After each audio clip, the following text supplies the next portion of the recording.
होंगे कि GDP to जो परसेंटेज टू जीडीपी, मैं समझता हूं परसेंटेज जीडीपी एक अलग नजरिया देखने का, लेकिन उसमें भी अगर आप देखिए सर मुझे आज 15 मिनट मिला सर। नहीं, हाँ, हमारे लीडर ने कहा 10 more speakers. नहीं सर, हमें 15 मिनट बोला है sir. Your party has 10 more speakers. Sir मुझे बोलने दीजिए सर, मेरा फ्लो कल भी ऐसे बातचीत में रह गया था सर। मुझे कंप्लीट करने दीजिए सर। मैं ये कह रहा था सर कि देखिए, मैं ब्रीफली बच जाता हूँ। वेलफेयर सेक्टर में सर, वेलफेयर सेक्टर में सारे वेलफेयर के नंबर देख लीजिए, एक सब्सिडी, तो आपको दिखेगा कि हमने वेलफेयर में भी ज्यादा इस बार जो है बजटरी एलोकेशन किया है। तो ये कंपैशनेट सरकार है, ये सरकार जो है वो करप्शन वाली सरकार नहीं है। पॉलिसी ऑफ जो प्रिंसिपल ऑफ स्लीव हम भी फॉलो करते हैं, लेकिन ये सरकार जो है कंपैशनेट है, इसलिए जब भी जरूरत पड़ती है तो हम अपना खजाना खोल देते हैं। अब मैं जरूर थोड़ा टिप्पणियां करूंगा सर कि लोग कह रहे हैं कि इसमें बजट में क्या है। बजट में सर इसमें 3 बड़ी चीजें हैं। पहला आत्मनिर्भर बनने का जो पूरा पेशकश की गई कि आत्मनिर्भर देश को बनाया जाए, इसलिए पॉलिसी रिफॉर्म्स भी किए हैं। जो पॉलिसी सपोर्ट किया है, चाहे वो PLI स्कीम का दे, जो $500 ट्रिलियन का जो मैन्युफैक्चरिंग में स्पेस में आप देख रहे हैं, PMI नंबर कैसा 5.6 नंबर। सर प्लीज थोड़ा कंप्लीट तो करें। नहीं, पूरे बजट को बात तो कर ले sir. There are other speakers from your party. They will not have time. Why don't you understand? You spoke yesterday. We have given you time even today. Point तो कंप्लीट कर लूं सर, 3 पॉइंट। मैं सिर्फ इतना कहना चाह रहा हूं कि सर इस पूरे बजट में 3 बड़े इंपॉर्टेंट चीज है, सिर्फ 3 चीज बोल रहा हूं। पहला, जो कैपिटल एक्सपेंडिचर जो है 2.9% ऑफ जीडीपी, जो पिछले बार 2.6 था, हिस्टोरिकल है। इतना ज्यादा बजटरी एलोकेशन कैपिटल का एक्सपेंडिचर नहीं है। वर्चुअल साइकिल बनाने के लिए कैपेक्स जरूरी है, प्राइवेट कैपेक्स भी शुरू होगा, नौकरियां भी बढ़ेंगी। दूसरी चीज सर, फिस्कल कंसोलिडेशन का जो है वो रोड मैप बिल्कुल साफ है, कंजर्वेटिव है, बिल्कुल साफ है, लोग अप्रिशिएट कर रहे हैं। और तीसरी चीज जो है कि जो टैक्स, जो एनवायरनमेंट जो था कि रिट्रोस्पेक्टिव टैक्स, ये टैक्स, वो बिल्कुल स्टेबल और जो क्लैरिटी के साथ बिल्कुल दिया है। नंबर बिल्कुल साफ सुथरे है, बजट में क्लैरिटी है। लेकिन एक बात, बस एक शेयर पढ़ के खत्म कर दो। शेयर एक छोटा सा शेयर करता है। I am calling the next speaker Shrimati साया वर्मा। जाने कौन सी शिकायत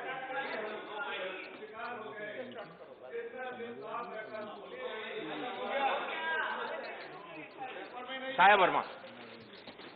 धन्यवाद उपसभापति महोदय, और मैं अपनी पार्टी के लीडर को भी धन्यवाद देना चाहती हूं जो इस महत्वपूर्ण बजट में मुझे बोलने का मौका दिए। सबसे पहले मैं कहना चाहूंगी कि महामहिम राष्ट्रपति जी के अभिभाषण का जवाब देते हुए उधर से एक व्यक्ति, एक हमारे सांसद, माननीय सांसद जवाब दे रहे थे और वो ऐसा बोल रहे थे जैसे पंजाब के प्रत्याशी हैं और हम सब पंजाब के मतदाता हैं, ऐसा वो अपना स्पीच दे रहे थे मुझे।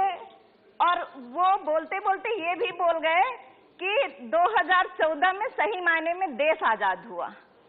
मैं कहना चाहती हूँ कि आप ऐसा बोल के उन तमाम स्वतंत्रता संग्राम सेनानी जिन्होंने देश के लिए अपनी कुर्बानी दी, उनका आप अपमान कर रहे हैं।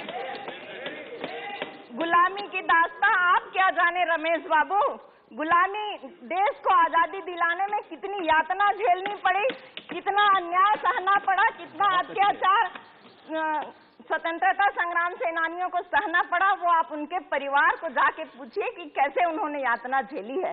आप तो उन नखून कटाने वालों में भी नहीं है, आप क्या जानेंगे। माननीय सभापति महोदय, मेरा सौभाग्य है कि प्रधानमंत्री जी जब अपना उद्बोधन दे रहे थे महामहिम राष्ट्रपति जी के बारे में, तो मुझे सुनने का मौका मिला। सदन से नहीं बल्कि बाहर बैठ के मैं सुन रही थी। वो कह रहे थे कि जब लॉकडाउन हुआ तो मुंबई से ट्रेन में कांग्रेस पार्टी के लोगों को मजदूर लोगों को ट्रेन और बस में बिठा के उनके गंतव्य तक पहुंचाया, इसलिए कोरोना हुआ। माननीय सभापति महोदय, आप बताइए कि लॉकडाउन के समय कौन सी ट्रेन चल रही थी और कौन सी बस चल रही थी। इतना असत्य बात महामहिम प्रधानमंत्री जी के वक्तव्य में प्रधानमंत्री जी के मुंह से शोभा नहीं देता, इतना गलत बात बोलना।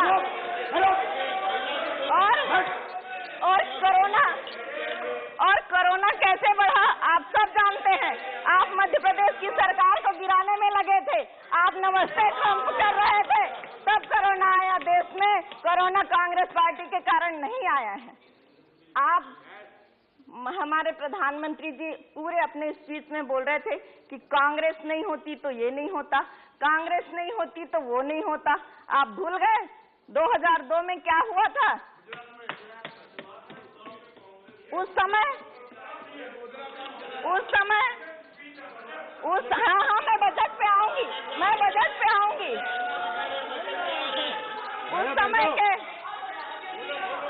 उस समय गुजरात में भारतीय जनता पार्टी की सरकार थी, अटल बिहारी वाजपेयी जी प्रधानमंत्री थे। उन्होंने कहा कि मुझे शर्म आएगी जब मैं विदेश में जाऊंगा और मेरे राज्य में, मेरे देश में ऐसा हुआ, ऐसा उन्होंने कहा है। तो उनसे आप कुछ सीखिए, अटल बिहारी वाजपेयी जी से, ये मैं कहना चाहती हूँ। अब मैं बजट पे आती हूँ। माननीय सभापति महोदय, बजट को जानने से पहले हमें समझना होगा कि ये बजट आम आदमी के लिए है, गरीब आदमी के लिए है, सरकार के लिए है कि सरकार के मित्रों के लिए है। 2022-23 के बजट में गरीबन का काबा, आप हीरे की कीमत कम करे बा और आर्टिफिशियल ज्वेलरी की कीमत बढ़ाए बा। हीरे की कीमत तो कम कर दिए आपने, जिसको कौन पहनता है? बड़े आदमी लोग पहनते हैं, पैसे वाले लोग पहनते हैं। और व्यापार, हीरे का व्यापार कहाँ होता है शक्ति भाई, आप बताएंगे? सूरत वाला सबसे ज्यादा कहाँ होता है? और सूरत में और गुजरात से कौन आता है? अमी दिन आप बता दो तो हीरे की कीमत आप कम कर दिए बजट में। एक छत्तीसगढ़ी में एक कहावत है कि जेकर गोड़ में कांटा गढ़थे तेनेल पीरा होते। मतलब जिसके पैर में कांटा चुभता है उसी को दर्द महसूस होता है। मैं महिला हूँ, हमारी वित्त मंत्री जी भी महिला है। बजट में उन्होंने कहा, मैं बोलना चाहती हूँ कि आप बेटी बढ़ाओ बेटी बचाओ का नारा देते हैं, उस नारे में सार्थकता कितनी है? एक अंश मात्र सार्थकता नहीं है।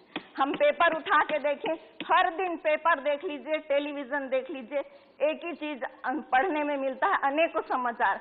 इसके साथ, इस महिला के साथ बलात्कार हुआ, इसके साथ रेप हुआ, इसके साथ सामूहिक बलात्कार हुआ।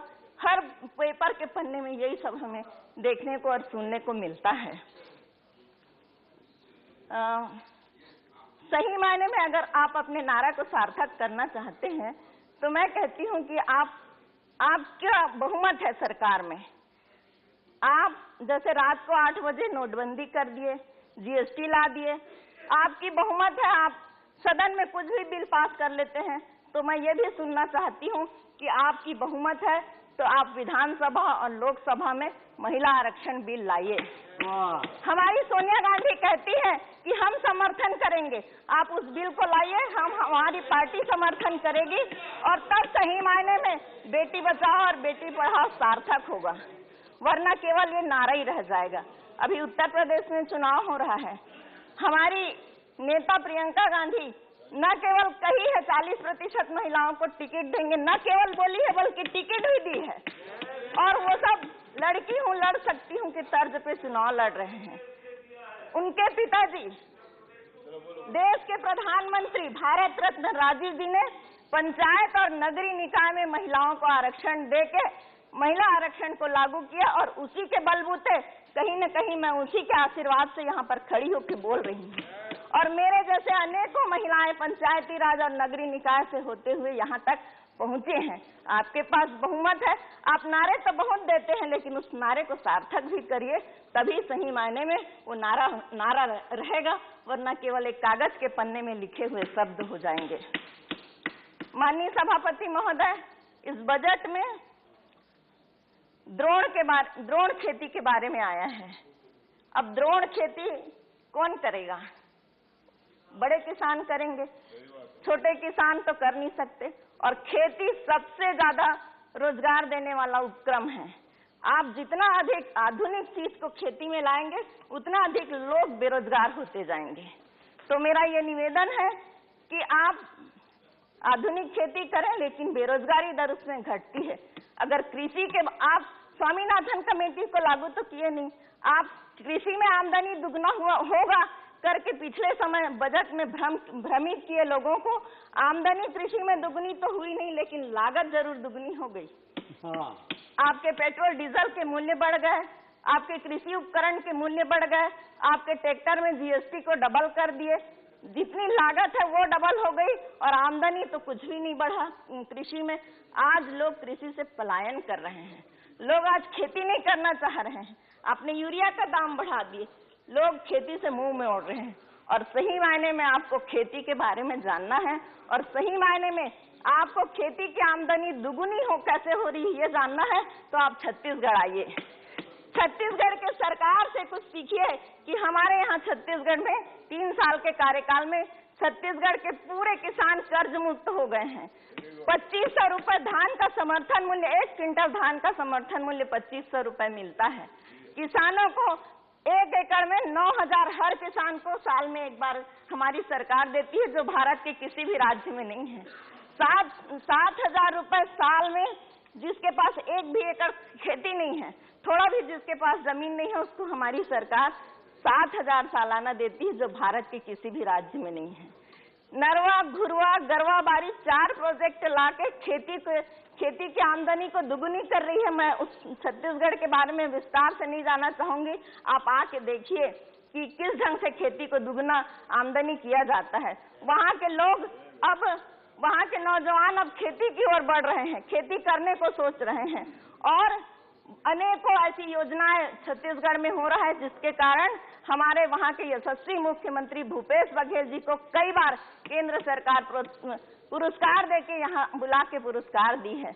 तो आपको कुछ सीखना है खेती के बारे में, तो आप छत्तीसगढ़ आइए और सीखिए और वहाँ की योजनाओं के बारे में जानिए। माननीय सभापति महोदय, मनरेगा एक कल्याणकारी योजना है। जिस समय लॉकडाउन लगा उस समय सारे मजदूर पलायन करके अपने अपने गांव की ओर गए और मनरेगा ही एक ऐसा काम था जिसके कारण लोगों को रोजगार मिला, लोगों को खाना पीना मिला, कुपोषण उनका घटा। लेकिन अभी के बजट में आपने क्या किया? मनरेगा का बजट कम कर दिया। तो मनरेगा का बजट कम कर दिए तो लोगों को काम कहाँ से मिलेगा, लोगों का पेट कैसे भरेगा, उनका कुपोषण कैसे दूर होगा? तो मैं सदन से मांग करती हूँ कि मनरेगा को 100 दिन के बदले 365 दिन करें और जो बहुत से राज्यों को पैसा नहीं मिला है मनरेगा का, इंक्लूड छत्तीसगढ़, तो उन पैसे को भी आप दें तो सही मायने में लोगों को रोजगार मिलेगा। माननीय सभापति महोदय, आप इस बजट में क्रिप्टो करेंसी की बात किए हैं। अब क्रिप्टो करेंसी को मान्यता तो मिली नहीं है, लेकिन आपने उसमें बजट में ला दिया, मतलब आप उसको मान लिए क्रिप्टो करेंसी को। और इसका उपयोग कौन करता है? पैसे वाले लोग करेंगे, गरीब आदमी या साधारण आदमी को उस क्रिप्टो करेंसी से कोई लेना देना नहीं है। माननीय सभापति महोदय, अभी पूरे विश्व में विचाराधीन कैदियों की संख्या 76% भारत में सबसे ज्यादा है। आपके पास वकील नहीं है, आपके पास जज नहीं है, आपके पास न्यायालय में काम करने वाले बाबुओं की संख्या नहीं है। इसलिए क्या हो रहा है, 76% कैदी आज भी जेल में है, इंतजार कर रहे हैं अपने न्याय के लिए। सभापति महोदय, मुझे ये बताते हुए और भी चिंता हो रही है कि आपके राज्य में, आपकी सरकार में जज न्याय मांगते फिर रहे हैं, जजों को न्याय नहीं मिल रहा है। ये परिस्थिति आज उत्पन्न हो गई है। माननीय सभापति महोदय,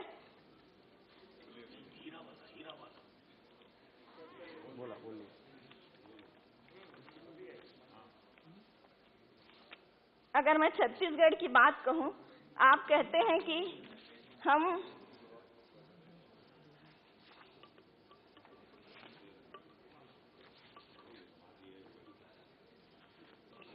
एक बहुत ही भावनात्मक मुद्रा, भावनात्मक बात, अमर ज्योति जवान, जिसको आपकी सरकार ने बुझा के दूसरे जगह स्थापित किया है। हमारी छत्तीसगढ़ सरकार छत्तीसगढ़ के जितने शहीद हुए हैं उनके लिए एक अमर ज्योति जवान यहाँ इंदिरा जी ने शुरू किया था, उसको आपने हटाया। हमारे राहुल जी छत्तीसगढ़ में जाके उस अमर जवान ज्योति का भूमि पूजन करके आए हैं, जो छत्तीसगढ़ में अनवरत जलता रहेगा। ये बहुत संवेदनशील भावनात्मक इशू है, जिसको आपने यहाँ से हटाने का काम किया।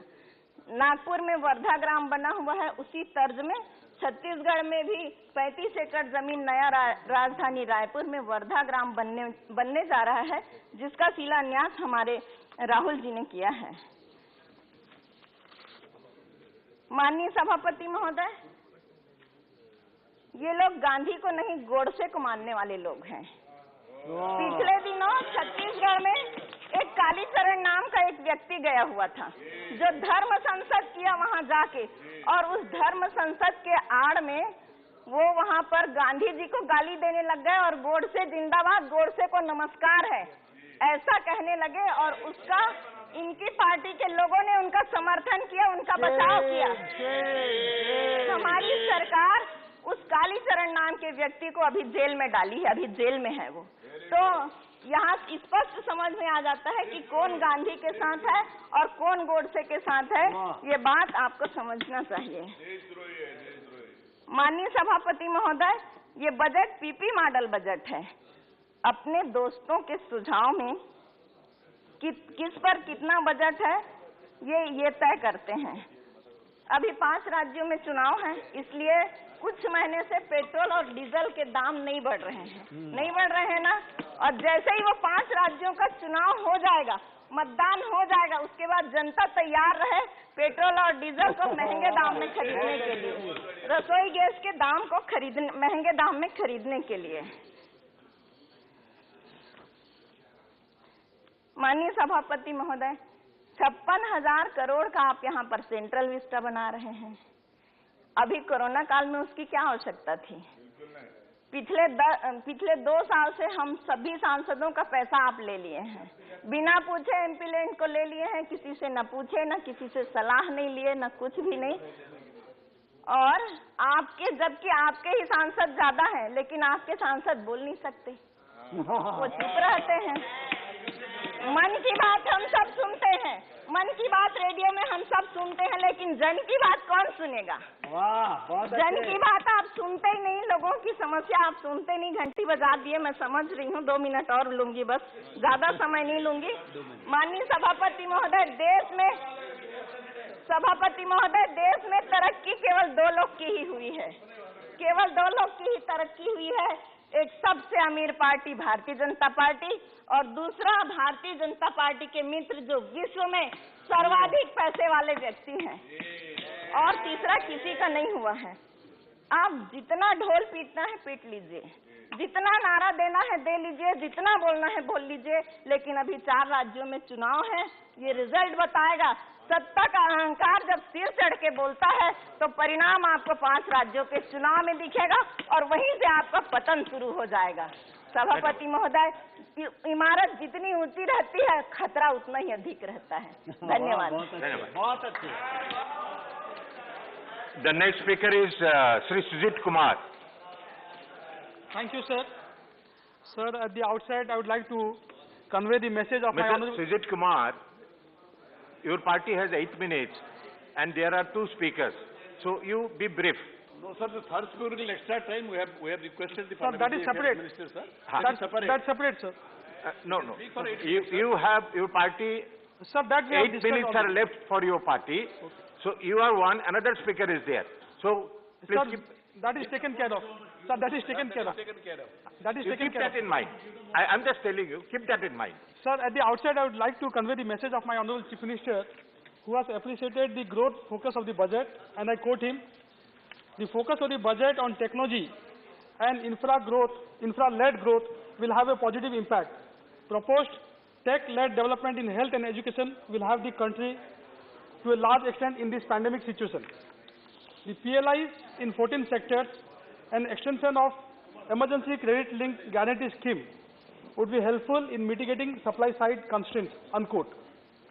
Sir, definitely increased capital expenditure by 24.5%, the setting of multimodal logistics parks, focus on digitization, leveraging technology to make India a leader in the digital space, reduction of tax for cooperatives are all highly laudable initiatives taken by the Honorable Minister and are praiseworthy. I must also take this opportunity, sir, to salute the entrepreneurial spirit of our youth and the way they are positioning India in the startup ecosystem needs to be applauded. Sir, I will also commend the Honorable Minister for the steps taken by the government to boost green energy and also coming out with policies such as battery swapping policies for EV and sovereign green bonds, which will help mobilize resources for green infrastructure. However, my Chief Minister has also flagged several concerns, particularly the reduced allocation for various social sector schemes in the areas of agriculture, rural development, health, women and child development.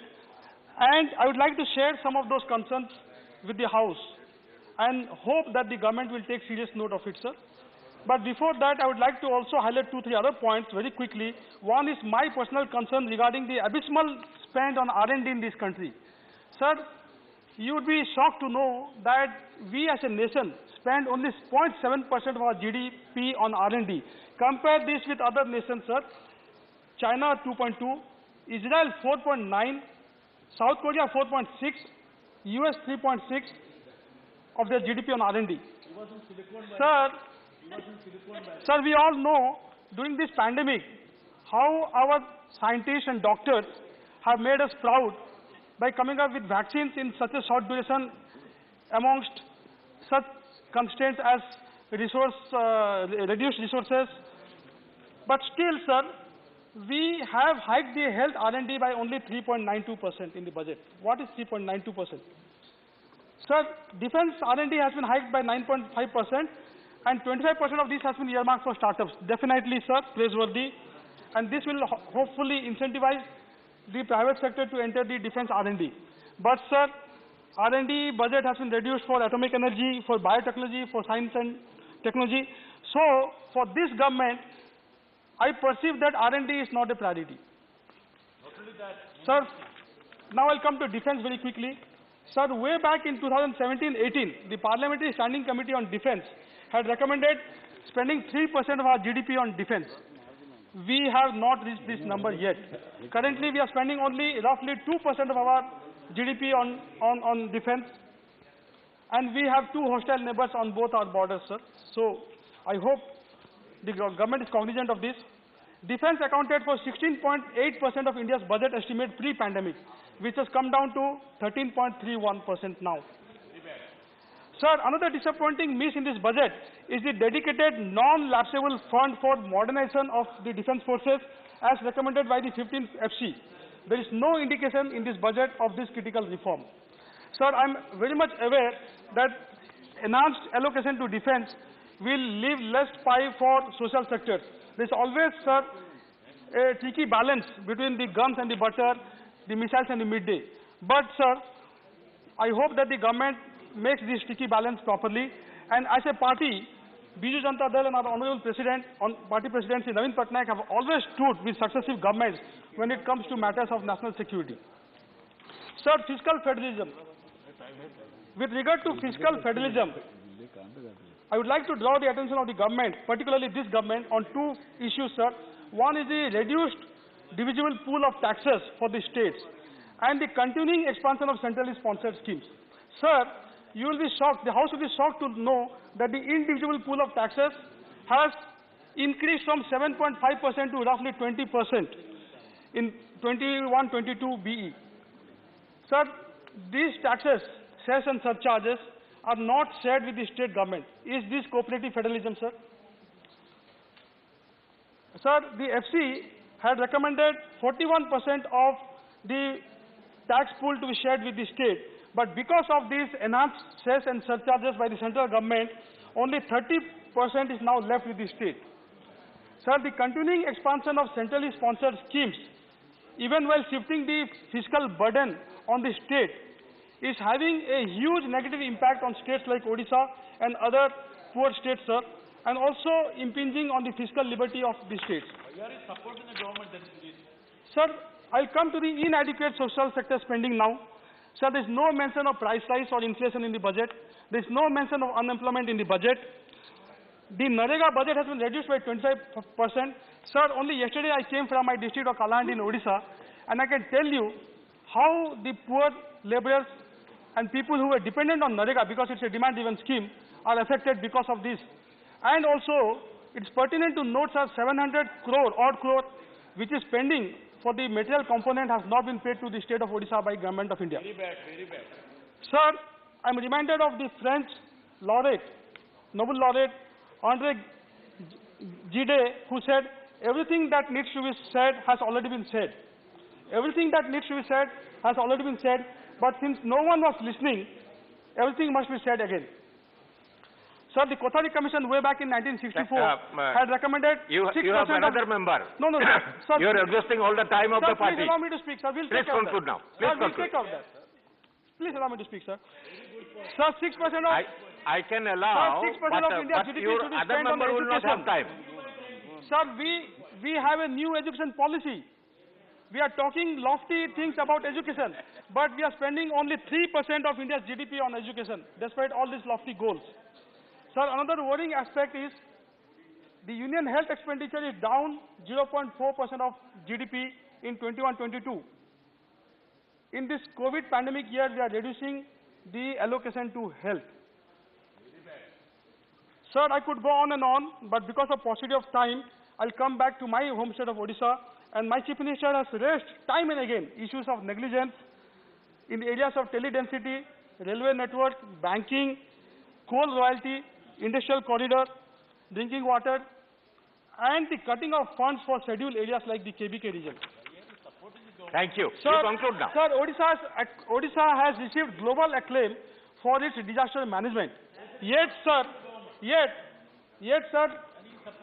the Disaster Response Fund, which should have been, sir, on par with the Himalayan states, has been mandated 90-10 for Odisha. Sir, I'll give you an example. In the last 3 years, we have received 4 cyclones: Titli, Fani, Amphan, and Yas. Yet, sir, Government of India is unwilling Thank to you. You conclude now. split the setting pattern of Disaster Response Fund to 90-10. Your and time also, is over. Your party time is over. Nothing is left. Please conclude now. I'll call the next speaker. Sir, I'll conclude. Sir, I'll conclude. Give me 1 minute. Please don't make commentary. Please. Sir, you have to listen to him. Don't comment. Don't make commentary. Sir, I'll That's conclude not in good. 1 minute, sir. Yeah, please conclude Sir, now. the railway density in Odisha is only 17 as opposed to the national average of 21.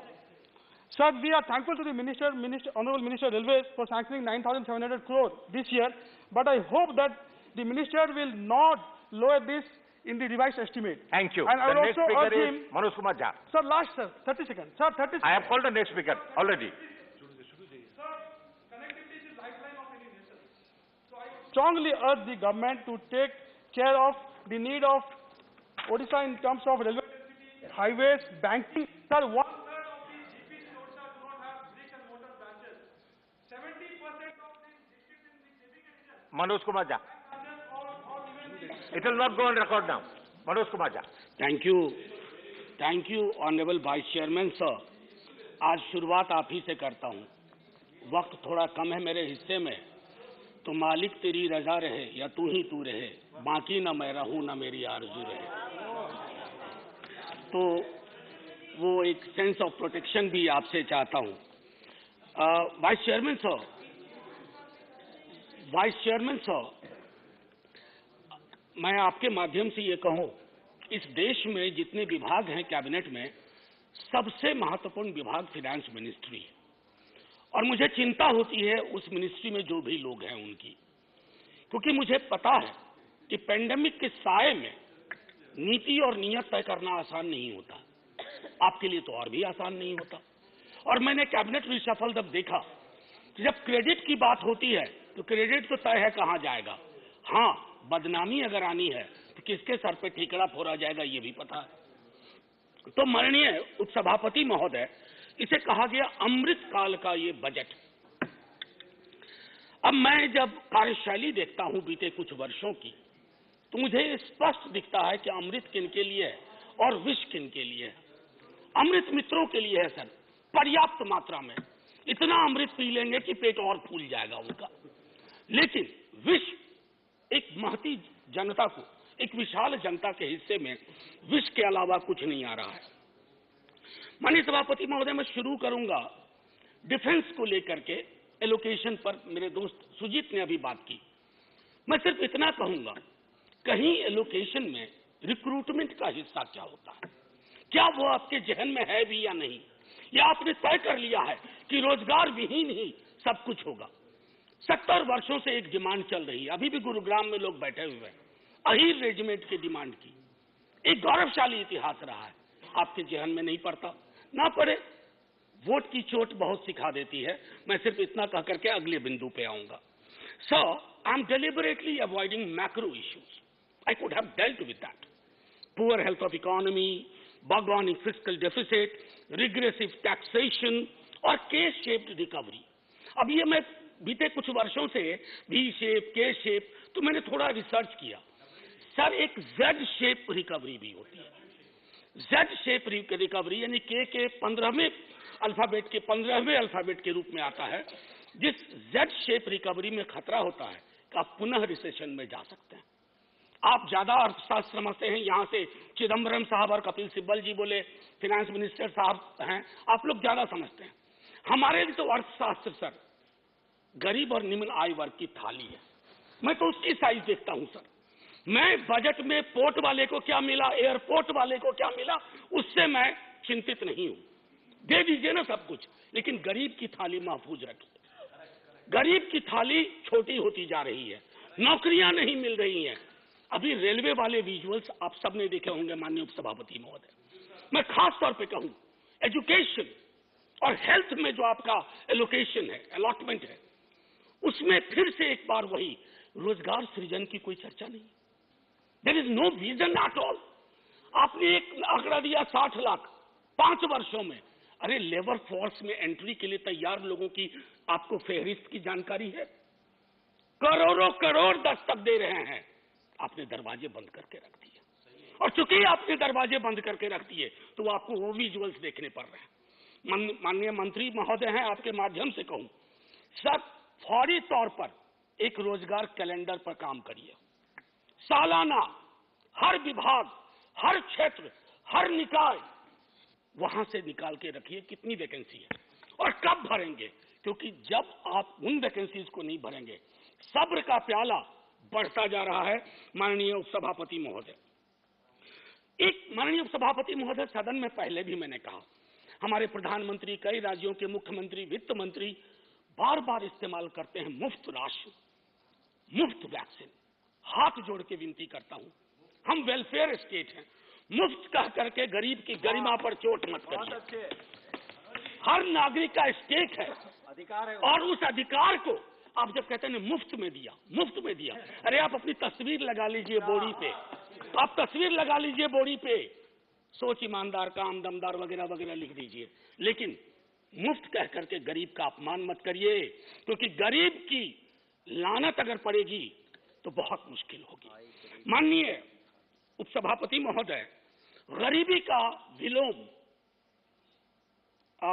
Brian Stevenson कह गया, गरीबी का विलोम संपत्ति नहीं होता, गरीबी का विलोम न्याय होता है।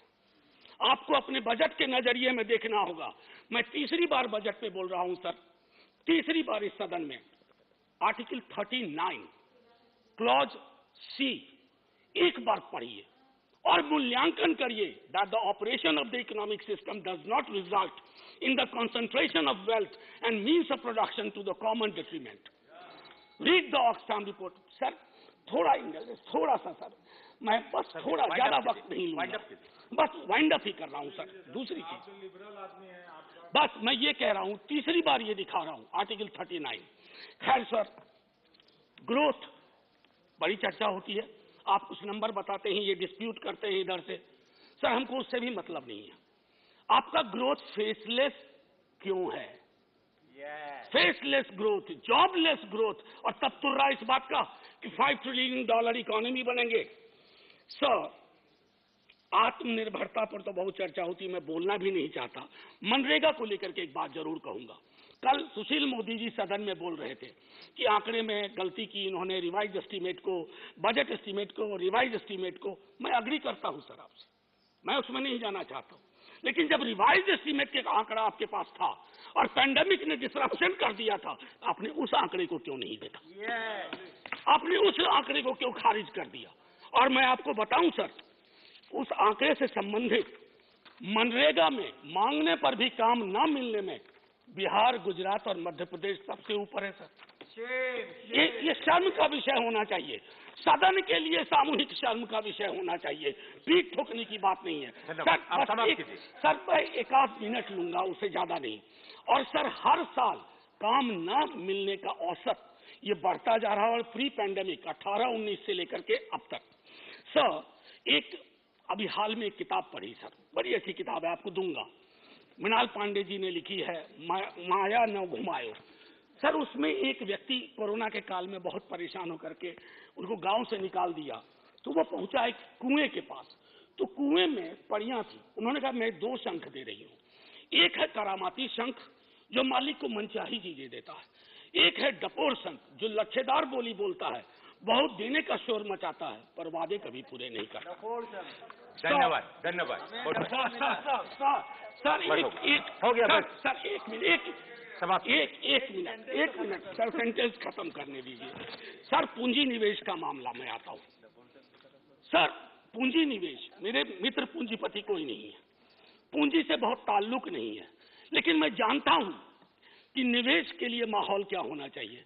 सर जहां फातिहा के लिए उठे हाथ पर कंट्रोवर्सी हो जाए, जहां वस्त्र, कपड़े पे, रहन सहन, खान पान पे, आप उस देश में सर कोई निवेश करने से पहले हिचकेगा। Sir 30 second. सर आप तो जय हिंद बोलने का, आप शुरू में ही एक शेर आपके लिए सुनाया था, एक और सुनाऊंगा आपको। आपका टाइम एग्जॉस्ट हो चुका है, बोल चुके हैं, अब नहीं है, बस आखिरी सर, अब टाइप नहीं है, सैनिटेशन आज इसको खत्म करना है, आज debate has to be completed today. Please sir, sanitation workers मुझे माफ नहीं करेंगे। उन्होंने मुझे कहा था कि उनके बजटरी एलोकेशन में एम्प्लॉयमेंट में जो मैनुअल स्कैवेंजर्स का रिहेबिलिटेशन के लिए होता है, सेल्फ एम्प्लॉयमेंट के लिए 30% आपने कटौती कर दी। मैं अभी बोल रहा हूं तो कोई न कोई मैनुअल स्कैवेंजर किसी सीवर में अपनी सांसें आखिरी ले रहा होगा। सर इसलिए मैं कहता हूं, तेरे वादे पर जिए हम। वंदना चौहान जी। सर ये आपके लिए है, तेरे वादे पर जिए हम, तो ये जान झूठ जाना कि खुशी से मर न जाते तो एतबार, अगर एतबार होता। जय हिंद सर। धन्यवाद। वंदना चौहान जी। Yes, sir, from the Lok Sabha gallery. Okay. Thank you, Vice Chairman, sir. In the extremely limited time at my disposal, I choose to confine my submission. Now I have come to the others. You all have 5 minutes only because we will have to complete the debate today. Sir, that is why I am taking reference of my paper as soon as possible. So I choose to confine my submissions only to urban development component in the budget 22-23. Sir, we have a terrible scenario in our country as far as the cities are concerned. Polluted rivers, deteriorating air quality, dumps of garbage, huge deficit in basic amenities. Vandana ji, आप बैठ के भी बोल सकते हैं. Sir, if you can hear me, it's okay. Okay. Yeah. Okay, sir. No, I'm better off standing. So what we need is what the Habitat 2 called a revolution in urban problem solving. Sir, nothing else less will work. Sir, several studies in our country, right from the time when Prime Minister Rajiv Gandhi ji set up a National Commission on Urbanization to study the urban issues, or in 2011 the high-powered expert committee which estimated the amount of investment required, or the committee of experts in town and planning which said what is the kind of man-force that is required for, and the latest report of reforms in urban planning capacity in India. All these documents, sir, spell out that the urgency to address cities.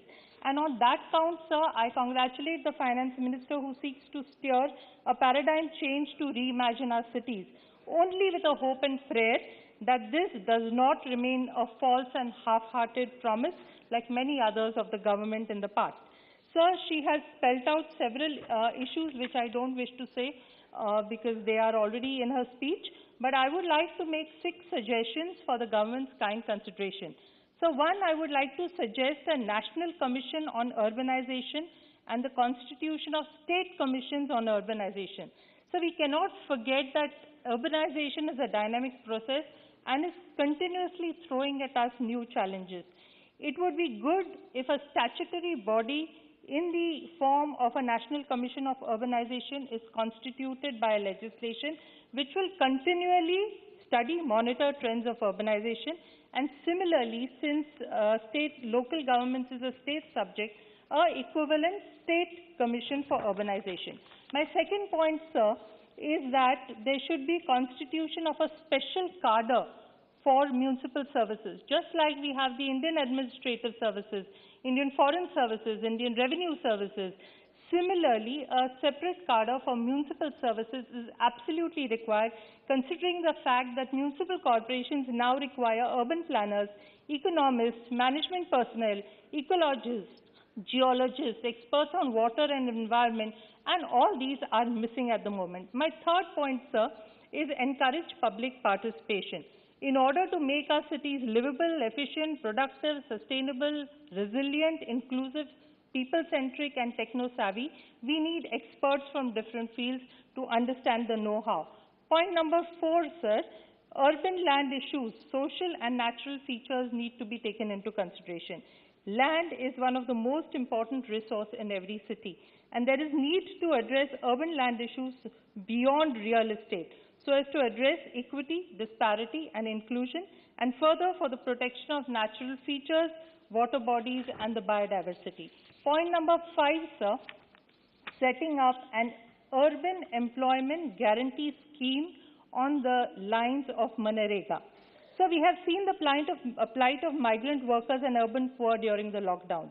Schemes for the urban poor on the lines of Manrega will greatly help to address issues of joblessness and unemployment. Services such as arrest of degradation of environment, plantation and conservation of trees, and programs like Swachh Bharat Abhiyan would definitely be could be a part of this. And my last point, sir, mandate annual reports on the status of environment from the ULBs, and further mandate preparation for plans for climate change, its mitigation and adaptation. Several members have said how their cities got impacted by torrential rains and storms. Sir, in this respect, I wish to draw the attention of the government to Schedule 12 of the 74th Amendment, which says that protection of environment, promotion of ecological aspects, and urban forestry are responsibilities of the municipal corporations. However, there is no mechanism to monitor what they are doing. And therefore, I urge that the Honourable Minister make certain budgetary provisions for local governments which have paucity of funds to make sure that they can do this. And I would also say that this could amount to be your first step, ma'am, in making the urban development meaningful, and also a first step in the creation of awareness in the direction of enhancing the understanding of carbon neutral cities. To conclude, sir, we are aware that cities are engines of growth. Cities occupy 3% of the nation's land, and their contribution to the GDP is a whopping 60%. This is expected to raise to 75% by 2030. To realize our goal of the $5 trillion economy by 2025, and for job creation for our youth, our cities will have to be strengthened sustainably and for its people at the center. As someone has rightly said, cities have the capability of providing something for everybody, only because and only when they are created by everybody. So in conclusion, at the rate at which our cities are growing, at the rate at which they are deteriorating, I consider this is our last chance. Not only are our cities in the ICUs, they are on ventilators, and therefore we cannot afford to go wrong. Thank you, sir, for giving me the time. Thank you. Thank you. The next speaker is Ajit Kumar. Please take the example of your previous member. She just finished in time. Please. 5 minutes. 5 minutes only? Yes. So I'll try my best. Thank you, Deputy Chairman, sir, or Vice Chairman, sir. The legendary lawyer, who was also an economist by choice, while analyzing union budget once said, after all, a budget is not intended to be merely an exercise in political survival of or an essay in political gimmick. It is intended to equip the country to face the grim realities of the economic situation. Now, what is the economic realities of this country today? And are there any genuine attempt by the government through the budget to equip the country to face the grim reality of economic inequality? My emphatic answer, sir, would be no. The Union Budget 2022-23 has not taken cognizance of the needs of the poor and middle class despite compelling evidence of widening inequalities. According to the World Inequality Report 2022, India stands as one of the most unequal countries in the world with widespread poverty along with an affluent elite. The report points out that in 2021, the top 10% held 57% of the total wealth in the country, while the share of the bottom 50% was just 30% of the national income in 2021. The Oxfam India's report on inequality finds that the richest 98 Indians own the same wealth as the bottom 552 million people. The COVID-19 pandemic has brought income inequality with 80% of Indian households witnessing a decline in their incomes. The Oxfam report also points out that the number of billionaires in the country increased from 102 to 142 during the pandemic period, even as more than 4.6 Indians fell into extreme poverty in 2021. Sir, I now want to raise certain points related to Assam. The state of Assam, which I am representing, is lagging far behind in industrial growth. Industrial development is necessary for the overall development of the state as well as for the generation of employment opportunities for skilled and unskilled workers. In 2018, in the name of industrial development, Advantage Assam was pitched with much fanfare, but it ended in a cloud of smoke without tangible results. Grabbing of government incentives and preferences meant for the industrial development of Northeast by some vested interest lobbies be prevented. The need of the hour is some concrete steps for the development of the industrial sector in Assam, but the same is not visible in the budget. The power scenario of Assam is very pathetic. Sir, against the demand of around 2,000 megawatt, the state generates only around 250 megawatt and is vastly dependent on central allocation. Assam was a pioneer in the country in setting up gas-based power stations in the 60s in the form of Namrup Thermal Power Station.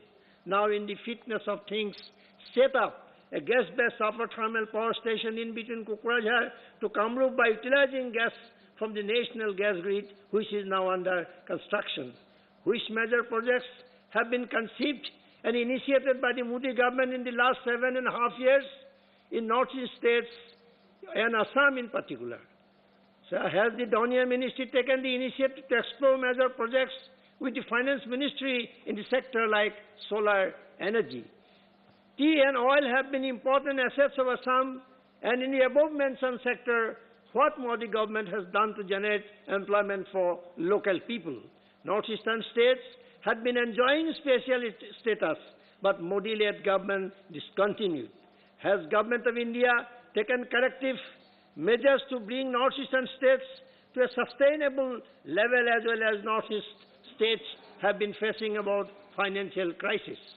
Will the Finance Minister enlighten the House on what is total earnings from Assam in the oil sector per year and the royalty payoff to Assam? With the introduction of GST, sir, 1 minute. With the introduction of GST, the state government is left with little flexibility in generating its own resources. The state is reeling under a severe financial crisis which impeded development activities. One of the important sources of revenue for the state is royalty from crude oil. although royalty is required to be paid on the last date of each month as per the Petroleum and Natural Gas Amendment Rules 2003. That has never been done. Moreover, the amount of royalty is 20% of the crude price, which has not been revised for long. This amount is too small. Sir, I raise 2-3 points related to Northeastern region. Prime Minister's Development Initiative for Northeast has been highlighted by the Finance Minister in her budget speech. Will this initiative, with a budgetary provision of rupees 1,500 crores, address any core issues and concerns of the state's youth of Northeast states? The Act's policy is just a slogan, as no concrete action plan has been formulated to make the region a hub of export centers with the border countries. At last, conceived in place of Seven Sisters by the Prime Minister during his visit to the region, I am wondering what is a special component except Prime Minister expertise in coining slogan and nothing else. Thank you. Thank you.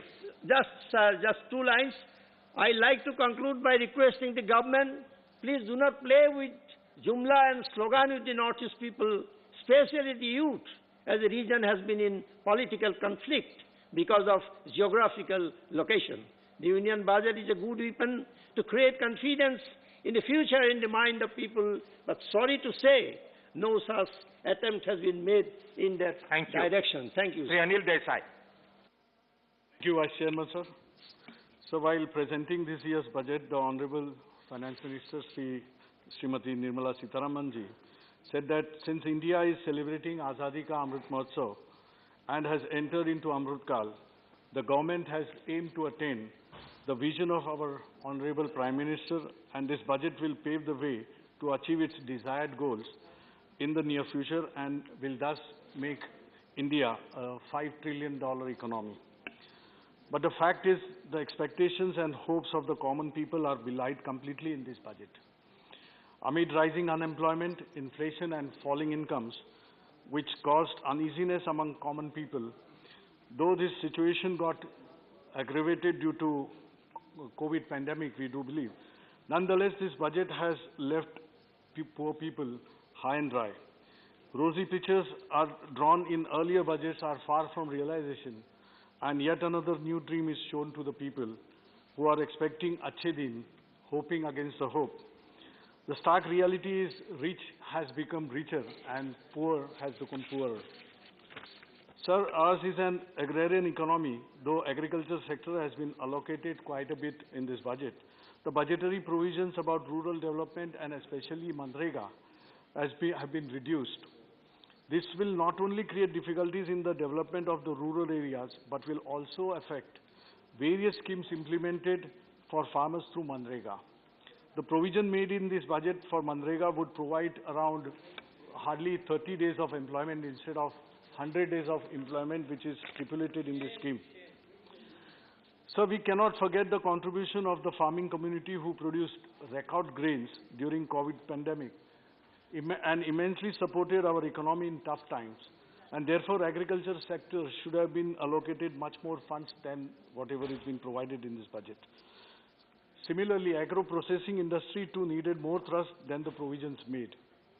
So creation of employment in the agro sector is the need of the hour, and therefore FM should have considered this aspect in order to boost the rural economy.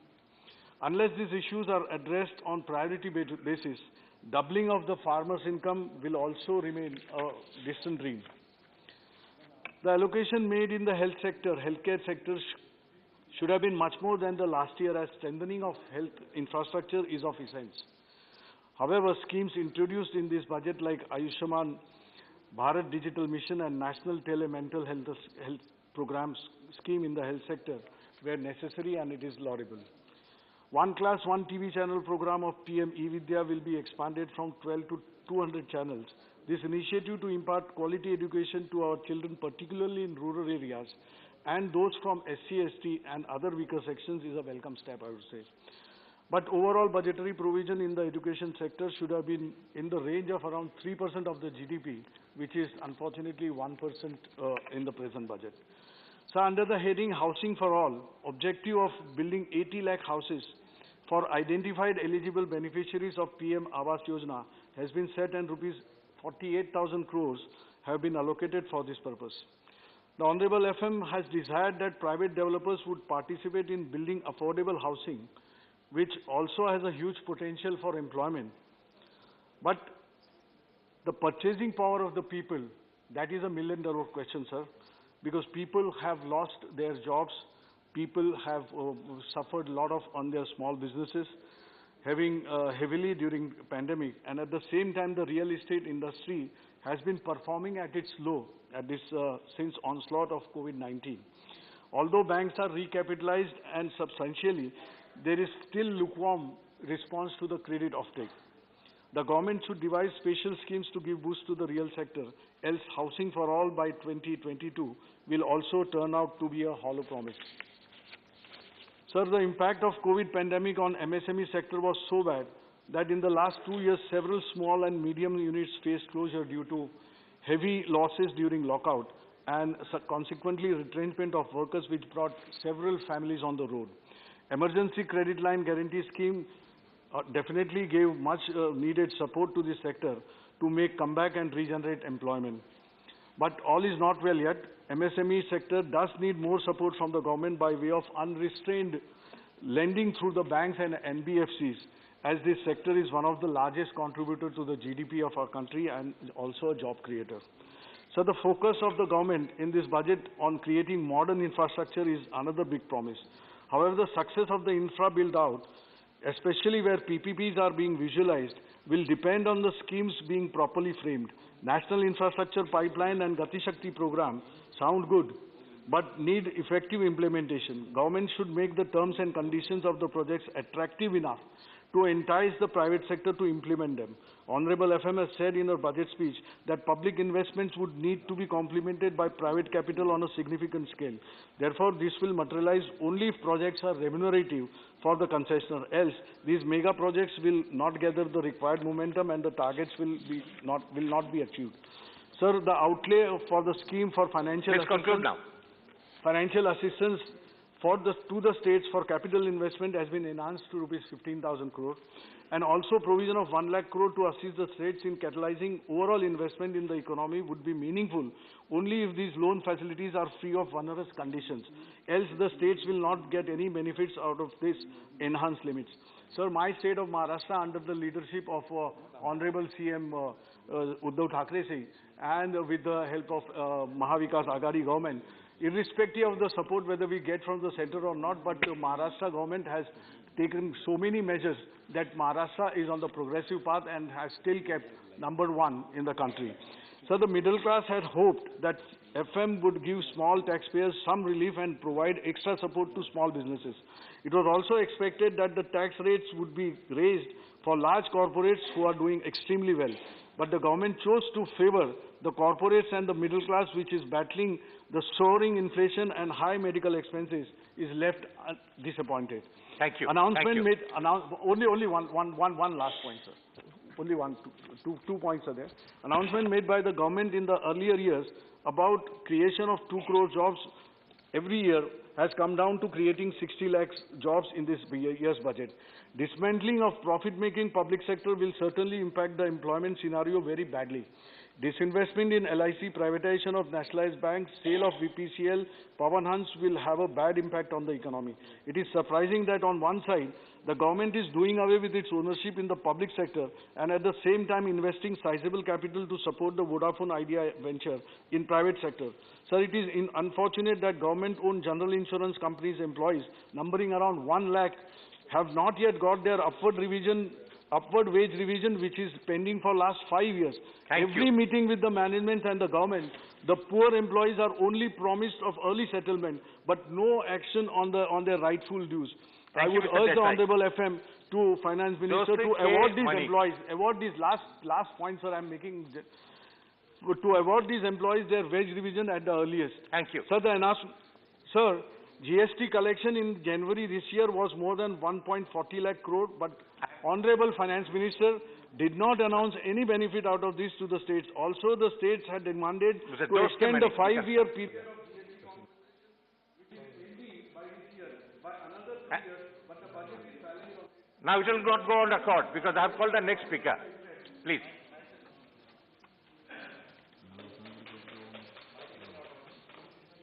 This mic goes on.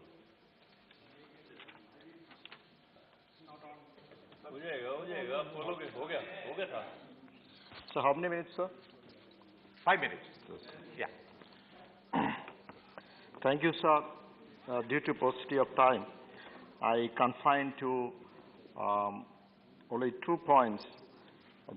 Most of the points has been discussed by my colleagues. So one is about the COVID and the healthcare, and second is agriculture and the farmers. So the COVID-19 pandemic has showcased the inability of the central government. The pandemic has brought great visibility to the country's health infrastructure and the need to increase government spending on public health care to at least 2.5% of the GDP, as recommended by the National Health Policy of 2017.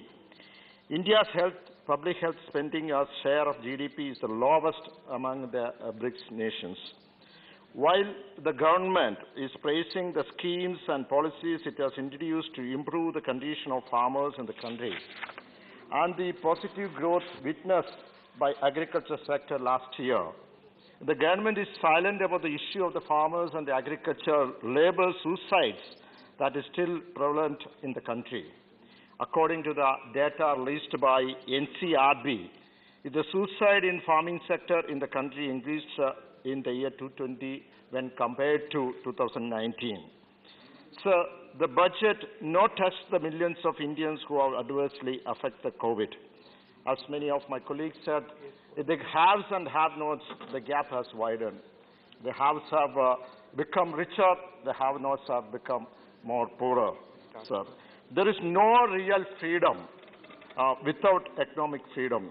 And the way in which nation's income and expenditure is allocated is increasing in the number of poor, especially among the farmers.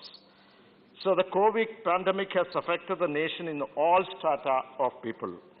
But when you go through the statistics, it has mostly affected the farmers who feed us. And the maximum people who have died due to COVID are also the farmers. Now, the farmers are facing the SARFAESI provision are mercilessly being invoked by the banks. Here I request the Government of India to take necessary steps, at least to take the first step to write off the wave of all the agricultural loans which are taken by the farmers who have died due to COVID, who are the bread earners of the family. So I request the Government of India to take a special package for ordinary workers who are facing great difficulty in finding jobs during the COVID times. So regarding Kerala, the Kerala economy, the Kerala's economy backbone depends on the rubber farmers and the price of the rubber. I specifically, I am raising this point, mainly because the rubber farmers are in distress. And the finance minister, she was in charge of the Ministry of Commerce earlier. She knows the plight of the farmers. She had come to the Kerala. She has had interaction with the farmers and stakeholders, and she really knows the plight of it. That's why I wanted to talk about the rubber farmers here, sir. So I have taken this issue in the 0 hour also, sir. So mainly because the rubber, the price, fall of rise and fall of price of natural rubber, sir. Mainly, this is due to the dumping or the import of natural rubber. So here, now recently, the Competition Commission of India had fined leading 5 tire manufacturers with a tune of 8,788 crores of rupees. For what? For forming a cartel and purposely, deliberately reducing the price of natural rubber.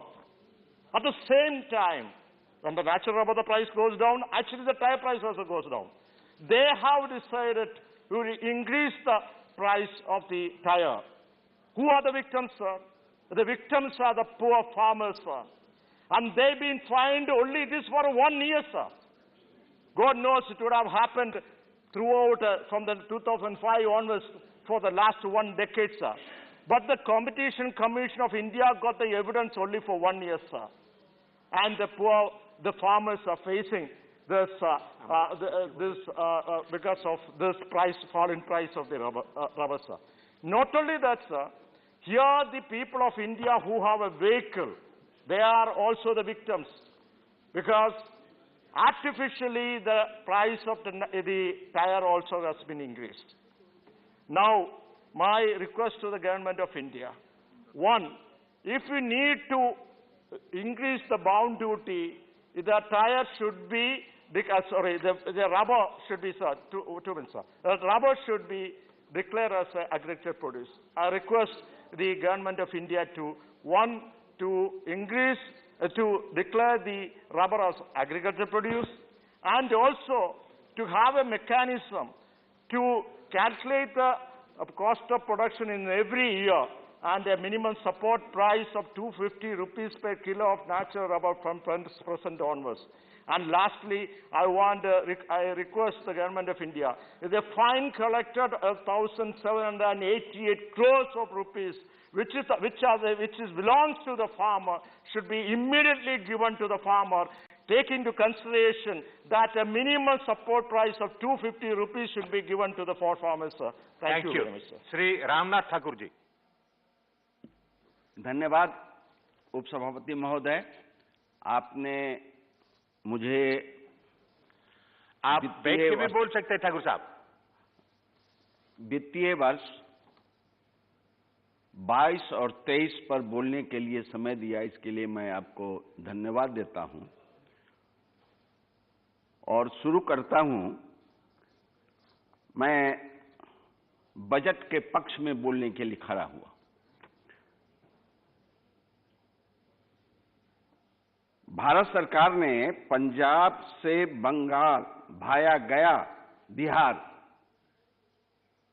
1600 एकड़ जमीन select किया है, जिसमें उद्योग के लिए इन्होंने provision किया है। यह अगर काम इस वित्तीय वर्ष में शुरू हो जाता है तो बिहार जो बेरोजगार है, उद्योग धंधे नहीं हैं, उद्योग धंधे लगने के बाद लोगों को जागृति पैदा होगी और उद्योग धंधे बढ़ेंगे, मैन्युफैक्चरिंग होगा, बड़े उद्योगों के साथ छोटे छोटे उद्योग भी लगने शुरू हो जाएंगे, तो इसमें बिहार की प्रगति और उन्नति होगी। इसलिए हम भारत सरकार को इसके लिए बधाई देना चाहते हैं। दूसरी बात मैं कहना चाहता हूं, बिहार में कृषि, पशुपालन, मत्स्य पालन, सब्जी उत्पादन, फल उत्पादन, मसाला उत्पादन की अपार संभावनाएं हैं। उत्तम कोटि के मखान बिहार के दरभंगा जिले में होता है। इस व्यवसाय को सुदृढ़ करने के लिए केंद्र सरकार को कदम उठाना चाहिए। मुजफ्फरपुर की शाही लिट्टी उस संबंधित उत्तर बिहार में लगना चाहिए उद्योग के रूप में। प्रत्येक जिले में फूड प्रोसेसिंग की व्यवस्था होनी चाहिए और इससे रोजगार मिलेगा। समस्तीपुर जिला में, बिहार के समस्तीपुर जिला में तंबाकू, हल्दी का उत्पादन होता है। इससे भी मसाले के रूप में कारखाना लगना चाहिए। बिहार में बहुत बड़ा अंतरराष्ट्रीय सीमा है। हमारे रक्षा की क्षेत्र में बिहार में रक्षा गलियारा की निर्माण कराया जाए, जिससे रक्षा उत्पादन में आत्मनिर्भर बिहार को लाभ हो। केंद्र सरकार को हम धन्यवाद देते हैं कि इन्होंने नदियों को जोड़ने का कार्यक्रम शुरू किया है। बिहार में, उत्तर बिहार में के 28 जिले नेपाल के कारण बाढ़ ग्रसित होता है, जबकि दक्षिण बिहार में 10 जिले सूखाग्रस्त होते हैं। बिहार की सरकार ने उत्तर बिहार की नदियों को दक्षिण बिहार से जोड़ने का प्रोजेक्ट बनाया है। उस पर प्राथमिकता देने का काम भारत सरकार करे, जिससे बिहार आर्थिक गतिविधि बढ़ सके।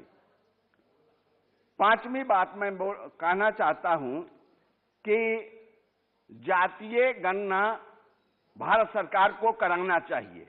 इससे छोटी छोटी जातियों की क्या समस्या है, उसका क्या रूप है, इसको जातीय गणना कराना चाहिए और इसे भारत सरकार को इस बजट में लाना चाहिए। ये मेरी मांग है। दूसरी मांग है कि 22-23 के बजट बजट में 25,000 किलोमीटर हाई नेशनल वे सड़क और नेशनल हाईवे बनाने का काम शुरू किया है। बिहार में कहां किस किस जिले में ये प्रोजेक्ट शुरू होगा, इसकी हम भारत सरकार से मांग करते हैं। भारत सरकार ने हवाई अड्डा को भी विकसित करने का काम शुरू किया है। तो बिहार में किन किन हवाई अड्डों के लिए इन्होंने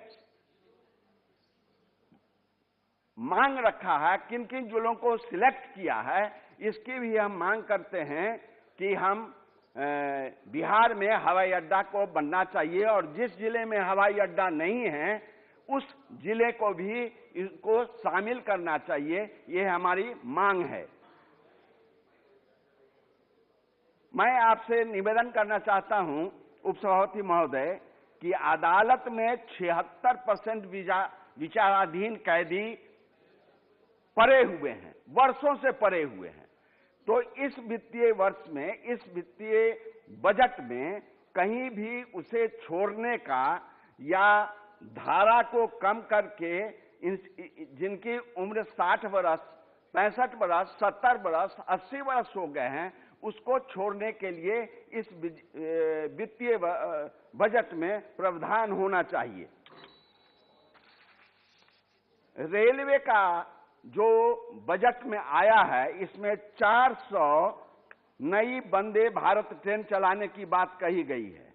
हम मांग करते हैं कि इस 400 नई वंदे भारत ट्रेन चलने में बिहार में कौन कौन से ट्रेन दिए गए हैं, बिहार को कौन कौन से सुविधा दी गई है रेल का, इसका भी इस वित्तीय वर्ष में देना चाहिए। और मैं वर्षों से कई बार से मांग कर रहा हूं कि जहां ओवरब्रिज की जरूरत है वहां ओवरब्रिज बनना चाहिए और जहां नई ट्रेन खोलनी चाहिए बिहार से दिल्ली के लिए, मद्रास के लिए, बम्बे के लिए, वहां से करना चाहिए। ये हमारे वर्षों से मांग होती आ रही है। हम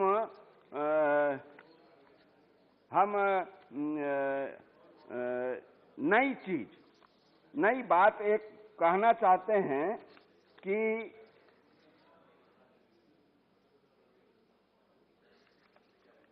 नई बात कहना चाहते हैं कि ये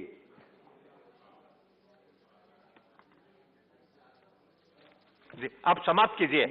बस वो हो गया सर।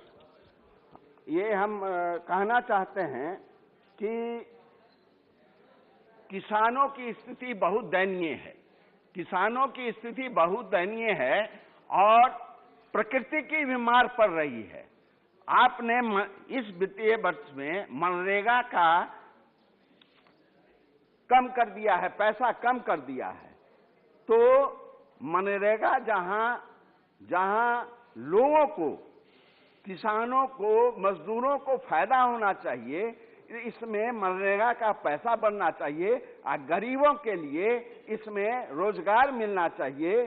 तो किसी रचनाकार ने कहा है पेट जहां खाली नर का, उस घर में दीप जलेगा क्या, जब घास न कोई देता है तो बूढ़ा बैल चलेगा क्या। धन्यवाद। मैं अंतिम बात कहकर अपनी बात समाप्त करना चाहता हूं कि सर 2021 में नीति आयोग की एक रिपोर्ट आई है।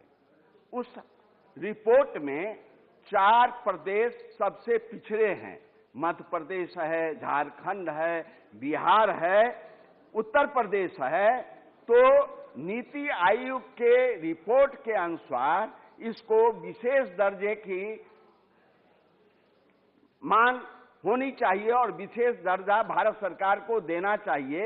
मैं आपसे निवेदन करना चाहता हूं, आरजू करना चाहता हूं कि मेरी बातों को भारत सरकार सुने और बिहार को विशेष दर्जा देने का काम करे। इन्हीं चंद शब्दों के साथ धन्यवाद। मैं अपनी बात खत्म करता हूं। श्री एम जय बी हिंद, श्रेम जय कुमार। भारत। श्री एम बी श्रेम Kumar. The finance minister speaks about Ahmad Kal describing about India at 100. Mahatma Gandhi has said, sir, the future depends on what we do in the present. A future plan of Ahmad Kal without addressing the challenge of the present is pointless. The budget turns a blind eye towards the struggle of millions of Indians affected by the pandemic. Finance minister speaks about Gati Shakti, ignoring the Durgati of the Aam Aadmi people. So year on year, the government has reduced the allocation for Manrega. This year, there's a reduction of 26%. From last year, revised estimate of 98,000 crores has been come to 75,000 crores. At this rate, this the largest employment program in the world will come to a standstill, and it's any indication next budget will be the last nail in the coffin of Manrega, sir. And the budget speech does not even mention about Manrega. The finance minister quotes from Shakti Parv chapter of Mahabharata and speaks about arrangements of Yogakshema. So it's a paradox that the government has kept for sale LIC, whose motto is Yogakshema. By keeping it for sale, the finance minister actually snatched the proclaimed purpose of the Yogakshema from LIC, sir. Government is taking revenge on farmers for the victorious struggle by reducing share of agriculture and allied activities in the total budget from 4.3% last year to 3.8% this year. The Prime Minister declared in February 2016, in 6 years we will double the income of farmers, but so far it has not happened, sir. We have reached 2022 and there is not even a mention about this by the Finance Minister. Budget speech mentioned about procurement for paddy and wheat alone. The number of benefited farmers in 2020-21 has fallen by 17%, and the quantity procured has decreased by 7% from 2020-21. Reduced allocation of 500 crore in the crop insurance scheme from 16,000 crores to 15,500 crores. Reduction of 2,095 crore for market intervention scheme and price support scheme from 3,595 crores to 1,500 crores. And the entire lower middle class is struggling with inflation and the economic crisis during the pandemic. Government has not taken any steps to, revise the income tax rate for the salaried people. So this budget fails to provide any kind of respite, leaving them to suffer in the difficult times, sir. So out of 34,900 crores reduction in fertilizer subsidy from revised estimate from 1,40,000 crores to 1,05,000 crores. Sir, 79,638 crores reduction in food subsidy from a revised estimate of 2,86,000 crores to 2,06,000 crores. The country is still grappling with COVID and this new variant, Omicron. Instead of offering solace to the common man, the government has drastically cut down on fertilizer and food subsidies without any rhyme or reason. Zero allocation towards India COVID-19 emergency response and health system. Last year allocation was 12,359 crores. Sir. This action of the government creates an impression that the pandemic is no more a priority. Even the focus on the mental health in this budget is commendable. The Union Budget 2020-23 has given cold shoulder to Indian medical device industry, sir. Overall, the proposal made in the budget in 2020-23 should have made quality healthcare accessible and affordable, sir.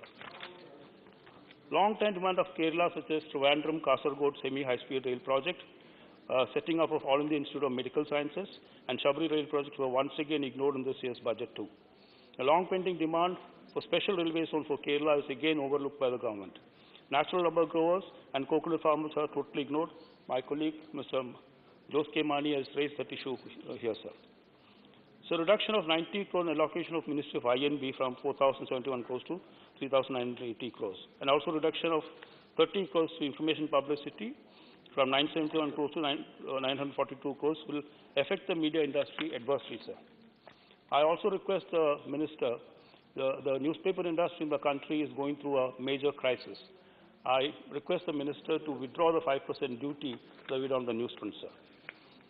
I also congratulate the government for allocating 3,965 crores MPLR scheme, and it's a welcome step. I congratulate the government. I also urge the Minister to increase the allocation from 5 crore to 10 crores.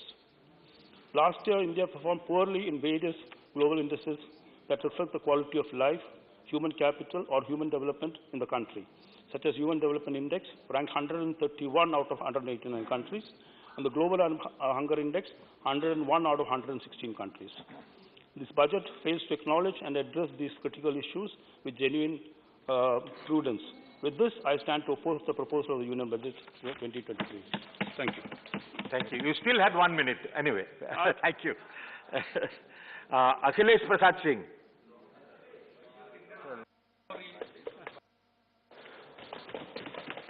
आपके party ने 11 minute दिया आपको, तो आप समय पर समाप्त कीजिए, नहीं तो बाकी लोगों को समय नहीं मिलेगा। सभापति महोदय, शुरू कीजिए। मैं आपका धन्यवाद करता हूं, पहले तो अपना समय कम करने के लिए। मुझे पार्टी ने कहा था 15 मिनट बोलने के लिए। नहीं, अब कम हो गया। लेकिन आपने कम कर दिया, तो आपको तो कोई चैलेंज कर नहीं सकता है। मैं कम नहीं करता, आपके पार्टी करता है। अपने पूरे नहीं, सॉरी, बोलने दीजिए उसको। आप बैठे, उनको बोलने दीजिए। मैं अपने पूरे संसदीय जीवन में विधानसभा में काम किया, लोकसभा में काम किया और अब राज्यसभा में कम से कम 1 दर्जन से ज्यादा बजट देखा हूं पास होते हुए। इतना निस्तेज और निरुद्देश्य बजट मैंने आज तक कभी देखा नहीं। ऐसे पिछले 2 साल कोरोना से पूरा देश संकट से जूझता रहा और ये बजट भी लगता है कोरोना ग्रस्त हो गया है। बजट को भी लकवा मारा हुआ लगता है। 2022, मैं एक किसान परिवार से आता हूं और पूरा देश ये उम्मीद कर रहा था, और पहले भी हम लोग देखते रहे हैं, यूपीए 1 में मैं मंत्री था और मुझे आज भी अच्छी तरह से याद है कि अपने पहले बजट भाषण में चिदम्बरम साहब वित्त मंत्री थे और उन्होंने 2-3 घोषणाएं की अपने बजट भाषण में कि हमारी सरकार रूरल क्रेडिट को दुगना करेगी, किसानों की एमएसपी को हम लोग दुगना करने का काम करेंगे, और अपने अंतिम बजट में रूरल क्रेडिट न केवल दुगना हुआ बल्कि मनमोहन सिंह जी के नेतृत्व वाली सरकार ने तिगुना करके देश को दिखाने का काम किया। जो न्यूनतम समर्थन मूल्य, जिसपे इतना बड़ा आंदोलन देश में हुआ, शायद आजादी के बाद का सबसे बड़ा किसान आंदोलन था जिसको देश ने देखा है, जब 3 बिल मोदी जी की सरकार ने लाई थी। उन लोगों का क्या मांग था? मांग था कि एमएसपी पर कानून बनाकर आप दें, कानून की गारंटी से एमएसपी ले आए, लेकिन वो तो नहीं हुआ। अभी जब 3 काला कानून वापस हुआ, वापस लेना पड़ा किसानों के दबाव के आगे, या 5 राज्यों के में जो चुनाव होने थे उसकी वजह से, या फिर जो परिणाम आए बाई इलेक्शंस के, उसमें जो हार हुई आपकी पार्टी की, उसके वजह से आपने कानून वापस लिया, लेकिन कोई कानून बना नहीं, किसानों को आश्वासन देने के बाद भी। और मैं जो देखा हूं, कृषि क्षेत्र की अगर बात करें इस बजट में, तो महत्वपूर्ण योजनाओं के बजट आवंटन में भी कमी की गई है। एक और प्रधानमंत्री जी जहां हर भाषण में फसल बीमा योजना का हवाला देते हैं, फसल बीमा योजना में भी बजट आवंटन पिछले साल से लगभग 500 करोड़ रुपया कम कर दिया गया। देश में एमएसपी को लेकर जो संशय की स्थिति थी वो कमी तो नहीं दूर हुआ। प्रधानमंत्री अन्नदाता आय संरक्षण अभियान पीएम आशा, मतलब एक तो परिपाटी बन गई, अब हर ये में एक प्रीफिक्स और सफिक्स लग जाता है। हर जो भी नया स्कीम आता है सब में प्रधानमंत्री जी के नाम से लगता है, कोई बात नहीं।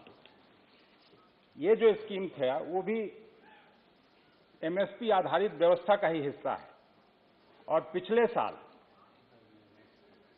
इस स्कीम में एक्चुअल खर्च 400 करोड़ रुपया था, लेकिन हैरानी की बात यह है कि इस साल इसमें केवल 1 करोड़ रुपए का प्रावधान किया गया है। और इससे तो मुझे यही लगता है कि सरकार की मंशा पीएम आशा योजना बंद करने की है। इस बारे में जब वित्त मंत्री जी अपना उत्तर देंगी तो लगता है स्थिति इस पर स्पष्ट करना चाहिए। दूसरा, मनरेगा एक महत्वाकांक्षी योजना थी यूपीए सरकार की। प्रायः सभी सहयोगी साथियों ने जब कभी अपना भाषण किया है तो सबने चर्चा किया है कि उसमें भी कमी की गई। 95,000 करोड़ से 71-72,000 करोड़ रुपए आपने कर दिया। तो जो गांव में खास करके कोरोना काल में अगर गरीब लोग बचे रहे तो वो एक ढाल के रूप में गरीबों के लिए वो स्कीम खड़ी थी और उससे बहुत कुछ बचा रह गया। कोरोना में लोगों का टीका लगाने, ये लगता है कि यही सबसे बड़ा इस सरकार का प्रमुख अस्त्र है। अर्थव्यवस्था खराब है, उसके बारे में कुछ नहीं करना है। लोगों का रोजगार गया, उसके बारे में कुछ नहीं कहना है। पढ़ाई लिखाई पठन पाठन प्रायः सभी विश्वविद्यालयों में ठप हो गया। मैं अस्थायी समिति का सदस्य हूं, एचआरडी कमेटी का, और उसमें जो मीटिंग्स होती है, जिस तरह का लर्निंग लॉस हुआ वो किसी से छिपा नहीं है। और ई विद्या स्कीम सब कुछ डिजिटल होते जा रहा है, लेकिन साथ साथ आपको ये भी करना चाहिए था कि इसमें जो डिजिटल फ्रॉड हो रहा है, जितना इसमें ट्रांजैक्शन हो रहा है, कोई कभी न कभी आपके मेरे जिंदगी में वो फ्रॉड का हम सभी शिकार होते हैं, पूरा देश शिकार होता है। उस पे आप कुछ कहते नहीं, उसके लिए आप कोई कानून लाते नहीं। तो जिस तरह का ये बजट है, आम लोगों के लिए कहीं कोई जगह नहीं है। आम आदमी हताश है, निराश है। और जिन लोगों के लिए बजट है, प्रधानमंत्री जी के मित्रों के लिए कल ही कपिल सिब्बल साहब अपने भाषण में बताए कि 142 बिलियनियर का इनकम कितना बढ़ा, लेकिन इस पे सरकार का ध्यान नहीं है कि ये जो 27 करोड़ लोग गरीबी रेखा के नीचे चले गए, अंत्योदय अन्न योजना और बीपीएल परिवार में जो लोग चले गए, उनके लिए आप क्या कुछ करने जा रहे हैं? उनकी आमदनी कैसे बढ़े? मिडिल क्लास जो 3 करोड़ लोग नीचे चले आए, उनके लिए टैक्स में कोई रियायत क्यों नहीं? इस पे आपका बजट प्रायः चुप है। और आपके मित्र जब बोलते हैं उधर से, तो जो बात सूट करती है, कोई इंटरनेशनल ये में हम देख रहे थे कि अरुण सिंह जी जब अपना भाषण शुरू किए तो आईएमएफ के एक डायरेक्टर का हवाला देते हुए बजट का तारीफ करने लगे। लेकिन जब कोई और प्रतिष्ठित इंटरनेशनल एजेंसी या अखबार कोई आलोचना करता है तो वो आपको प्रायोजित लगने लगता है। न्यूयॉर्क टाइम्स का एक रिपोर्ट था। न्यूयॉर्क टाइम्स आपके बजट के बारे में कहता है कि a large share of government spending will be raised from borrowing and taxes including those on fuel and fertilisers which have contributed to rising prices of food and essential commodities.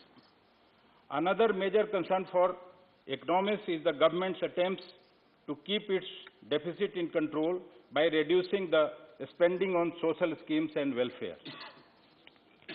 ये हकीकत है, इसको आप नजरअंदाज नहीं कर सकते। और कैसे करिएगा? ये डेफिसिट आएगा कहां से? कहने के लिए मेक इन इंडिया, लेकिन हो रहा है सब कुछ सेल इन इंडिया में जा रहा है।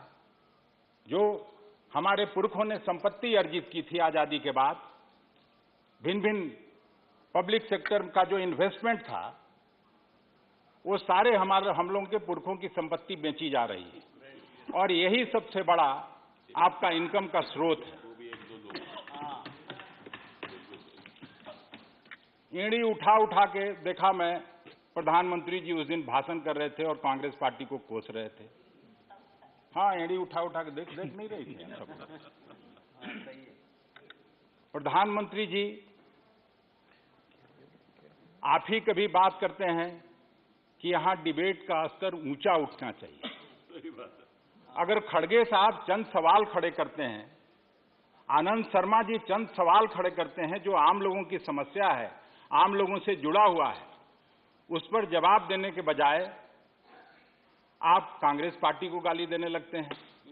ये कहां का न्याय है? और ये देश किसानों का है।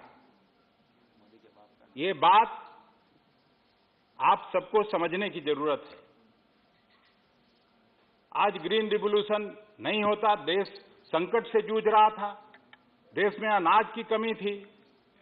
उस समय तो आप हुकूमत में नहीं थे, कांग्रेस पार्टी हुकूमत में थी, और इंदिरा जी के स्टेप से देश आत्मनिर्भर हुआ खाद्यान्न के मामले में। लेकिन आज मनोज जी ने ठीक कहा, आज गरीबों के थाली से दाल गायब है, सब्जी गायब है। वाइंड अप कीजिए। अरे आप तो इधर ही से गए हैं, आप क्यों ऐसा करते हैं?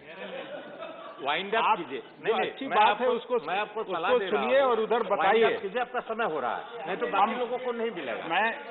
नहीं, आप आपके पार्टी के बाकी बिहार से आने वाला सोचिए, आपका अगर बाकी स्पीकर अगर सेक्रीफाइस करते हैं आपके लिए अलग बात है, लेकिन अभी आपके पार्टी और दो स्पीकर और है, उनके लिए भी टाइम आपको बताना है। आप तो इंटरफेयर कर रहे हैं। अब ऊंचा कुर्सी पर बैठ के नीचे को देखिए थोड़ा सा तो। बोलिए, अब बोलिए आप। मैं बिहार से आता हूँ। हाँ। बिहार में मैडम आपकी पार्टी सरकार में, मोदी जी चले गए, वो अच्छे नेता थे जब तक बिहार में थे, लेकिन वो भी बजट पर भाषण करते करते उनकी ऐसी स्थिति आपने कर दी कि वो बेचारे कवि बन गए। और कविता कह के अभी बाहर है, मैं उनको सुनाने वाला था। बिहार पहली पंचवर्षीय योजना, दूसरी पंचवर्षीय योजना में बेस्ट एडमिनिस्ट्रेटेड स्टेट के रूप में जाना जाता था। कांग्रेस की हुकूमत थी उस समय भी, और अकेले जितना चीनी देश पैदा करता है उसका 27% चीनी बिहार पैदा करता था। अब आपके हुकूमत में 27% से 2% पर चला गया। वहां के समाजवादी मुख्यमंत्री, जिनको कल ही प्रधानमंत्री जी ने कहा कि नहीं वो अच्छे समाजवादी हैं, नीतीश कुमार जी, लेकिन उनकी बात भी कहां सुन रहे हैं आप? स्पेशल स्टेटस का दर्जा का मांग कर रहे थे। मैं बिहार विधानसभा में काम करता था, तो उस समय के तत्कालीन गृह मंत्री जब राज्य का बंटवारा कर रहे थे, आदरणीय आडवाणी जी, वो पता नहीं अभी किस हालत में आप लोगों ने रखा उनको, उन्होंने कहा था कि बिहार को हम लोग हरियाणा और पंजाब बनाएंगे। बिहार को हम लोग 1,79,000 करोड़ का पैकेज देंगे। एक्स्ट्रा टाइम भी आपको मिल गया। उस पैकेज का क्या हुआ? उस पैकेज का क्या हुआ? सभापति जी, हम आपसे जानना चाहते हैं।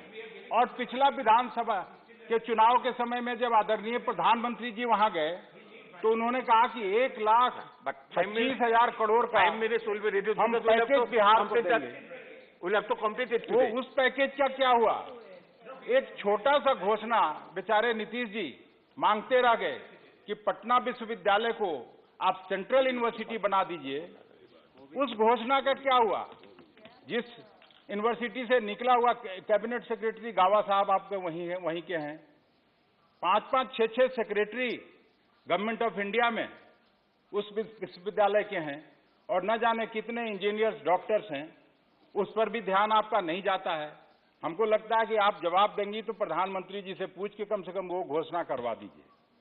और रोहतास इंडस्ट्री था, डोला बहन ने कल जूट इंडस्ट्री का बात किया, पूरा वो इलाका पूर्णिया कटिहार का पूरा शुगर मिल सारे बंद हैं। सारे औद्योगिक जो भी कांग्रेस की हुकूमत में पब्लिक सेक्टर इन्वेस्टमेंट आया, सभापति महोदय, चाहे वो बोकारो का कारखाना हो, हटिया का कारखाना हो, बरौनी का कारखाना हो, बाढ़ में आया, मुजफ्फरपुर में थर्मल पावर आया, लेकिन इस हुकूमत में क्या आया बिहार को? बिहार के साथ क्यों ऐसा सौतेलेपन का व्यवहार कर रहे हैं?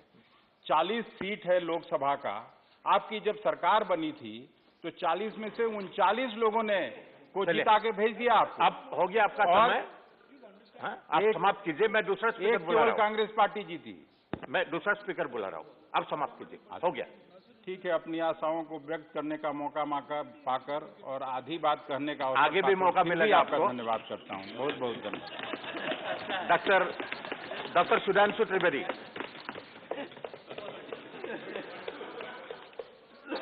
You have 20 minutes from your party. माननीय सभापति महोदय, आज वित्त मंत्री महोदया के द्वारा प्रस्तुत इस बजट के समर्थन में मैं बोलने के लिए खड़ा हुआ हूं। ये बजट कोई सामान्य बजट नहीं, क्योंकि ये आजादी के अमृत महोत्सव वर्ष में, जिसे प्रधानमंत्री जी ने आगे के लिए अमृत काल शब्द का प्रयोग किया है, उसे बहुत से अमृत तत्व को सन्निहित किए हुए समाज के लिए अनेक कल्याणकारी विषयों को लिए हुए प्रस्तुत किया गया है। देखिए, जब अर्थ की बात आती है तो यह कहा जाता है कि अर्थ का कितना महत्व है। हमारे यहां संस्कृत के सुभाषित में कहा गया है, अर्थ सर्व जगन मूलः अनर्थो अर्थ विपर्ययः। इसका अर्थ होता है कि संपूर्ण जगत के क्रियाकलापों का मूल अर्थ है, फाइनेंस है। इसीलिए अनर्थ शब्द, जो कि सब कुछ नष्ट होने के अर्थ में होता है, वह इसका विपरीत शब्द के रूप में प्रयोग होता है। इसलिए इस बजट के अर्थ को समझने के लिए मैं आंकड़ों के ऊपर बहुत डिटेल में नहीं जाना चाहता, क्योंकि यहां पर सभी लोग विद्वान बैठे हुए हैं और उन्होंने आंकड़ों के बारे में बहुत कुछ जानकारी पहले से है।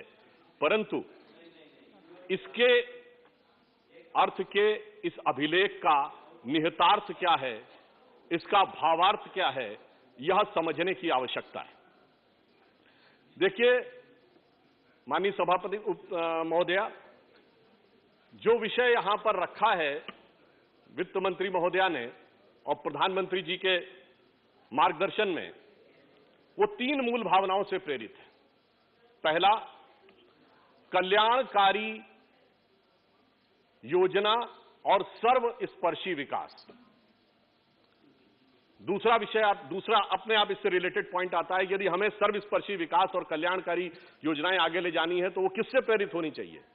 वो प्रेरित होनी चाहिए भविष्य की आवश्यकताओं से, जैसे पर्यावरण संतुलन, ग्रीन एनर्जी और हाई टेक्नोलॉजी। तो अगला चरण, अगला प्रश्न आपके मन में उठेगा कि ये सब यदि संचालित होना चाहिए तो इसके लिए धन की व्यवस्था, संसाधन की व्यवस्था कहां से होनी चाहिए? तो इसमें पब्लिक के साथ साथ प्राइवेट सेक्टर का भी बहुत सक्रिय और सकारात्मक सहयोग के साथ इसमें संसाधन जुटाने की भी व्यवस्था की गई है। तो इसलिए मैं कहना चाहूंगा कि this is a welfare oriented, all inclusive development motivated by the futuristic technologies and high technologies like ecological balance and green energy, with an active and vibrant participation of the private sector also. अब आप कहेंगे कि ये सब कुछ आपने कह तो दिया, परंतु क्या ये संभव है कि ये हम कैसे करेंगे? तो मैं कहना चाहता हूं कि हम लोगों ने यह करके दिखाया है। अभी बजट में विकास की दर 9.2% रखी गई है। कल सुशील मोदी जी ने भी इस बात का उल्लेख किया था कि IMF ने अभी 25 मार्च को जो अपनी रिपोर्ट दी है उसमें रिवाइज एस्टीमेट में भी भारत की प्रोजेक्टेड ग्रोथ रेट 9% रखी है, यानी जो हमने स्थापित किया है उसके बिल्कुल अनुरूप है, यह यथार्थ पर है। दूसरा, जो फिस्कल डेफिसिट था, वित्तीय घाटा, जिसका लक्ष्य 6.8% रखा गया था, वो 6.9% है, यानी वो भी हमने लगभग पूरी तरह अटेन किया है। जबकि यह फैक्ट है कि हमने इसमें मैसिव कैपिटल एक्सपेंडिचर भी बढ़ाया है और इस वर्ष 34% से अधिक की वृद्धि की है। इसके बावजूद वित्तीय घाटे पर नियंत्रण, मेरे विचार से इसके लिए वित्त मंत्री महोदया साधुवाद की पात्र है। एक और बात भी है कि टैक्स कलेक्शन का जो टारगेट था वो 22.17 लाख करोड़ रुपए था, जिसे बाद में रिवाइज करके 25.16 लाख करोड़ रुपए किया गया, और जो एक्चुअलाइज हुआ दैट इज 26.13 लाख करोड़, यानी जो हमने तय किया उसके आगे तय किया, फिर उससे कहीं बेहतर हमने रियलाइज किया। यह इस बात का प्रमाण है कि हमारी योजनाएं और अनुमान और वित्तीय प्रबंधन सब ठोस तथ्यों पर आधारित है। एक फैक्टर और भी है, जब हम इस विषय पे बात करते हैं, अभी स्टेट बैंक ऑफ इंडिया का एक सर्वे आया जिसके अनुसार 2017-18 में भारत की जो इनफॉर्मल इकोनॉमी थी, जो लगभग 52% के आसपास थी, वो अब 15 से 20% के आसपास हो गई है, जो अधिकांश विकसित देशों के पैरामीटर्स के अनुरूप है। इसका अर्थ यह हुआ कि ये जो निरंतर प्रयास विगत 2-3 बजट के द्वारा किया गया है वो अपना प्रभाव दिखा रहा है और अर्थव्यवस्था एक नए स्वरूप और नई शक्ति के साथ युक्त हो रही है। परंतु मैं यह भी कहना चाहूंगा महोदया कि यह सब हमने किस समय अचीव किया है। जब अनेक प्रकार के आरोप प्रत्यारोप सरकार के ऊपर लगते हैं तो मैं कहना चाहूंगा, ये बताइए, इस समय जब विश्व मनुष्य जाति के ज्ञात इतिहास की सबसे बड़ी चुनौती का सामना कर रहा था, 200 देश कोविड से affected, in the documented history of world nowhere you can find any reference कि 200 countries are facing the same problem. और इतना ही नहीं, अर्थव्यवस्था के फ्रंट पर सन 2020 का वह वर्ष जब इंग्लैंड की ग्रोथ रेट -9.3, अमेरिका की -5.6, इटली, जर्मनी, फ्रांस -10, और उसके बाद यह कहा जा रहा है कि इस परिस्थिति के लिए प्रधानमंत्री मोदी जी जिम्मेदार हैं। मेरे विचार से इतने प्रबुद्ध लोग जो विपक्ष में बैठे हुए हैं, जो अनेक बार विदेश गमनागमन में संलग्न अनेक नेता हैं, कम से कम उनको तो इस बात का ध्यान रखना चाहिए कि पूरे विश्व की अर्थव्यवस्था, विश्व के इतिहास में कोई एग्जाम्पल बताइए जब all G7 countries are having negative growth rate, उस दौर में। और हम इकलौते ऐसे देश थे जब देश के अंदर भी सब मोदी जी पर आक्रमण करने के लिए खड़े हुए थे, परंतु उन्होंने जिस दृढ़ता से परिचय दिया है, चाहे कोई साथ खड़ा था नहीं खड़ा था। मुझे महादेवी जी की कविता की वो पंक्ति याद आती है जो प्रसिद्ध कविता थी, पंत होने दो अपरिचित, प्राण रहने दो अकेला, अन्य होंगे चरण हारे, और हैं जो लौटते दे शूल को संकल्प सारे, चिर वृत्ति निर्माण उन्मद, यह अमरता नापते पद, बांध देंगे अंक संस्कृत से तिमिर में स्वर्ण बेला, पंथ होने दो अपरिचित, प्राण रहने दो अकेला। आगे जब आगे विचार किया गया बजट में, तो एक और तथ्य जिसकी तरफ लोगों का ध्यान नहीं था, लोग कहते साहब एक्सपेंडिचर के लिए फर्दर लोगों को क्यों नहीं पैसा उपलब्ध कराया जा रहा है। सब प्रकार की व्यवस्थाएं सरकार द्वारा की गई, परंतु एक फैक्ट भी है, पिछले एक वर्ष में जो इंडिया की हाउस होल्ड सेविंग है वो 7 लाख करोड़ रुपए बढ़ी और हाउस होल्ड डेट 18,000 करोड़, और यहां तक कि जो 45 करोड़ जनधन अकाउंट हैं, जिसमें सबसे गरीब और वंचित और निर्धन लोगों के अकाउंट हैं, उसमें सेविंग्स में 39,000 करोड़ रुपए की वृद्धि हुई है। यह इस बात का प्रमाण है कि पेंडेमिक के इस दौर में एक मनोविज्ञान है कि जनता अभी बचत की तरफ ज्यादा ध्यान दे रही है, क्योंकि उन्हें लग रहा है कि शायद कोविड काल पूर्णतः समाप्त हो जाए, तब वो सामान्य आर्थिक गतिविधियों में आएंगे। और वित्त मंत्री जी ने पूरी संवेदना के साथ इस विषय का ध्यान रखा है कि उन्होंने ना कोई टैक्स लगाया है, ना इंटरेस्ट रेट में कोई कमी की है, यानी जनमानस की उस भावना का पूरा सम्मान उन्होंने यहां पर किया है। अब यह दौर जो दुनिया का एक ऐसा दौर था जिसमें से हम सिर्फ बच के नहीं निकले, हम सिर्फ सरवाइव नहीं किए, बल्कि हमने एक नए सृजन का आधार भी बनाने का प्रयास किया। यह हादसा था, हादसा बड़ा खौफनाक था, पर ऐसा नहीं कि हमने हिम्मत हारी। मैं कहना चाहूंगा कि हमने किस विचार का ध्यान रखा कि हादसों का दौर है तो क्या मुस्कुराना छोड़ दें और जलजलों के खौफ से घर बनाना छोड़ दें। इसलिए हमने एक नई व्यवस्था का निर्माण भी शुरू किया और व्यवस्था के निर्माण का आधार क्या बनाया? वो आधार जो प्रधानमंत्री जी ने नींव रखी है, जो वित्त मंत्री जी ने अपने बजट में प्रावधान किया है, गति शक्ति। गति शक्ति में चाहे रेल हो, रोड हो, एयरपोर्ट हो, पोर्ट हो, लॉजिस्टिक सपोर्ट हो, मास ट्रांसपोर्टेशन हो, ये 7 इंजन्स ऑफ ग्रोथ जो हमारे एक भविष्य में बड़े भव्य भवन का आधार बनाते हुए दिखाई पड़ रहे हैं। फिर 25,000 करोड़ रुपए नेशनल हाईवे के लिए हो या रेलवे में एक प्रोडक्ट एक स्टेशन बनाने का हो, यानी भारत के अंदर जो एक सृजनात्मक क्षमता है उसका अर्थ जगत में कैसा प्रयोग किया जाए, उन सारी चीजों का भी ध्यान रखा गया। फिर चाहे मैं बहुत विस्तार में न जाते हुए एमएसएमई में ईसीएलजीएस को 2023 तक बढ़ाना हो, 5 लाख करोड़ का कवर देना हो और यह तय करना हो जो प्रधानमंत्री जी ने भी बोला था कि 200 करोड़ रुपए से अधिक के टेंडर ही ग्लोबल होंगे और उसके नीचे भारतीय कंपनियों और इसका सर्वाधिक लाभ एमएसएमई को ही प्राप्त होने की संभावना है। और मेक इन इंडिया में 60 लाख जॉब क्रिएट होने हो, 400 वंदे भारत ट्रेन चलनी हो, क्या इनमें से कोई भी जॉब क्रिएशन के बगैर होगा? चिदंबरम साहब बोल रहे थे कि जॉब का उल्लेख उन्हें दिखाई नहीं पड़ता है, तो मैं विनम्रता से कहना चाहूंगा भाई वो हार्वर्ड से इकोनॉमिक्स पढ़े हुए हैं, अगर इतना विकास इंफ्रास्ट्रक्चर में होगा तो क्या जॉब्स उसमें क्रिएट होकर नहीं दिखाई पड़ेंगे? ये सहज स्वाभाविक रूप से समझा जा सकता है। अगला पक्ष आता है सुरक्षा। देखिए, सुरक्षा के मामले में हमारी सरकार ने सबसे बड़ा आमूलचूल परिवर्तन किया है। मैं कभी सोचता था कि हमारा देश चंद्रयान बना सकता है तो मिसाइल क्यों नहीं, अगर मिसाइल बना सकता है तो एसॉल्ट राइफल क्यों नहीं। ऐसा नहीं कि हमारे अंदर क्षमता नहीं थी। डिफेंस प्रोडक्शन हमने शुरू किया था। आपने देखा इस बजट में प्रावधान किया गया कि जितना भी डिफेंस प्रोडक्शन होगा उसका capital 68% capital procurement domestic industry से होगा, यानी हम ग्रेजुअली सेल्फ रिलायंट आत्मनिर्भर होते चले जाएंगे डिफेंस के क्षेत्र में। और दूसरा काम यह किया है कि अभी तक डीआरडीओ ने जितनी भी रिसर्च एंड डेवलपमेंट किया था उसको अब इंडस्ट्री और एकेडमिक्स दोनों के लिए ओपन कर दिया है, यानी जो कुछ हमने नई टेक्नोलॉजी अर्जित की है अब उसको एक व्यापक रूप से सहज नैसर्गिक रूप से विकसित होने का आधार भी मिले, यह सुनिश्चित किया है। जबकि डिफेंस सबसे बड़ा मद है, 3.85 लाख करोड़ तो है, और इसमें अगर 1.2 लाख करोड़ जो कि पेंशन में जाता है उसको इंक्लूड कर लें तो 5 लाख करोड़ रुपए से अधिक का मद है।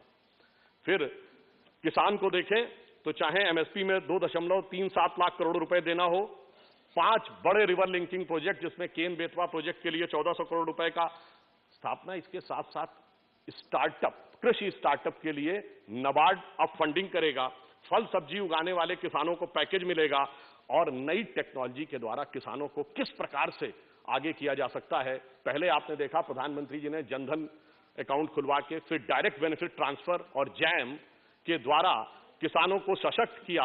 अब ड्रोन टेक्नोलॉजी के द्वारा चाहे कीटनाशकों का स्प्रे हो, चाहे सीड्स का बीज का स्प्रे हो अथवा मैपिंग, क्योंकि एक बहुत बड़ा समस्या क्या होती है ग्रामीण क्षेत्रों में कि मैपिंग उतनी एप्रोप्रिएट नहीं होती, जिस कारण से विवाद होता है, क्योंकि ड्रोन से बड़ी दूर की दृष्टि नजर आती है।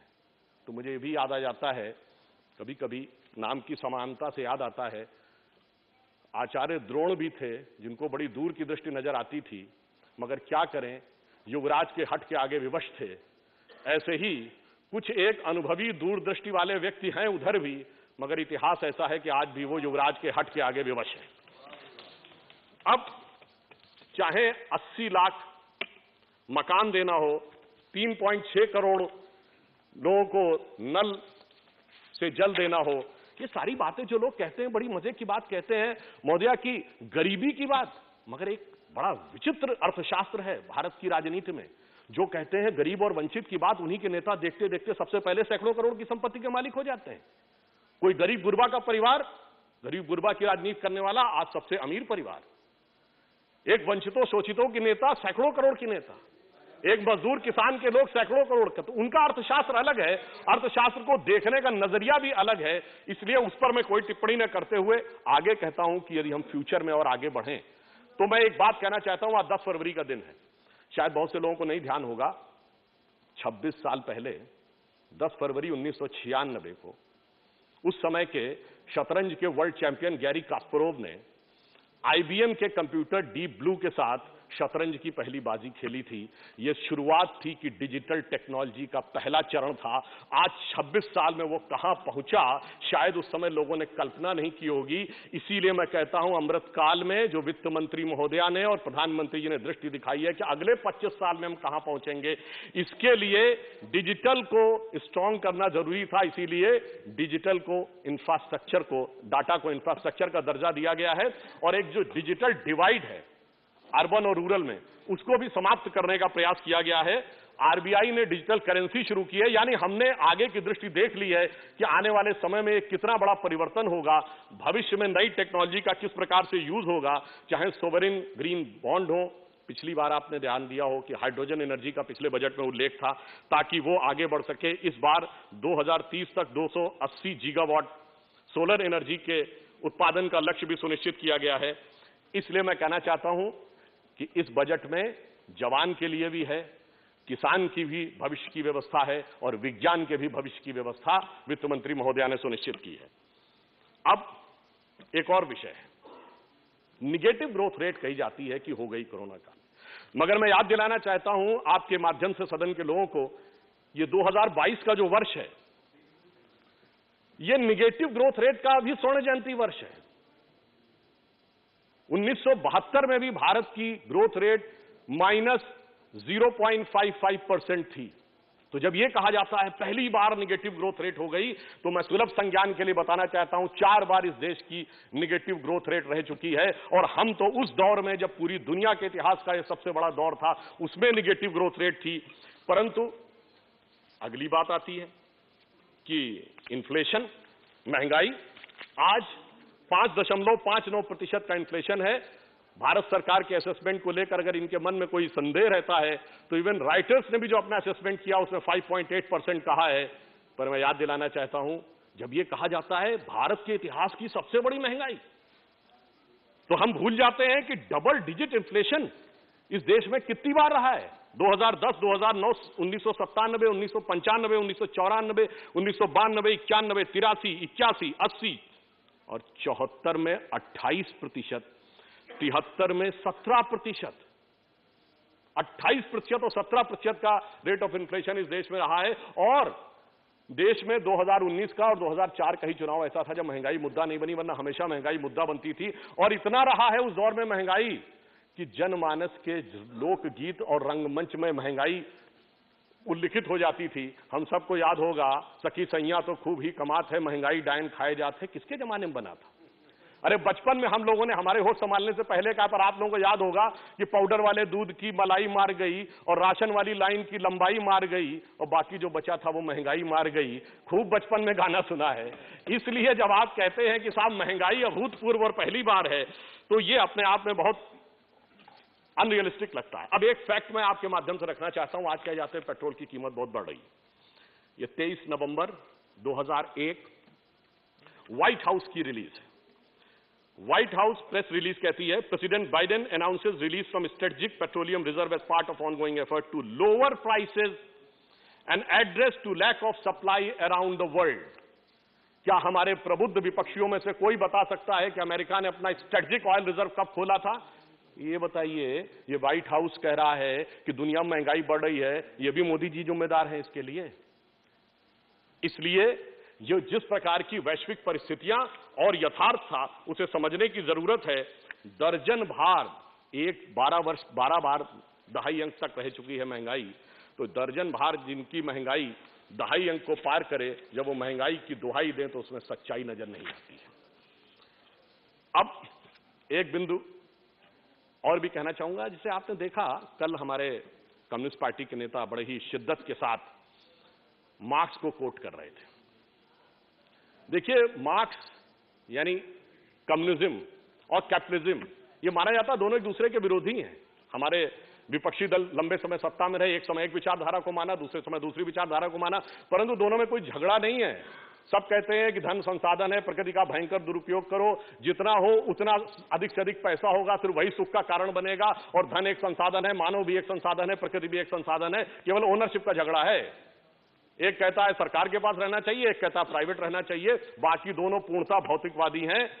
हम जब मानते हैं तो हम धन को संसाधन नहीं मानते, हम उसको लक्ष्मी माता मानते हैं, इसलिए उसमें चेतना देखते हैं और स्नेह देखते हैं, इसलिए वो सबको समान रूप से अपना जो लाभ है वो पहुंचाने का प्रयास करती है। ये एक अंतर है हमारी सोच और उनकी सोच में, जो मार्क्स की सोच है और जो भारतीय सोच है। इसीलिए धन जब सिर्फ संसाधन होता है तो उसका आसन किसी भी कुशासन में, किसी भी दुशासन की तिजोरी में हो सकता है। Honorable member, you'll have to start winding up. Yes, 1 minute. I will stand. You have 1 minute. और परंतु जब वह कल्याणकारी जीवन चेतना के द्वारा लक्ष्मी मां के रूप में आता है समाज में कल्याण करने के लिए, तो उसका आसन सिर्फ कमल ही होता है। इसीलिए आपने देखा कि जब से आए हैं तब से निरंतर कल्याण की तरफ हम आगे बढ़ रहे हैं। और अंत में मैं ज्यादा समय न लेते हुए कहना चाहूंगा, कल कपिल सिब्बल जी जो समाप्त कर रहे थे, अब गाहे बगाहे औरंगजेब का भी उल्लेख कर दिए और जजिया में अर्थशास्त्र देखने लगे। अब क्या करें, फितरत ही ऐसी है कि जब कांग्रेस के लोग बोलते हैं तो कहीं ना कहीं वो उल्लेख कर ही देते हैं। तो हम भी सिर्फ ये कहना चाहेंगे, हम जब अर्थशास्त्र का संदेश लेते हैं तो कहां से लेते हैं? भगवान राम के उस सिद्धांत से जो कहते हैं कि टैक्स कलेक्शन कैसे होना चाहिए। जैसे कि सूरज करता है, वो नल जहां सरोवर है उससे ज्यादा पानी लेता है, नदी से ज्यादा लेता है, मिट्टी थोड़ी है उससे कम लेता है, परंतु जब बरसाता है तो सब पे समान रूप से बरसाता है। जिसे तुलसीदास जी ने लिखा है, बरसत हर्षत सब लखें, करशत लखे न कोय, तुलसी प्रजा सुभाग से भूप भानु सम होए। इससे आपको यह भी समझना चाहिए कि हम कहां से उस भक्ति में से कितनी शक्ति लेते हैं और कहां से गति लेते हैं। बस 2-3 सेंटेंस में समाप्त कर रहा हूं। सिर्फ एक बात कहना चाहूंगा, देखिए, जब आप एक जमाने में हम लोग कहते थे ना, हमारे ऊपर आरोप लगता था कि रामलला हम आएंगे, मंदिर वहीं बनाएंगे, तारीख नहीं बताएंगे, उसका अर्थशास्त्र क्या था? जब ये देश आजाद हुआ, गुलामी के चंगुल से हमारी अर्थव्यवस्था मुक्त हुई 47 में, तो 49 में रामलला प्रकट हुए। जब 90 और 92 के दौर में पुराना अर्थव्यवस्था का ढांचा टूटा और एक नई अर्थव्यवस्था उभरी, तो वहां से राम जन्मभूमि का एक नया आंदोलन उभरा। और आप मजे की बात देखिए, उस समय हमारा फॉरेन एक्सचेंज रिजर्व 1 बिलियन था, और जब अटल जी की सरकार आई, यानी गठबंधन में आई, तो 100 बिलियन पहुंचा। और जब स्पष्ट बहुमत से हमारी राम की भक्ति वाली सरकार आई तो 500 बिलियन पहुंचा। एक लाइन और कह दूं, और अब वो 600 बिलियन पहुंचा है। इसलिए ये बजट ये बताता है कि जो हमसे कहते थे कि तारीख नहीं बताएंगे, आश्वस्त रहिए, हम तारीख में वो मुकाम दिखाएंगे कि भारत माता के वैभव का भव्य मंदिर और इस राष्ट्र के गौरव का श्री राम मंदिर दोनों हम ही बनाएंगे। और मैकाले और मार्क्स के मानस पुत्र अपनी नाकाम हसरतों का मरसिया पढ़ते रह जाएंगे। Doctor Trivedi. Doctor Prashant Nanda. Thank you, madam. You have 5 minutes. Okay. Thank you, madam. The highlights of this budget 22-23 are R&D infrastructure, capital expenditure, digital health platform, and digital currency, which are definitely would go a long way for the economy of the country. But this budget has no answer for current price rise, for which the middle class and poor and farmers are facing a lot of problems. Rise in the petrol, diesel and cooking gas and other household commodities has made the housewives helpless in tackling their family budget. This budget must have disappointed them. Reduction in Manrega in a pandemic situation is not going to help poor people.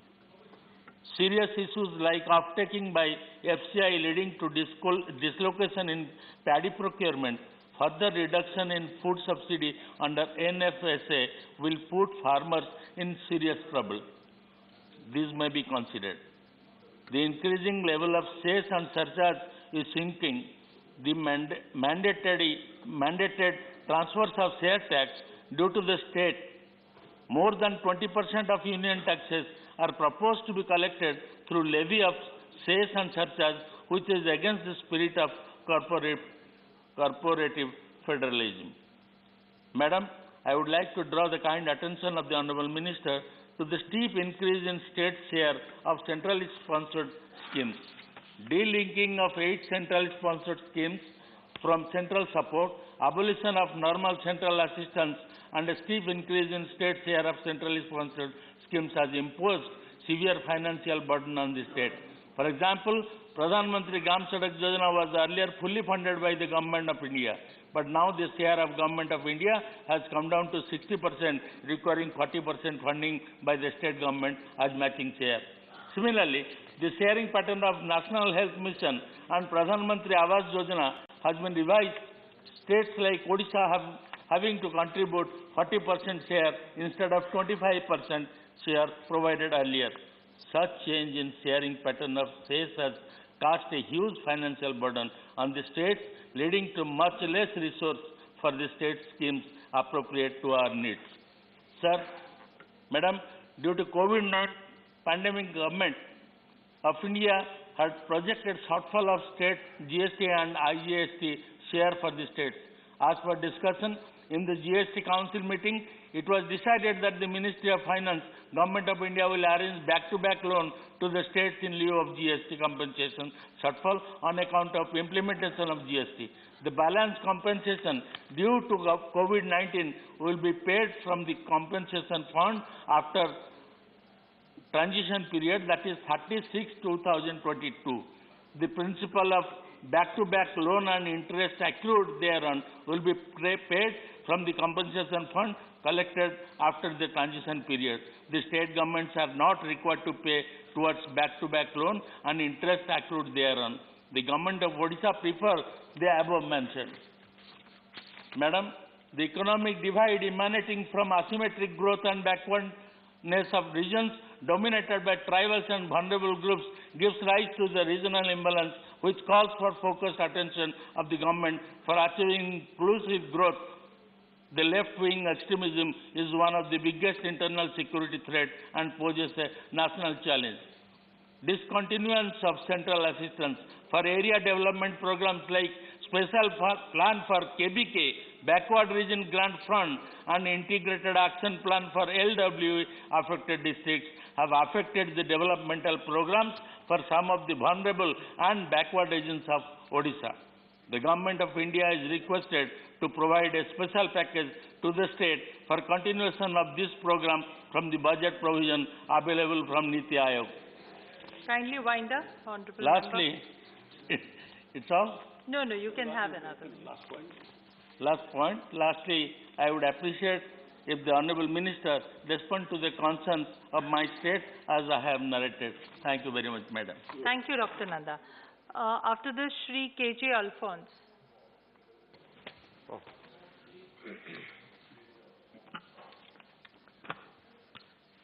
Chairman, sir, I strongly support the budget. First of all, a few sentences on the macroeconomic fundamentals of this nation. Last year we spent 2.64 crores more than what was budgeted.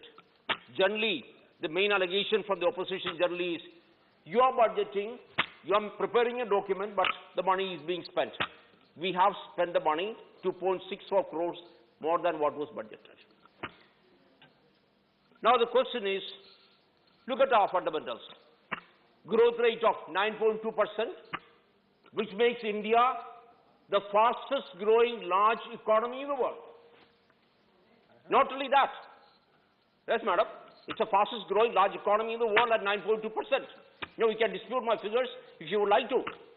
And according to IMF projections, madam, India is going to be the fastest growing large economy over the next 3 years. These are all projections, but this is a fact, 9.2%. Your fiscal deficit of 6.9% is one of the lowest globally because pandemic is something which the world never faced. As my friend Sudhanshu mentioned here, the biggest tragedy in the history of the world. And look at the way India faced it. And the answer was very simple. We provide whatever is necessary. Government went to any extent to provide purchasing power in the hands of the people, to create medical facilities, to vaccinate 170 crore people in this country. Madam, Still, the fiscal deficit is only 6.9% and is projected to come down to 6.4% this year. I have a slight difference of opinion on this because I believe in these times of pandemic, when your consumption need to increase dramatically, you don't need to go for physical austerity. You don't really need to confine your fiscal deficit to 6.4%. Even if it goes up a little bit, it does not really matter. Your foreign exchange reserves, $634 billion, one of the highest in the world. Your FDI, $89 billion, one of the highest in the world. Your tax realization, buoyant, direct as well as indirect taxes. Your exports, historical. Madam, this places Indian economic, the macro fundamentals of Indian economy on an extremely sound footing in these difficult times. I'm not saying we are out of the woods. We still need to do more.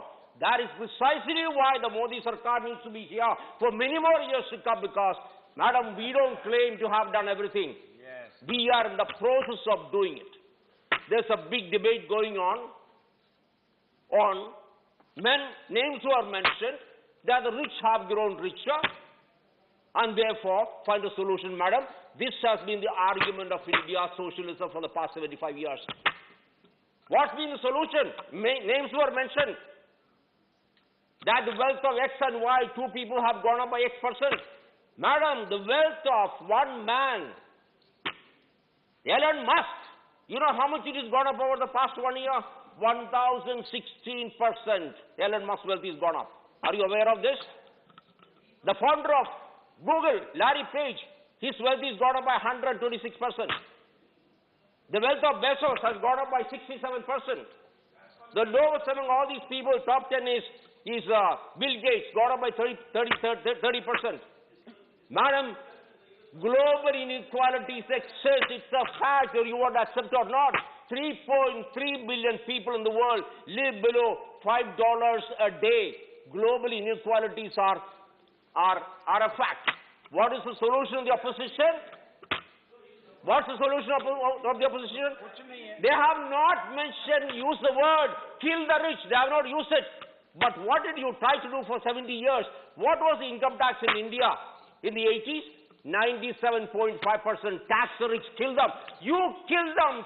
Still a sensible man called Narasimha Rao came and said, and along with Manmohan Singh said, sorry, this is not practical. We need to liberate the animal forces of the private sector. We need investment. They had the courage to do it. I place on record the appreciation. Narasimha Rao, Manmohan Singh, they did it. But of course, slice by slice, the country was sold off.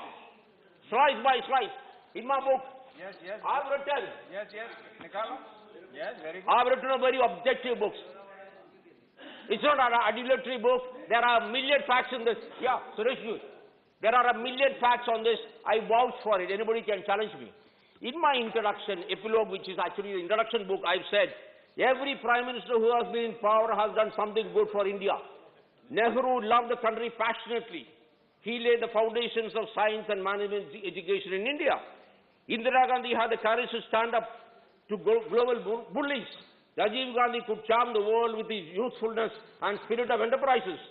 Many of them had their share of failures, some colossal, Madam, colossal. My father was a soldier, fought the Second World War, Battle of Kohima. He's lucky he didn't die. As a son of a soldier, let me tell you, I'm extremely proud of the man, Narendra Modi, who is the Prime Minister of India, because he has the courage to stand up for India. When 38,000 square kilometers of Indian territory was swallowed by China in 1962, somebody raised the issue in the parliament, Nehruji, what is happening? What did you do? He said, sorry, not a blade of grass grows there. What is the point? We haven't lost anything. So somebody pointed out, Nehruji, on your head there is not one hair. Why do you need your head? Why didn't you chop it off? Parliament debate. Sir, as a son of a soldier, I feel proud when we take on our enemies in Balakot, when we take them on Pangong So, when we take them on Galwan Valley, when our defense forces are strengthened. Here, former defense ministries are record saying we will not create any infrastructure on the corridor, on the borders, because the enemy can march in. On record, you want to see the video? The former defense minister, we don't want to create the infrastructure. We are building 1,133 kilometers of roads on the borders. Advanced landing fields, latest aircrafts. Now 68% of arms being produced. Probably say, why are you giving it to the private sector? Sir, learn from global community. The best equipments in the whole world are produced by the private sector, not by the defense ordnance factories. Did you have boots, sir? Did you have bulletproof vests for our soldiers when you people were in power? Did you have? We got them, sir. We empowered them. We gave them money, sir. As a son of a former soldier, I am proud of my Prime Minister. And here was a prominent member of the Parliament speaking the other day saying, India is bowing its head in front of the international community. Madam, look at the way the Kargeji was saying. Hey, you Christian community, you have been persecuted. Come on. Where is your space in this country? Sir, I've never seen such happiness on the face of the Pope as when we embraced India's Prime Minister Narendra Modi. I've never seen such happiness. American president went to see him. He did not embrace. He offered to go nearby. He pushed back. The biggest moral leader in the world, when he embraced Modi, that was the biggest sign of happiness. Where is Modi, sir? Where is Modi? And you people spread the canard that Christians have been persecuted in India. A party which burned alive 5,500 people in Delhi say, when the banyan tree falls, it is bound to happen, sir. I paid my little. I was in Kerala those days. When I came back to Delhi as Commissioner DDA, I paid my little bit back. The first building I demolished, being autobiographical, the first building I demolished belonged to the leader of that gang, HKL Bhagat. Let me name the man. And what was the size of the building I demolished first in Delhi? 2 lakh square feet, just 2 lakh square feet. I paid back. This was my little paying back to the country. Sir, you can accuse me. You can accuse me of being a mouthpiece of the capitalists. I think, sir, any person who creates job in this country, let me name the people because you named them. Be it Reliance, be it Ambani, be it Adani, be it anybody, they must be worshipped. Yes, because they provide jobs. Manoj Jaji, let me tell you. Yes, Manoj Jaji, your leader, your party, your leader. Please address the chair. Sorry, don't interrupt me. They ate cattle feed meant for the cattle. What did you do? How many jobs have you created? Honorable member. Parliament here, except for the industrialists. How many jobs have we created individually? Honorable member. We don't create jobs, sir, Manoj Jaji. The people who invest money, Ambani, Adani, every industrialist who creates money in this country, Honorable member, please address the chair. Just create a job. They need to be respected. They need to be respected. Honorable member, please address the chair. Don't talk amongst yourselves. They might think I'm the voice of the capital. Yes, I was with Mr. Mukesh Ambani in Time magazine's list of 100 young global leaders. I haven't had a coffee with Mr. Mukesh Ambani ever. Not with Ambani ever. I have not taken a meal from anybody. You come to my house and see. My house is a commune, true commune, Mr. Jaji. You come and see. There are 43 people living in my house. Yesterday, one small little baby was born yesterday.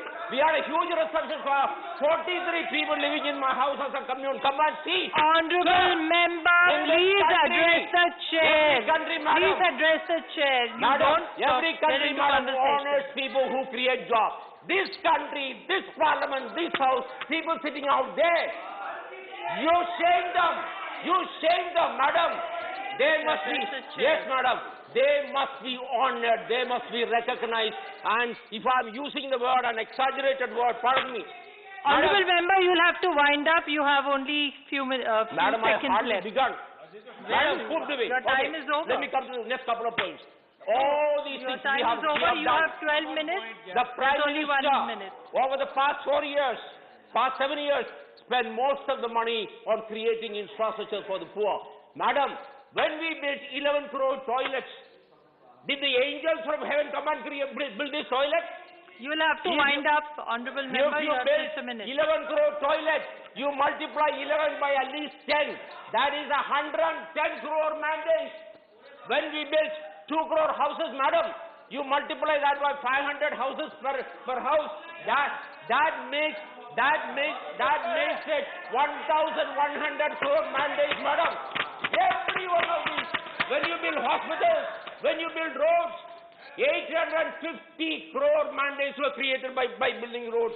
Is it not employment? Honorable member, your time is over. Is it not employment? Please wind up. Is it not employment? Please wind up. My last point. I will have to call the next speaker. My last point. Please permit me. Please conclude. I'm concluding. My last point.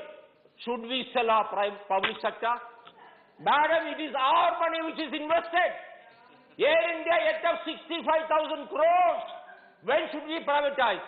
Privatize them when their value is highest. Okay, not thank you. When they are finished. Not Thank when you, they are Mr. broken. Alphonse. So, no, on LIC, we are not privatizing, we are only giving 4 to 5% of that equity to the public who created the wealth. You'll have to wind up. This is a time to sell it. This is a time to sell it. You'll have to wind when up. it has a value, please sell it because this is a value for the people. Thank you. And support the budget. Thank you. Thank you. The next member is Mr. Mahesh Poddar. Great. You have 10 minutes.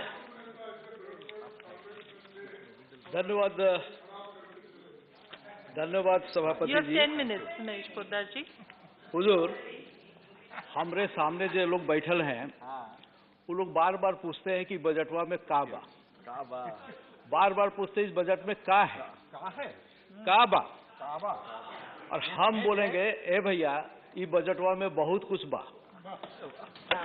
अब सुनी, 75 से 100 साल के रास्ता बा, रोजगार के जुगाड़ बा, गरीबन के खातिर घर बा, नल से जल बा, 7.5 करोड़ के पूंजी खर्चा बा, 1 लाख के खर्चा राज्य सरकार के बा। भैया नयका ट्रेन बा, बड़का सड़क बा, गांवन में सड़क बा, गंगा से केमिकल के मुक्ति बा, भारत में देसी जहाज बा, देश में बनल तोप और बंदूक बा, कोरोना से उपाय बा, कोरोना से बचन के उपाय बा, भारत के महाशक्ति बनाए के उपाय बा, क्रिप्टो पे टैक्स बा, विदेशी छाता के ऊपर भी टैक्स बा, छोट फैक्ट्री के खातिर उधार बा, इकोनॉमी में 9% के उछाल बा, पीएम गति शक्ति मास्टर प्लान बा, 4G के बाद अब 5G आवत बा, पोस्ट ऑफिस में ATM बा, पूर्वांचल के विकास बा, और एकरो से मन ना भरल तो प्रधानमंत्री के जवाब बा। माननीय महोदय, इस बजट के समर्थन और वर्णन के लिए 2 शब्द काफी हैं, गति और शक्ति। ये देश की आजादी के 75 साल से 100 साल तक कैसे आगे बढ़ता है, इस बजट में हम वो भी देख सकते हैं, और बजट में पिछले इस सरकार की आर्थिक गतिविधियां, नीतियों का निरंतरता भी हम देख सकते हैं। इस यथार्थवादी बजट के लिए मैं विशेष रूप से सरकार और वित्त मंत्री को बधाई देना चाहता हूं। महोदय, वो दिन जब लद गए जब चुनाव के समय में बजट का उपयोग चुनावी मुद्दों के लिए किया जाता था। महोदय, अब हमारा लक्ष्य कहीं और है, और उस लक्ष्य की ओर हम हर कदम उठा रहे हैं। ये बजट भी उसी अपने इरादे और सार में स्पष्ट है। यह कहना कि बजट आने वाले 25 वर्षों के लिए एक विजन प्रदान करता है, गलत नहीं होगा। एक भरोसे पर आधारित शासन मॉडल है जिसे भारत इस बजट के माध्यम से देख रहा है। महोदय, हमने न केवल इस संकट के समय में जान बचाया है, बल्कि हमने जहान भी बचाया है, और इसकी सराहना करने के लिए साहस चाहिए, जो मैं विपक्ष में नहीं देख रहा हूं। उनके पास इस साहस की भी कमी है। मैं तो कुछ आंकड़े बोलना चाहता हूं, और जैसा सब बोलते हैं, आंकड़े झूठ नहीं बोलते। महोदय, ये कहानी है 70 साल की, 7 साल की और 17 साल की। 70 साल एक राज था करीब, और 7 साल हमारा राज है, और आगे आने वाले 17 साल की हम कल्पना कर सकते हैं। आप भी कल्पना कर सकते हैं तो करिए। महोदय, फॉरेन एक्सचेंज रिजर्व 70 साल में हमारा था $300 बिलियन। आज 7 साल में हमने इसमें जोड़ा है $335 बिलियन। नेशनल हाईवे आपने 70 साल में बनाया 70,000 किलोमीटर, हमने सिर्फ 7 साल में बनाया 50,000 किलोमीटर। बैंक अकाउंट आपने 70 साल में बनाया 40 करोड़, हमने सिर्फ 7 साल में बनाया 43 करोड़। खाली 40 करोड़। एम्स आपने 70 साल में बनाया 7 एम्स बनाए और हमने केवल 7 साल में बनाए 8। इंजीनियरिंग कॉलेज IIIT आपने बनाए 70 साल में 5, हमने बनाए 20। एक्सेस टू टैप वाटर, हर घर में नल से जल, आपने रूरल में पहले 70 साल में मात्र 30% को दिया और आज हमने रूरल में 13% को मात्र 7% में जोड़ दिया। पक्का घर जो आपने 2011 तक 55% बनाया, हमने 16% इस 7 साल में किया और हर व्यक्ति को घर, नल, जल सब कुछ देने का हमारा वायदा है और उस लक्ष्य के साथ हम स्पष्ट लक्ष्य के साथ बढ़ रहे हैं। महोदय, अगर आप कहते 70 साल तक हमसे आधी स्पीड से भी यदि आप काम करते तो कल्पना कीजिए हमारा देश अभी कहाँ होता। लेकिन ये दायित्व और ये भाग्य हमारा है कि ये सरकार आई है जिसने स्पष्ट लक्ष्य के साथ गरीबों के लिए, पिछड़ों के लिए उनका एक न्यूनतम लिविंग स्टैंडर्ड को बढ़ाने के लिए बहुत स्पेसिफिक टाइम बाउंड प्रोग्राम इस एक पर्टिकुलर स्पीड के साथ हम कर रहे हैं। इसीलिए मैं कहता हूं कि 70, 7 और 17 जो 17 होने वाला होगा तो मान के चलिए आपके सारे रिकॉर्ड टूट जाएंगे और हम कल्पना नहीं कर सकते कि 17 वर्ष के बाद हम कहां होंगे। महोदय, बार बार इस सदन में 2 परिवारों का नाम लिया जाता है कि एज इफ ये सरकार उनके लिए काम करे, बार कोई उसका औचित्य नहीं है। और जैसे मेरे साथी अल्फोंस साहब ने बताया कि पूंजीवाद यदि गलत है तो मैं बता दूं प्रधानमंत्री को बोलने में कोई संकोच नहीं that this government has no business to be in business. वो साफ बोलते हैं और उसके परिणाम भी दिख रहे हैं। यदि इस देश में 44 यूनिकॉर्न पैदा हो गए पिछले 7 साल में, पिछले 2 साल में, तो ये कोई इत्तेफाक नहीं है, इसके पीछे एक सोच है। महोदय, मैं तो इनसे पूछना चाहूंगा कि हम तो हजारों इस तरह के युवा लोगों के साथ में चल रहे हैं, हजारों परिवार के लिए काम कर रहे हैं। ये तो केवल एक परिवार के लिए काम कर रहे थे जो 70 साल तक उन्होंने एक भ्रम बना के रखा और एक ऐसी दिशा में ले जा रहे हैं देश को जिसका न तो कोई भविष्य नजर आता है, न कोई अंत नजर आता है। महोदय, दुनिया की एक बड़ी कंपनी है, पूरे वर्ल्ड में एक नाम है उसका, सिस्को, जो कि हार्डवेयर, IT हार्डवेयर के क्षेत्र में बहुत बड़ा काम करती है। उसके प्रमुख ने जो बातें कही है मैं उसको जरूर कोट करना चाहता हूं, उन लोगों के लिए खासकर जो हमारी नीयत पे शक करते हैं। उन्होंने कहा, being the hottest global market in both listed and unlisted worlds, India is on a roll. If I am betting on one country in Asia, it is India. और उससे महत्वपूर्ण बात जो उन्होंने कही, but if I am betting on 2 countries in Asia, then it is India and India. हमारे साथी मनोज भाई बिहार से आते हैं, प्रोफेसर हैं। हमको सबको मालूम है कि नालंदा यूनिवर्सिटी जो विश्व की सबसे पुरानी यूनिवर्सिटी थी, उसको बख्तियारपुर खिजरी ने तहस नहस कर दिया, बर्बाद कर दिया। 2014 तक उसके साथ में पुनरुद्धार का क्या स्पीड चल रहा था ये छुपा हुआ नहीं देश से, लेकिन 2014 से लेकर के आज 7 साल में वो यूनिवर्सिटी फिर से खड़ी हुई है, फिनिक्स की तरह राख से के ढेर से उठ के खड़ी हुई है। मैं तो उम्मीद करता था कि 2 शब्द उसी अपने ही क्षेत्र के प्रशंसा के बोल लेते, हम लोग का कलेजा भर जाता कि चलो एक ने तो कम से कम अपने क्षेत्र के बारे में हमारी तारीफ भी की है। कुछ हम भी तारीफ चाहते हैं, आपसे भी तारीफ चाहते हैं और कोई गलत नहीं है। डेमोक्रेसी में याद आप हमारी क्रिटिसिज्म कीजिए, जरूर कीजिए, लाख कीजिए, लेकिन यदि हमने ये सब आंकड़े जो मैंने बताए एक काम भी अच्छा किया, एक शब्द भी बोल देते तो मेरे जैसे नए लोगों को थोड़ी एक सांत्वना मिलती। मुझे भी आनंद आता। महोदय, पिछले 2 वर्ष चुनौतीपूर्ण थे, सबको मालूम है, सारे लोगों ने बोला इस बात को। मैं चिदम्बरम जी का बहुत सम्मान करता हूं और वित्त मंत्री और बहुत महत्वपूर्ण जगह पे रहे। उन्होंने एक बात कही थी कि इस बिल के संदर्भ में हमें कॉन्टेक्स्ट को समझने की जरूरत है, संदर्भ को समझने की जरूरत है। लेकिन मुझे दुख हुआ जबकि उन्होंने इस 2 साल के पीरियड में जिस चुनौतीपूर्ण वातावरण से हम गुजर रहे थे उसके कॉन्टेक्स्ट को उन्होंने समझा नहीं और उसको जोड़ करके उन्होंने अपनी बात नहीं की, बल्कि उन्होंने सारी चीजों को सामान्य मान करके और अपनी तुलनात्मक जो आंकड़े दिए वो इस संदर्भ में, इस कॉन्टेक्स्ट को उन्होंने भुला दिया और हमें समझा रहे हैं कि कॉन्टेक्स्ट समझना चाहिए, कॉन्टेक्स्ट की बात करनी चाहिए। पिछले साल लगभग इसी समय श्री डेरिक ओब्रायन जी ने IIM के प्रोफेसर चिन्मय तुम्बे द्वारा माइग्रेशन पर एक पुस्तक का उल्लेख इस सदन में किया था, पढ़ने की सिफारिश की थी। मैं विपक्ष को याद दिलाऊंगा कि यही लेखक महामारी के संबंध में एक फिर से लेख लिखा है और बताया है कि भारत ने लगभग 4 करोड़ लोगों को खो दिया था पहले 3 महामारियों में, लेकिन अब भूख से एक न मरा।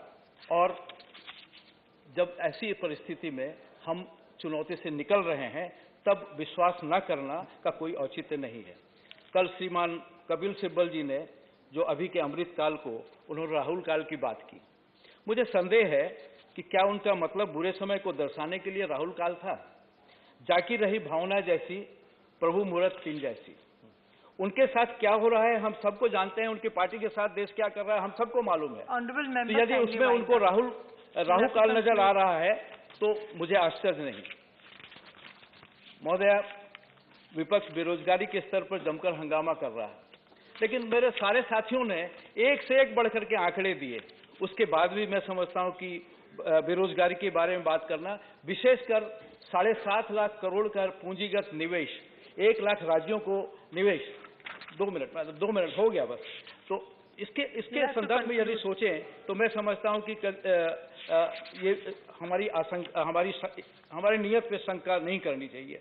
विपक्ष ने MSME की दुहाई दी, लेकिन एक भी, मैं इस क्षेत्र से आता हूं मैम, मैंने इस क्षेत्र को जिया है और इसका नेतृत्व भी किया है और वाकिफ भी हूं, लेकिन अब तक एक छोटे समय के लिए पॉज हुआ था, लेकिन वापस ये क्षेत्र जो खड़ा हुआ है, मैं समझता हूं मेरे साथियों को उस क्षेत्र के बारे में तारीफ भी करनी चाहिए और कुछ सुझाव भी वित्त मंत्री को देते।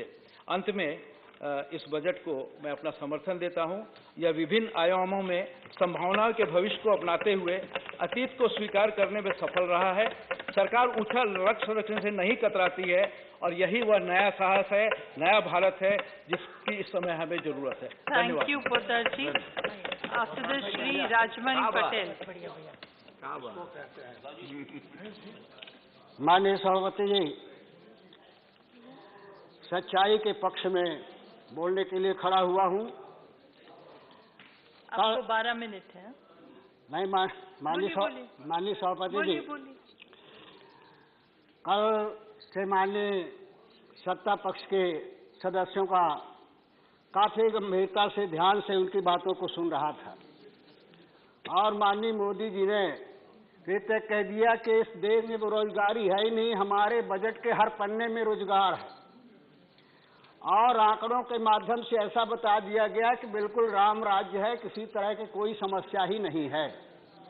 मैं इतना ही कहना चाहता हूं कि सच्चाई शब्द कराना चाहता हूं कि इनकी फाइलों में गांव का मौसम गुलाबी है, इनके फाइलों में गांव का मौसम गुलाबी है, मगर ये आंकड़े झूठे और दावा किताबी है। इनके मेज चांदी के और जाम सोने के, मगर जुम्मन के घर में आज भी फूटी रकाबी है, आज भी फूटी रकाबी है। माननीय सभापति जी, कोई चैन से सो रहा है, कोई चैन से सो रहा है देश बेचकर, कोई सुहाग मचा रहा है मंगल सूत्र बेचकर। बाप ने उम्र गुजार दी घर बनाने में, अब बेटा उसकी सास खरीद रहा है घर बेचकर। बर्बाद हो गए कई घर दवा खरीदने में, अब कुछ की तिजोरी भर गई जहर बेचकर। इसको नहीं भूलना चाहिए। हमारे सभापति, बजट किसी भी सरकार के कामकाज का और वित्तीय प्रबंधन के बीते कल का इतिहास, वर्तमान का आईना और आने वाले कल का मील का पत्थर होता है। बजट के बारे में चाणक्य ने कहा था कि जो प्राप्त न हो उसे प्राप्त करना, जो प्राप्त है उसे संरक्षित करना और जो संरक्षित है उसे समानता के आधार पर जन कल्याण में खर्च करना। प्रजा सुखे सुखं राज्यः प्रजानां सुहिते हितम नात्म प्रियम हितम राज्यः प्रजानां तु प्रियं हितम। प्राप्त प्रजा के सुख में राजा का सुख निहित है। प्रजा के हित में ही राजा को अपना हित देखना चाहिए। जो स्वयं को प्रिय लगे उसे राजा का हित उसमें नहीं है। ये चाणक्य की रीत माननीय सभापति महोदय। महात्मा गांधी ने भी यही कहा था कि हमारी योजना, हमारा बजट ऐसा होना चाहिए कि हमारे समाज में जो अंतिम छोर पर बैठा हुआ है व्यक्ति है उसको भी उसका लाभ मिलना चाहिए। ये गांधी जी के विचार थे। माननीय महोदय, अमृत महोत्सव काल के बजट में बड़ा गुणगान किया गया। मैं केवल संक्षेप में इतना ही कहना चाहता हूं कि इसमें अमृत पी गए अडानी जी, अमृत पी गए अडानी जी, जनता पिए हलाहल, और यहां सदन में बैठे बैठे सांसद करें कोलाहल। ये है माननीय बजट। इस बजट में चाणक्य, तुलसी, गांधी के विचारों की कोई झलक नहीं है। हमारे देश के अन्नदाता, किसान, बेरोजगार नौजवान तथा रोजी रोटी खोने वाले गरीब, पिछड़े, दलित, इनका कोई भविष्य नहीं है। माननीय सभापति महोदय, FCI 51.83 अरब डॉलर का कर्जा है, दिवालिया होने की कगार पर है, जो इस देश के गरीबों का पेट भरता है। बजट में पुराने वादों के कामों को हेडिंग बदल करके और क्रम बदल करके, नाम बदल करके जनता को गुमराह करने का प्रयास किया गया है। कुछ पुराने वादों का उल्लेख नहीं किया गया है। मोदी जी ने 2017 में कहा था कि 2022 तक नया भारत बनेगा और अब 25 साल बाद बनेगा, ऐसी बात कही जा रही है। 2022 तक 22,000 मंडियों को ई लाइन से जोड़ने, 2022 तक किसान की आय 2 गुनी करने तथा 2015 के बजट में भी ग्रामीण और शहरी क्षेत्र में 3-3 करोड़ के मकान बनाने का वादा किया गया था। 2015 में भी 1.5 लाख पोस्ट ऑफिस को बैंकिंग सिस्टम से जोड़ने की बात कही गई थी।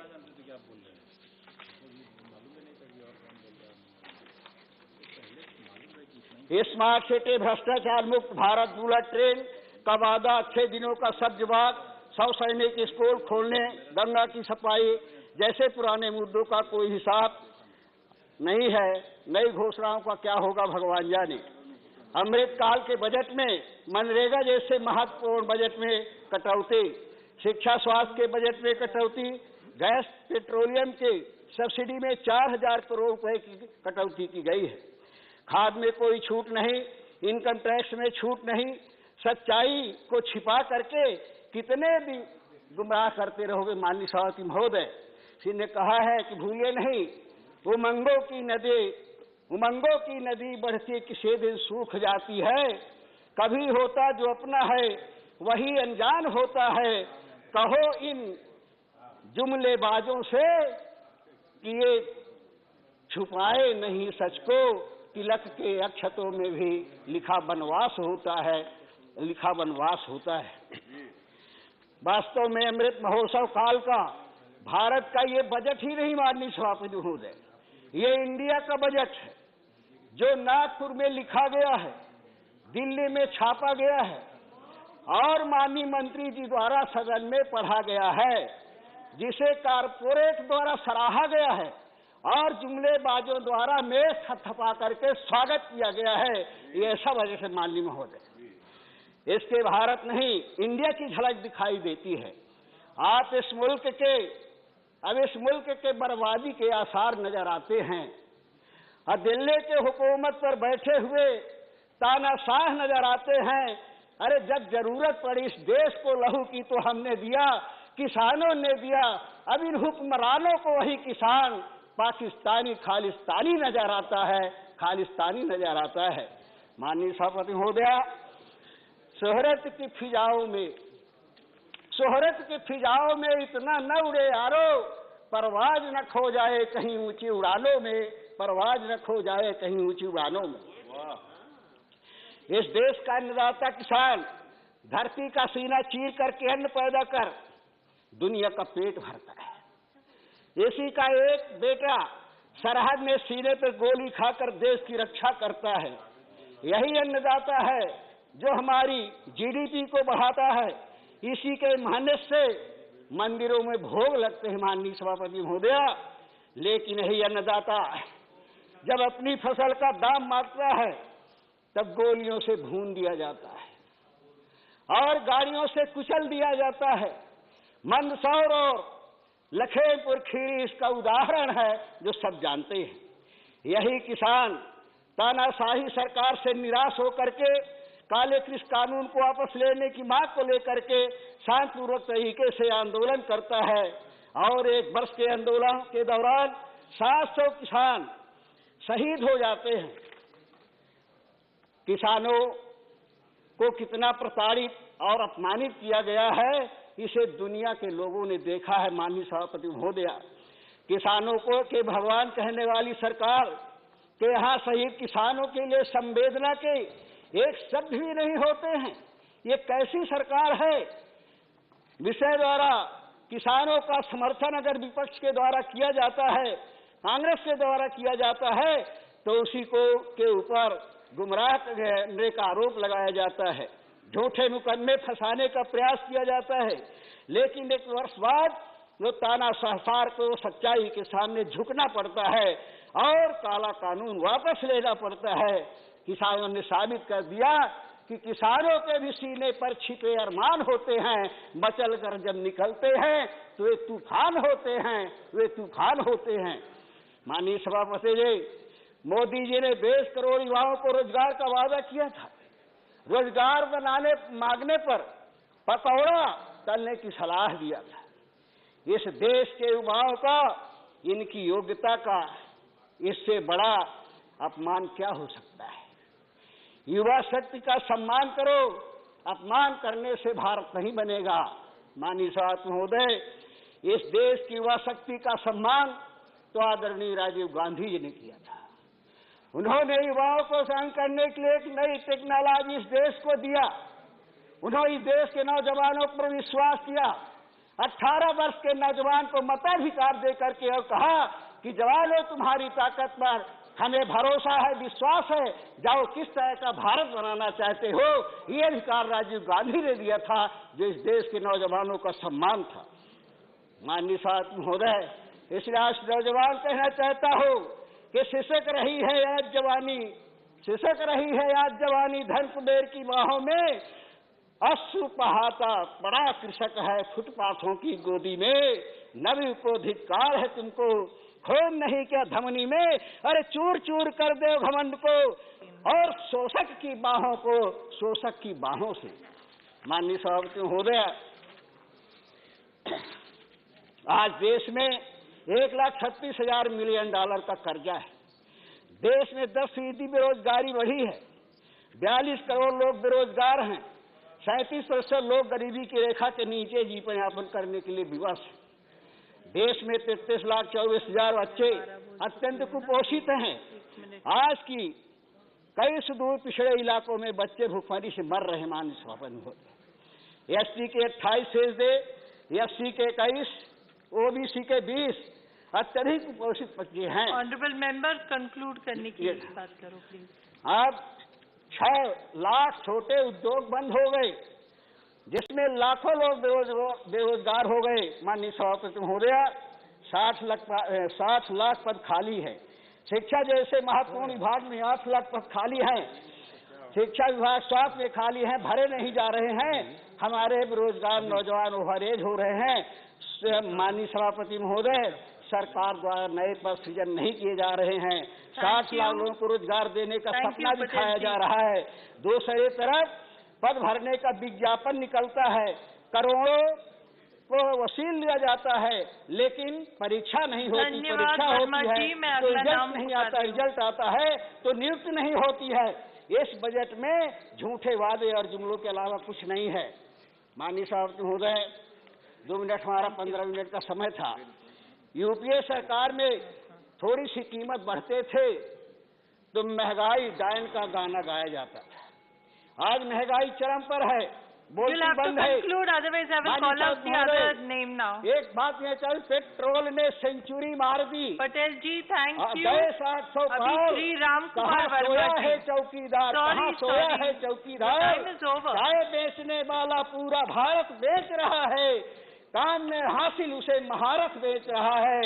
रेल बिक गई, तेल बिक गया, हवाई अड्डा। Patel ji I have called out the next name, Shri Ram Kumar Verma ji. जी मैडम। Thank you. माननीय उप सभापति महोदया। Thank you Shri Ram Kumar Verma ji. Nothing is going on record Verma ji. बैठ जाओ, सुन लिया। माननीय उप सभापति महोदया, आपने मुझे केंद्र सरकार और वित्त मंत्री महोदया ने जो बजट 2022-23 का प्रस्तुत किया, उसके समर्थन में मैं खड़ा हूं, उसके बोलने के लिए अवसर दिया, उसके लिए धन्यवाद। क्योंकि बजट पर बहुत कुछ हमारे सत्ता पक्ष की तरफ से और इधर से भी बहुत सारी बातें हो गई है। मैं निवेदन करना चाहूंगा संक्षिप्त में, जो ये बजट 2022 और 23 और मैं ये कहूं कि बजट 2014 के बाद में जो भी बजट आया, उसका उद्देश्य और प्रधानमंत्री नरेंद्र मोदी जी का ये संकल्प और प्रतिबद्धता कि देश के माइक्रो लेवल से आर्थिक विकास हो, मैक्रो लेवल पर जाए और देश समृद्ध बने, अपनी परंपरागत जो अर्थव्यवस्था है उसको संचालित करे, लेकिन आधुनिकता के साथ में वैज्ञानिक तरीके से उनका यूज करते हुए हमारा एक न्यू इंडिया, नव भारत और श्रेष्ठ भारत बनाने का जो संकल्प है, उसको आज इस बजट के माध्यम से प्रतिबिंबित किया गया है। मैं बजट पर बोलने से पूर्व मैं महोदया आपसे 1-1.5 मिनट के लिए जरूर बजट से पहले, क्योंकि इसलिए कि मैं राजनीति नहीं करूंगा, बजट पर बोलूंगा, लेकिन मजबूर किया कि कल जो हमारे राष्ट्रपति अभिभाषण पर प्रधानमंत्री का वक्तव्य था, धन्यवाद के रूप में उनका उद्बोधन था, आज चर्चा हुई और उसका कहा कि प्रधानमंत्री जी ने मतलब बजट की बात को लेकर के उस पर चले गए। बजट में कहा कि कांग्रेस ये नहीं होती तो ये होता, या कांग्रेस होती तो ये नहीं होता। लेकिन मैं 2 ही बात कहना चाहूंगा। मैंने बहुत ध्यानपूर्वक, इधर हमारे विपक्ष में बहुत विद्वान साथी है, राजनीति का अनुभव है। कितना मिनट दिया मेरे को मैडम? 10 मिनट। 10 विद्वान है, और चूंकि सत्ता के अंदर 50 वर्ष का उनका अनुभव है, लेकिन एक हमारे सीनियर मोस्ट विपक्ष के साथी मैं सम्मान करता हूं, उन्होंने उस राष्ट्रपति के अभिभाषण को देखा और कहा कि इसमें कुछ नहीं है, ये एक औपचारिकता के रूप में बस प्रकट कर दिया है, देश का नक्शा नहीं है और कुछ नहीं है। अगर मैं उनसे यही कहना चाहूंगा बड़े अनुरोध से, उसके 74 पॉइंट को अगर वो सरसरी निगाह से भी देखें और राष्ट्रपति के अभिभाषण में वो कोई भी बात एक असत्य ये साबित कर दे कि ये चीज गलत है, तो मैं सोचता हूं कि उनको ये कहना ठीक रहेगा। लेकिन इतना ही नहीं, हमारे एक वरिष्ठ उसी पार्टी के जो वरिष्ठ नेता ने तो इतना कह दिया कि राष्ट्रपति जी पर क्वेश्चन लगा दिया। ये अभिभाषण क्या है? ये राष्ट्रपति जी का सिर्फ उनको पेश करना था।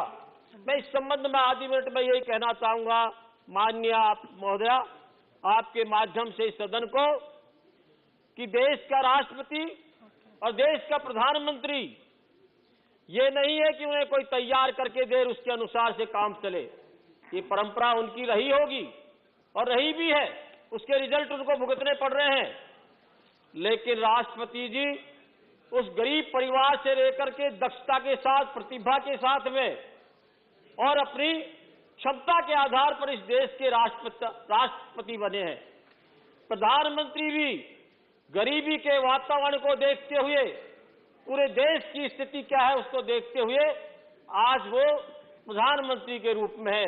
तो मैं कह सकता हूं कि इनको संदेह नहीं होना चाहिए कि जो भी राष्ट्रपति का अभिभाषण और जो भी वित्त मंत्री महोदय के द्वारा जो बजट प्रस्तुत किया गया है उसको गंभीरता से ले। ये देश के आने वाले भविष्य के लिए बहुत अच्छा बजट है, मैं इसका अभिनंदन करता हूं। और मैं कहूं कि जो बजट प्रस्तुत किया है, मेरे सम्मानीय सांसदों साथियों ने बोला है, उनके लिए कहा कि महामारी नहीं थी। प्रधानमंत्री जी ने कहा कि 100 वर्ष के बाद में इतनी बड़ी महामारी आई हो। महामारी में अंदर देश एक होता है, और जब देश एक होता है तो निश्चित ही कि लड़ाई चाहे वो महामारी की हो, चाहे कि विदेशी आक्रामक व्यक्ति की हो, उसे मुकाबला के लिए एकजुट होता है। प्रधानमंत्री जी ने महामारी आने के बाद में आह्वान किया देश, मैं कहना चाहता हूं कितना बड़ा विश्वास था। आह्वान किया, जनता में कर्फ्यू घोषित किया गया बिना लॉ एंड ऑर्डर के, और जनता ने विश्वास प्रकट किया। लेकिन मेरे विपक्ष के लोगों को एक नाटक लगा, लॉकडाउन को और अन्य बातों को लेकर के चला, लेकिन उस महामारी के अंदर इस देश की जान को भी बचाया और जहान को भी बचाया। और इस बजट के अंदर जो कह रहे हैं कि इससे रोजगार नहीं होगा, ये नहीं होगा, मैं बजट के आंकड़ों के बारे में बहुत ज्यादा इसलिए नहीं कहना चाहा कि पूरा कर दिया, लेकिन इस महामारी को आज 170 करोड़ लोगों को वैक्सीनेशन होना और दुनिया में सबसे ज्यादा होना, और 150 देशों को हमने सहायता दी वैक्सीनेशन के साथ में और फार्मा के द्वारा। एक बहुत बड़ा एक कीर्तिमान और गर्व करने का विषय है। इस पर अगर वो धन्यवाद भी प्रकट करते तो अच्छा होता। मैं ये कहूं कि प्रधानमंत्री जी का ये सोच देखो, किसी मुख्यमंत्री ने 100 बातों में अगर 2 बातें भी अच्छी करी, उनके लिए प्रशंसा की। यहां पर मेरे विपक्ष के सांसद महोदया ने बोला कि हमारे मुख्यमंत्री की प्रशंसा करी, हमने सहयोग दिया। ये मानते हैं 135 करोड़ जनसंख्या 140 करोड़ के करीब है, उसने साथ दिया, और जिन दोनों को लेकर प्रधानमंत्री जी के लिए क्या क्या कहा जाता है उसको सहन करते हुए आज देश को इस महामारी से बचाने के बाद में देश की अर्थव्यवस्था को बचाया। और अभी जो बजट के अंदर जो अनुमान लगाया गया है कि हमारा जो आर्थिक वृद्धि दर 9.2 का अनुमान है, तो ये कम नहीं है। विश्व के अंदर जो आज मैं तो कहता हूं कि गर्व के साथ में विपक्ष वाले तुलना कर रहे थे, उन्होंने तुलना करी हमारी, अभी पूर्व वित्त मंत्री जी ने भी कहा कि साहब ये खर्च जो कम कर दिया गया, बजट का कम किया गया। अगर वो 14 से तुलना करते, 13-14 की तुलना करते, तो मालूम पड़ता कि ये बजट कितना प्रोग्रेसिव है और अभी भी है। और मैं कहता हूं 9.2 का अनुमान विश्व की अर्थव्यवस्थाओं में सबसे अधिक गति से होने वाला है। आज 14 क्षेत्र की कहते हैं कि साहब 60 लाख रोजगार देंगे। 60 लाख रोजगार पर्टिकुलर एक स्कीम के तहत PLI प्रोडक्शन इंसेंटिव के लिए जो हमने स्कीम जो लागू की गई है, लिंक स्कीम जो लागू की है, इंसेंटिव दिया जाएगा, और 14 सेक्टर को उसके अंदर हमने सेलेक्ट किए हैं। और ऐसे सेक्टर हैं जो जॉब भी क्रिएट करेंगे, टेक्नोलॉजी में उसमें इंक्लूजन होगा, और हमारा कैपिटल का भी हिस्सा होगा, और उसके द्वारा जॉब तो मिलेगा ही मिलेगा, लेकिन इंपोर्ट के लिए भी हमारे लिए बढ़ोतरी, एक्सपोर्ट के लिए भी बढ़ोतरी होगी। तो हमारा बैलेंस ऑफ पेमेंट मैं कह सकता हूं कि 92 के आसपास जो स्थिति देश की हुई, सारे विद्वान लोग थे, इतनी बड़ी महामारी तो नहीं थी, लेकिन 1 बिलियन का रहना, बैलेंस ऑफ पेमेंट की क्या हालत कि 1 सप्ताह का भी भुगतान नहीं होना, गोल्ड भी हमको रखना पड़ा, वो स्थिति नहीं होगी। और ये बहुत सॉलिड तरीके से इस तरह का चलेगा। PLI स्कीम से इतना ही नहीं, 60 लाख लोगों को रोजगार का अनुमान है, लेकिन एडिशनल 30 लाख रोजगार भी मिलेगा। अभी कहते हैं कि साहब रोजगार का तो कुछ हिसाब किताब ही नहीं हुआ, उनको 2 करोड़ की बात आएगी, एक उनका चुनावी नारा है। तो माननीय महोदया, मैं कहता हूं चुनावी नारा, उन्होंने ये कहा कि मैं कहता हूं इधर की पाठशाला ऐसी हो गई है, जिस पार्टी का इतिहास इतना अच्छा था, आजादी की लड़ाई का श्रेय सब वो लेते हैं, लेने दो, उसमें हम सब शामिल थे, लेकिन उसकी पाठशाला में आज ये कि ऐसी झूठ को लेकर के देश में फैलाओ, लोग भ्रमित हों और भ्रमित होकर के और भ्रमित होने के बाद में हम सत्ता में आए। प्रधानमंत्री जी ने अच्छी सलाह दी है। मैं ये स्वागत करता हूं कि इस बजट के अंदर 39.45 लाख करोड़ का जो एक्सपेंडिचर है 13% करीब उससे बढ़ोतरी हो रही है।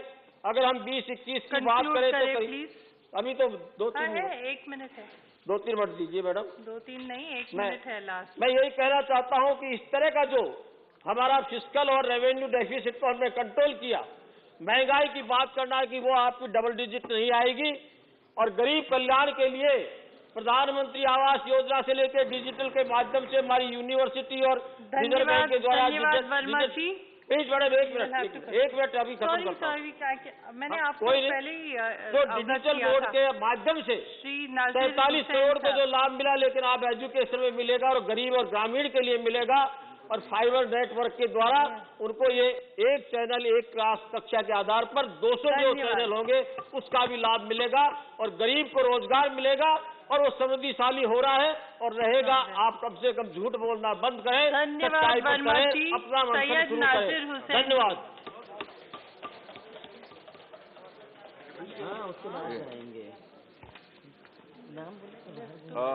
बहुत बहुत शुक्रिया मैम कि आपने अब मुझे मौका दिया आज ये बजट में अपनी बात रखने का।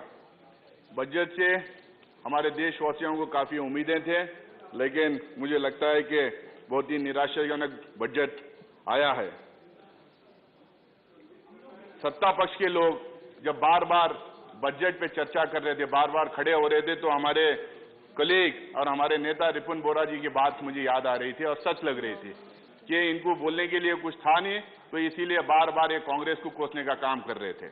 2022 इनके लिए एक टारगेट ईयर था, वो 2022 तक इनको स्मार्ट सिटीज देश को देना था, 2022 बुलेट ट्रेन देना था, 2022 पूरे हिंदुस्तानियों को घर देना था, मकान देना था, 2022 में ये हमारे किसानों की आय दुगनी करना था, लेकिन कुछ हुआ नहीं। तो इसीलिए चाहे वो मोशन ऑफ थैंक्स में हो, चाहे या बजट पे हो, चाहे वुड्स हाउस में हो, चाहे ईस्ट हाउस में हो, लगातार कांग्रेस को कोसने का इन्होंने काम किया। चलिए हम आपकी बात मान लेते हैं, कांग्रेस सिर्फ अपोज करने के लिए अपोज कर रही है, आपकी वे भी बात मानते हैं कि कांग्रेस झूठ बोल रही है या असत्य बोल रहे हैं, लेकिन आप ये बताइए आज हिंदुस्तान के सड़कों पे युवा अगर 1 करोड़ लोग आरआरबी एग्जाम में पर्चा भरते हैं और सड़क पे उतरते हैं नौकरियों के लिए, तो वो क्या झूठ बोल रहे हैं? अगर आज यहाँ पे छात्र सड़कों पे उतर रहे हैं तो वो लोग झूठ बोल रहे हैं। अगर किसान 14 महीने हिंदुस्तान के कैपिटल सिटी के बाहर 14 महीने जो किसान बाहर बैठे थे, वो क्या वो झूठे जाके वहां पे बैठे थे? अगर ये सूरत हाल हिंदुस्तान का है तो आप अपोजिशन पार्टीज को क्यों बार बार आप कोसते रहते हैं? यहाँ पे कोविड की बहुत चर्चा हुई, यहाँ पे क्लेम्स किया गया कि हम लोगों ने कोविड के टाइम पे ऐसा काम किया, कोविड के टाइम पे वैसा काम किया। यहाँ पे ये बोला गया कि हिंदुस्तान दुनिया भर में अगर किसी देश में सबसे ज्यादा कोविड के टाइम पे काम हुआ तो वो हिंदुस्तान में काम हुआ करके यहाँ पे क्लेम्स हो रहा था। लेकिन मैं आपको बता देना चाह रहा हूँ, जिस तरह से इन्होंने लॉकडाउन किया, जिस तरह के सीन्स, जिस तरह के विजुअल्स हम लोग को हिंदुस्तान में देखने को मिले, मुझे लगता है कि पार्टीशन के बाद अगर हिंदुस्तान में 2 टाइम उस तरह के विजुअल्स देखने को मिले, एक डिमोनेटाइजेशन नोटबंदी के टाइम पे देखने को मिले और दूसरा कोविड के टाइम पे देखने को मिले। जिस तरह से लोग अपने जहां जहां वो काम कर रहे थे, बड़े बड़े सिटीज को छोड़ के अपने अपने गांव की तरफ जो जा रहे थे, छोटे बच्चों को कंधों पे रख के ले जा रहे थे, बूढ़े माँ बाप को कंधों पे रख के ले जा रहे थे। एक जवान लड़की अपने बूढ़े बाप को साइकिल पे बिठा के हजारों मील चला के ले जाती है। एक छोटा बच्चा अपनी माँ मरी हुई, माँ की लाश पड़ी हुई है, उसको पता नहीं कि उसकी माँ मरी हुई है, लेकिन माँ के साथ खेलते रहता है। इस तरीके के सीन्स हिंदुस्तान में कभी देखने को नहीं मिले थे। आप कह रहे हैं कि आप जो है, आप कह रहे हैं कि कांग्रेस कोरोना महामारी फैलाई, आप कह रहे हैं कि कांग्रेस ने कोविड फैलाया। मुझे आज फक्र है यहाँ कांग्रेस का एमपी होने के नाते, कांग्रेसमैन होने के नाते फक्र से मैं आज यहाँ कहना चाहता हूँ कि उन बेबस बेसहारा लोगों को कांग्रेस का एक एक आदमी जमीन पर उतर को उनके घर पहुंचाने का काम किया है, उनको सहारा देने का काम किया है, उनको उम्मीद देने का काम किया है, उनको कॉन्फिडेंस देने का काम किया है। अगर हम लोग बसेस, ट्रक्स और रेलगाड़ियां अरेंज करके इन लोगों को वापस भेज रहे थे अपने घर। हमको देख के जो कर्नाटक में जो सरकार ट्रक्स की, जो सरकार बसेस और रेलगाड़ी अरेंज की, जो गोवा की सरकार अरेंज की, जो गुजरात की सरकार अरेंज की, क्या वो लोग भी महामारी पहुंचाए थे? याद रखिए, वहां पे आपके सरकारें थे।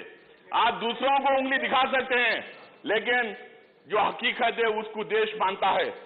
इसके साथ में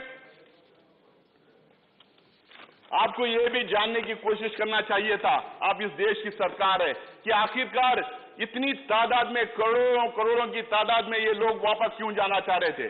जहां काम कर रहे थे वहां से अपने गांव क्यों नहीं जाना चाह रहे थे? क्यों? इसके दो रीजंस है। उनको पता था कि उनका कोई गारंटी नहीं वहां पे, ना जॉब्स का गारंटी था, ना खाने का गारंटी था, ना शेल्टर का गारंटी था। इसीलिए वो बेबस, बेसहारा होकर अपने रिश्तेदार के अपने गांव पे वो जाना चाह रहे थे। और दूसरी तरफ उनको एक अगर उम्मीद की किरण अपने गांव में कुछ नजर आ रही थी तो वो मनरेगा थी। मनरेगा की वजह से वो वापस जाना चाह रहे थे, क्योंकि उनको वहां पे कुछ नौकरी की, कुछ जॉब्स की जो उनको कुछ गारंटी दी थी, और वो यूपीए सरकार दी थी। आज प्रधानमंत्री यहां पे खड़े होकर कह रहे थे कि कोविड महामारी के टाइम पे सरकार बहुत सफल रही। अगर आपकी कहीं कोविड महामारी के टाइम पे थोड़ा बहुत भी अगर सफल रही तो वो सफलता जो बार बार आप जो कहते हैं मनरेगा आपके विफलताओं का स्मारक है, वो विफलताओं का स्मारक जो है आपको साथ देने का काम किया। लेकिन आज आप मनरेगा के साथ क्या कर रहे हैं? आज मनरेगा के साथ आप क्या कर रहे हैं? 2021-22 में आप 35% बजट में कटौती की, उसके बाद आपको 25,000 करोड़ रुपए एक्स्ट्रा देना पड़ा, क्योंकि आपके पास लगातार डिमांड पे डिमांड हिंदुस्तान के कोने कोने से मनरेगा में आ रहा था। वो रिवाइज एस्टिमेट में 98,000 करोड़ हुए। अब 22-23 के इस साल के बजट में आपने क्या किया?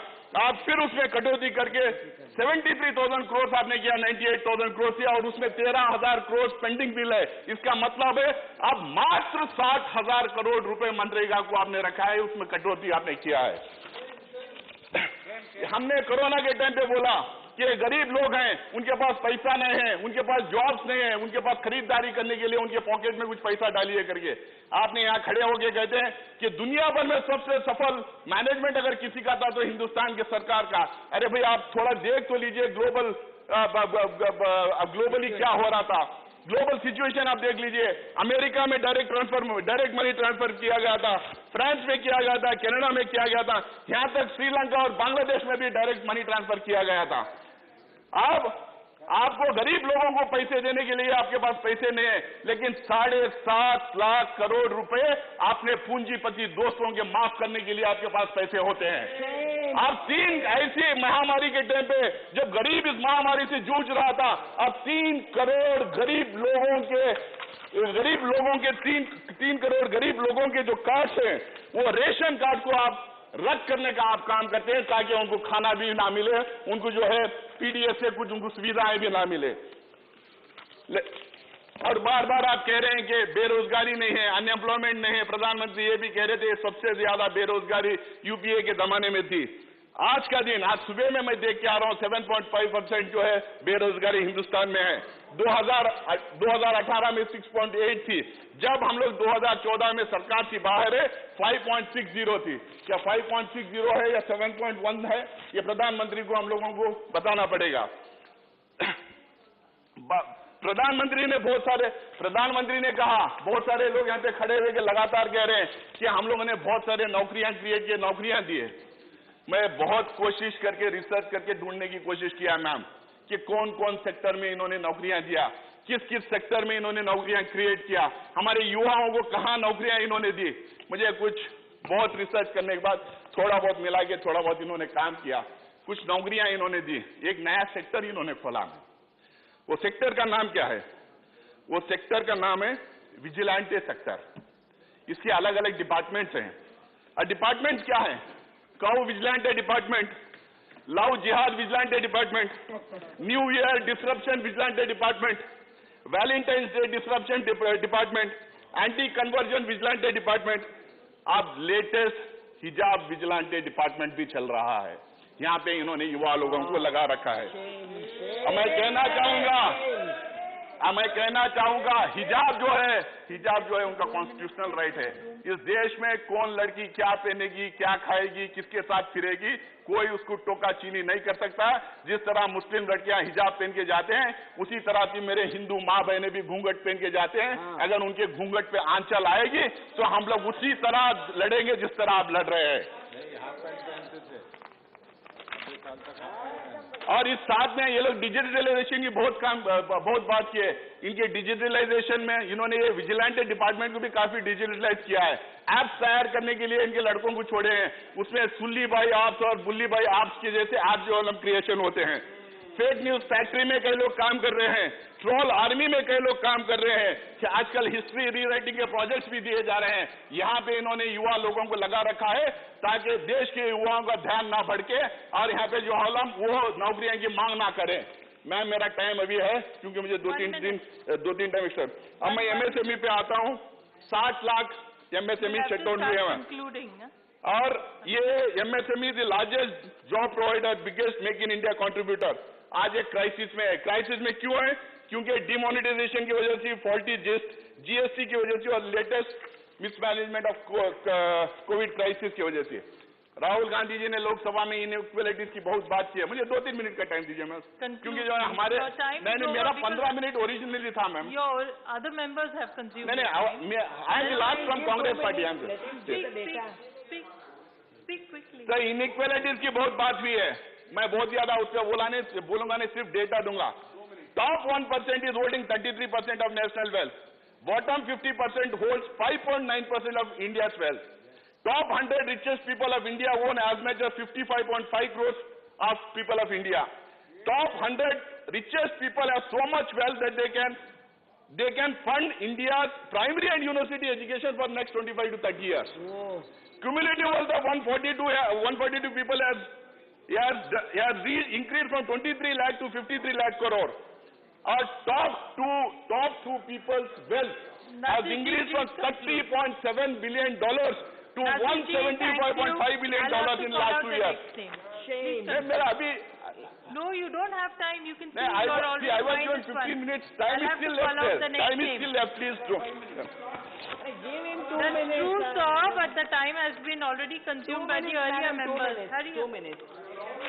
मैं सीधा बहुत सारा बात करना चाह रहा था, लेकिन मैं सीधा किसानों पे आऊंगा। कल प्रधानमंत्री यहाँ पे खड़े होके 2 दिन पहले खड़े होके किसान के बारे में कहा कि किसान ने इस देश के लिए बहुत काम किया है, लेकिन आपने किसान के लिए क्या किया? आपने किसान को गाली देने का काम किया है, उनकी जमीन छीनने का काम किया है, उनको ट्रकों के नीचे कुचलने का काम किया है। आप लगातार बोलेंगे बार के 70 साल Thank you, ma'am. Nasir Saab. Hussain ji, nothing is going on record. How can I talk? Please start. I can start, but how can? It's not going on record. I cannot start. Nazir ji, it's not going on record. Abdul Wahab Start ji, my please time speak. when I speak, ma'am. This one, I am not. It is not going on record.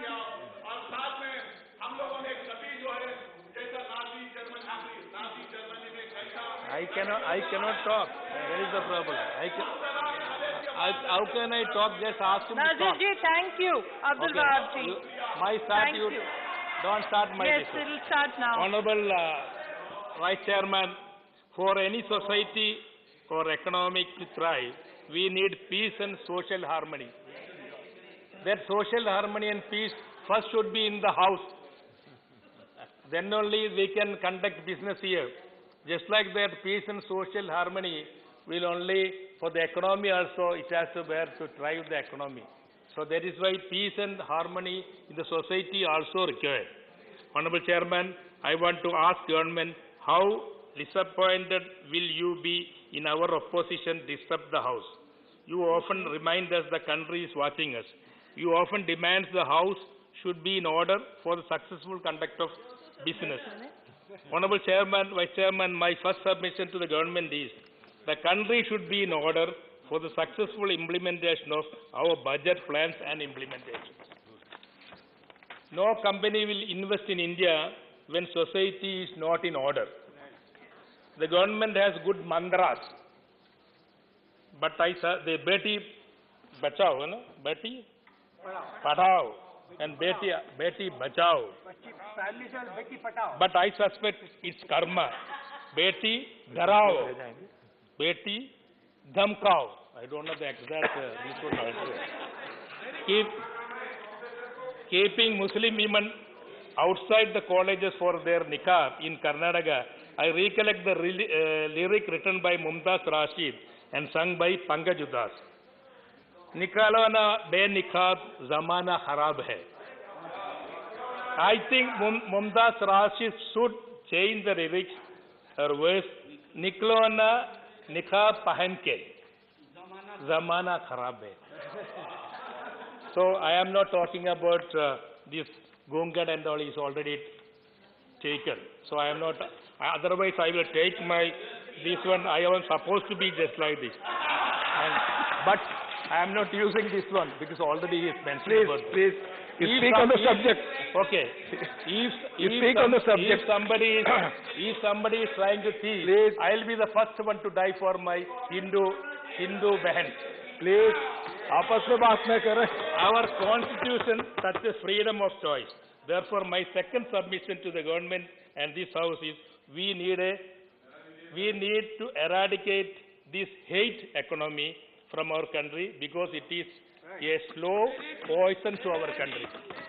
It is dangerous as corruption or black money. Honorable Chairman, this budget speaks of a 25 years version of Gati Shakti. I appreciate the government's intention about the bright future for our country. I suspect this budget will contribute towards our common goal. Your name will be called when your turn will come. Please go your seat. I suspect this budget will contribute towards our common goal. For the future to be bright, the present should be in good condition. I want to bring the attention of the government to the wonderful opportunity of knowledge economy. It's a wonderful thing. But it has to be, where it has to be implemented, you have to invest more in youth, you have to invest more in education, in universities and all. Not just like Gati Shakti. It is not possible without proper knowledge economy. Sri Nirmala Sridharam herself is a product of our prestigious JNU. Sri Jayashankar is also the product of JNU. The Nobel laureate in economics, Sri Abhijit Banerjee, is a product of NU. But what are the prevailing conditions of our country? Yeah, but my 5 minutes will go. Please speak to the chair, please. Our students do not have subscription to international journals, articles and books. They have to use proxy website C-Hub for articles. They have to use proxy website LibGen for books. Our university labs do not have enough instruments and chemicals to do research. Our university students and researchers are today in distress with poor hostels and no timely fellowship.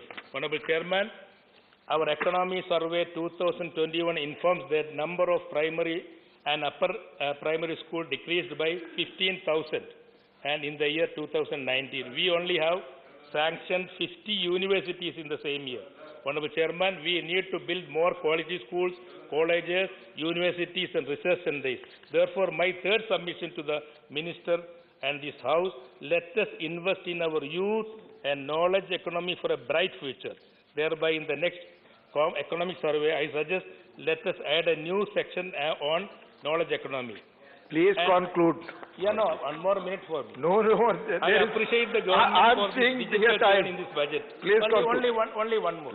Yeah. I appreciate the government for its digital turn in this budget, though it is too late.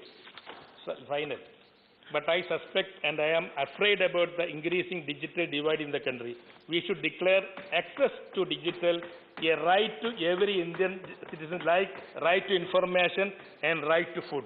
It should be access to digital. Because the government considers tax exemption for mobile, computer and digital accessories to our students and research scholars.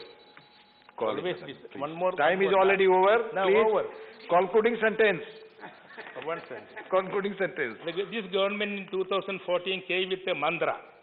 बहुत है महंगाई की मार, अब की बार मोदी सरकार. 8 years later, the government is saying Gati Shakti. धन्यवाद. Shri GVL Narasimha Rao. Okay, thank you. Shri GVL Narasimha Rao, please.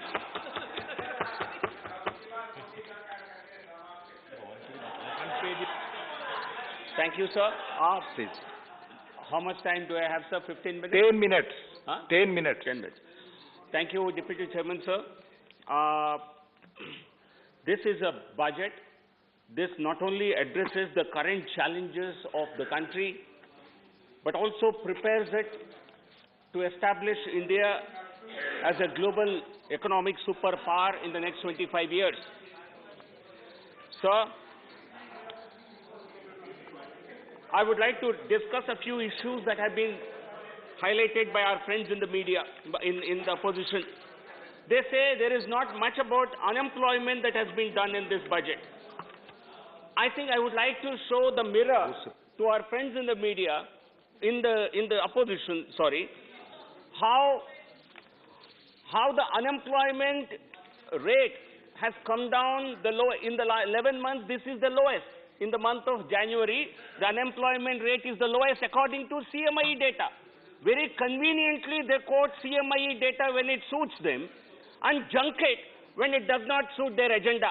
The last month shows it's only 5.4% unemployment rate at the national level, but in the state of Rajasthan, this rate is as high as 16.9%. And it is in the case of other Congress-ruled states. I would like to give the numbers. Rajasthan is one of the highest in the country, 19% unemployment rate. What are these great financial wizards sitting in this house and the great Oxford returnee student in the other house? Why can't they give this kind of wisdom to their own government in Rajasthan, which is only so close away? They should spend their energies in giving employment in Rajasthan rather than spread rumors about this government. In Uttar Pradesh, the unemployment rate is only 3%. CMIE data, ये आपकी data है. Bharatiya Janata party शासित राज्य उत्तर प्रदेश में केवल 3% है. उत्तराखंड में 3.5% है. गुजरात में केवल 1.2% है. लेकिन बगल की राजस्थान में जहां दुर्भाग्य से आपकी सरकार है, वहां 19%, 18.9% अनएम्प्लॉयमेंट रेट है. तो मैं आप सबसे आग्रह करता हूं, थोड़ा समय राजस्थान को दीजिए, आपकी विजडम को दीजिए. वहां जनता को आपकी ऑक्सफोर्ड, शायद हार्वर्ड की विजडम की ज्यादा जरूरत है. हमें जरूरत नहीं है, हम बहुत अच्छा कर रहे हैं. 11 महीने में India's unemployment rate in January 2022 falls to 11-month low. आप सारा न्यूज़पेपर पढ़ लीजिए, कन्वीनियंटली मत देखिए. Then they are masters in spreading this kind of false narratives to create an alarm. Let me tell you an SBI economist survey report which says credit guarantee linked scheme that was announced as part of the COVID package. It has saved 1.5 crore jobs in the unorganized, in the MSME sector, and 1 crore in the micro sector alone. So therefore, I have busted your so-called unemployment barbs at this government. It is you who are a poor performer. Please go to the states where you are in power and start delivering rather than simply give us lectures. Then secondly, the second bogus narrative is inequality. Please. जैसे मैं एक NBER, national bureau of economic research, NBER, America की एक प्रसिद्ध संस्था है. यहाँ सारे अंतरराष्ट्रीय यूनिवर्सिटी के प्रोफेसर यहाँ पेपर सबमिट करते हैं. Working paper 29597 of NBER, inequality in India decline during Covid. ये पेपर है. University of Chicago and 3 universities in US, inequality has reduced. Sir, no, I will. Not going on record. Unnecessarily, let him speak. Not going on record. These are facts. Sir, inequality, मैं ये बहुत conveniently कुछ report को coat करते हैं. Inequality report, India Inequality Report 2018, widening gap. What does it say? It says clearly the richest in India have made their money through crony capitalism rather than through innovation or the fair rules of the market. And they say classic examples of crony capitalism such as 2G spectrum scam and the coal scam. So is the case of real estate billionaires, many of whom benefited from cheap land allotted to them by your government. So whatever you're talking about, some industrials making it big. This happened very unfairly and through unethical methods when you were in power. Now let me talk about, you say हाँ बहुत गरीब के ऊपर बहुत महंगाई की मार पड़ रही है, या बहुत महंगाई की मार पड़ रही है, तो हमारी सरकार संवेदनशील है. फिर भी मैं आपको आपके जो बड़े बड़े नेता प्रधानमंत्री रहे हैं, 1974-75 Indira Gandhi was the prime minister. उस साल का इन्फ्लेशन 34.4%. 34. एक साल का इन्फ्लेशन 34.4%. ये मैं इनकी बोलती बंद हो जाएगी. Let me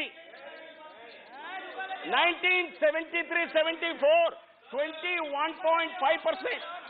एक साल में केवल डबल डिजिट नहीं. Nasir Hussain please, 34. Mister Nasir Hussain seat पर बैठकर चिल्लाने की आदत बहुत गलत है. Double digit. You are not on the seat. You are not on the seat. Please keep quiet. So what are you? Poverty, inflation hurts the poor most, and आपने सबसे बड़ा पाप आपके कार्यकाल में किया है. आज यूएस में 4 दशक के सबसे ज्यादा इन्फ्लेशन 7% है. हमारे देश में we are still around 5.2% inflation. We are doing the best in the world. As Honorable Prime Minister said, we are the fastest growing large economy with the lowest inflation. इसके लिए आप सबको सराहना करनी चाहिए माननीय मोदी जी को. आप सबको आकर के बधाई देना चाहिए. आपको कहना चाहिए हमने अपने राज्यों में पाप किया है, हम इसको सुधारेंगे. आपको कहना चाहिए हम भी सुधारेंगे मोदी जी, आपके साथ हम भी चल पड़ेंगे. ठीक है. Now, let me address some questions that have been raised in my home state of Andhra Pradesh. मैं आपकी इजाजत से इसको तेलुगु में बोलना चाहूंगा 2-3 शब्द. देखिए, I would like to first of all thank Honorable Prime Minister Modi ji. గత 7 సంవత్సరాల్లో ఆంధ్రప్రదేశ్కి దాదాపుగా 3 రెట్లు అధికంగా కేంద్ర నిధులు ఇస్తున్నందుకు ముందుగా ధన్యవాదాలు తెలియజేస్తున్నాను. ఆంధ్రప్రదేశ్లో గత సంవత్సరం జీఎస్టీ డైరెక్ట్ ట్యాక్సెస్ రూపంలో 55,000 కోట్ల రూపాయల కేంద్రంకి ఆదాయం వస్తే 75,000 కోట్ల కంటే ఎక్కువగా కేంద్రం నుంచి ఆంధ్రప్రదేశ్కు నిధులు ఇవ్వటం జరిగింది. దీనికి మీకు ధన్యవాదాలు తెలియజేస్తున్నాను. కేంద్రం అత్యధికంగా అనేక పథకాల్లో ఆంధ్రప్రదేశ్కు నిధులు ఇవ్వటం జరిగింది. మన్రేగాలో దేశంలోనే 2వ స్థానంలో ఆంధ్రప్రదేశ్కు నిధులు ఇవ్వటం జరిగింది. అలాగే ప్రధానమంత్రి ఆవాస్ యోజన కింద అత్యధికంగా దేశంలోనే ప్రధానమంత్రి ఆవాస్ యోజన అర్బన్ కింద ఇళ్ల కేటాయింపులు చేయటం జరిగింది 20 లక్షల కంటే ఎక్కువగా. దీని ద్వారా ఆంధ్రప్రదేశ్ పట్ల మన ప్రభుత్వానికి మీకు ఉన్నటువంటి ప్రత్యేక శ్రద్ధ, చిత్తశుద్ధి ప్రజలందరూ గమనించారు.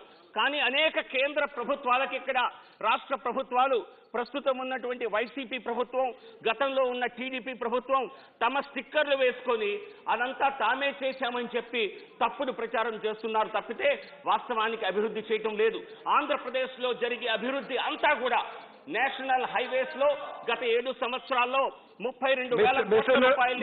Mr. Rao, without prior information intimation, you have started speaking in Telugu. There is no arrangement of translation. Please.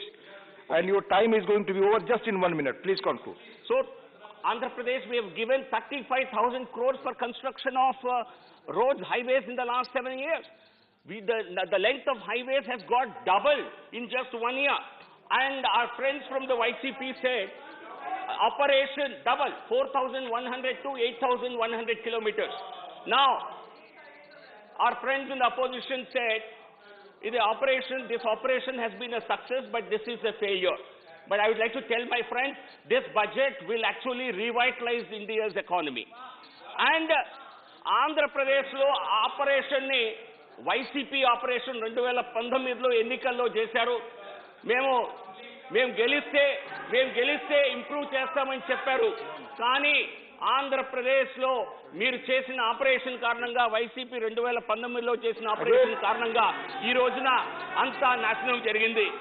The operation in Andhra Pradesh was in 2019 when YCP came to power promising to people welfare, but what they have given is complete destruction. Thank you. Shri Ajay Pratap Singh.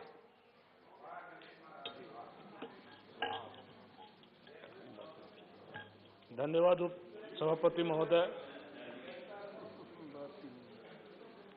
मैं जो budget प्रस्तुत हुआ है उस budget के पक्ष में बोलने के लिए खड़ा हुआ हूं। सभापति महोदय, बजट के संदर्भ में जो इस सदन में चर्चा चल रही है, मैं उस चर्चा के अंतिम वक्ताओं में से संभवतः हूं। इसलिए मैं बजट में बहुत विस्तार से चर्चा तो नहीं करूंगा, न आंकड़ों की चर्चा करूंगा। मैं केवल अपने स्वार्थ की चर्चा करूंगा, अपने प्रदेश की चर्चा करूंगा।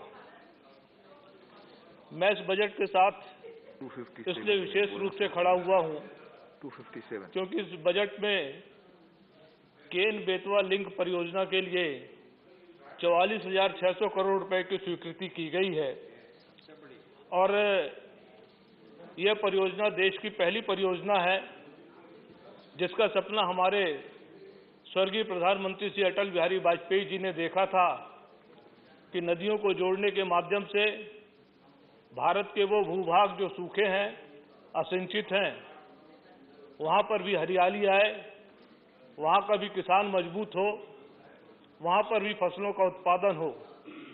मध्य प्रदेश का बुंदेलखंड क्षेत्र और उत्तर प्रदेश का भी बुंदेलखंड क्षेत्र, दोनों ही क्षेत्र सूखे की मार से प्रभावित रहते थे, लेकिन अब इस परियोजना के क्रियान्वयन के माध्यम से इन क्षेत्रों में हरियाली आएगी और 9.5 लाख हेक्टेयर जमीन सिंचित होगी।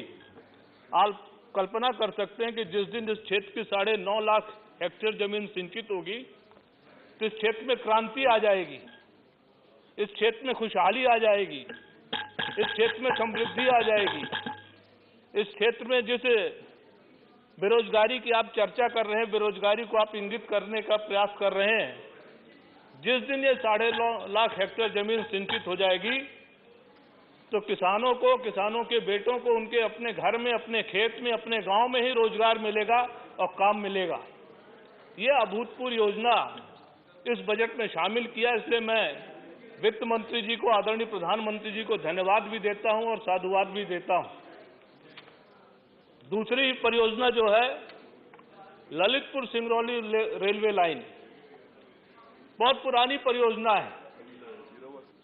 इस परियोजना के बारे में जब अंग्रेजों का शासनकाल था तब विजुअलाइज किया गया था। उसके बाद आजाद भारत में भी समय समय पर इस परियोजना पर चर्चा होती रही। आजाद भारत के बाद जो विंध्य प्रदेश बना था, उस विंध्य प्रदेश की परियोजना को लाइफलाइन माना गया था। विंध्य प्रदेश के तत्कालीन सभी प्रमुख नेता एकत्रित होकर केंद्रीय नेतृत्व के पास आए थे और उन्होंने इसे रेल परियोजना को स्वीकृत करने का आग्रह किया था, लेकिन उस समय के जो केंद्रीय नेतृत्व था, माननीय अजय साहब जी, 3 बज चुके हैं, 15 मिनट और हम सब बैठेंगे। जो भी और स्पीकर्स के नाम है वो बोलने की हम लोग कोशिश करेंगे जितना आज संपन्न हो जाए। प्लीज। उस समय का जो केंद्रीय नेतृत्व था, आप सबकी परमिशन है, मुझे लगता है 15 मिनट और बैठने की। उन विंध्य प्रदेश के नेताओं की बात पर ध्यान नहीं दिया, उनकी गुहार नहीं सुनी और बरसों बरस तक लंबित रही। जब भी कभी नेताओं का अधिक दबाव पड़ता था, जनता का अधिक दबाव पड़ता था, तो जो पूर्ववर्ती सरकार थी केवल सर्वे के नाम पर चंद लाख रुपए स्वीकृत कर देती थी और सर्वे का झुंझुना पकड़ाकर वो बात टाल दी जाती थी।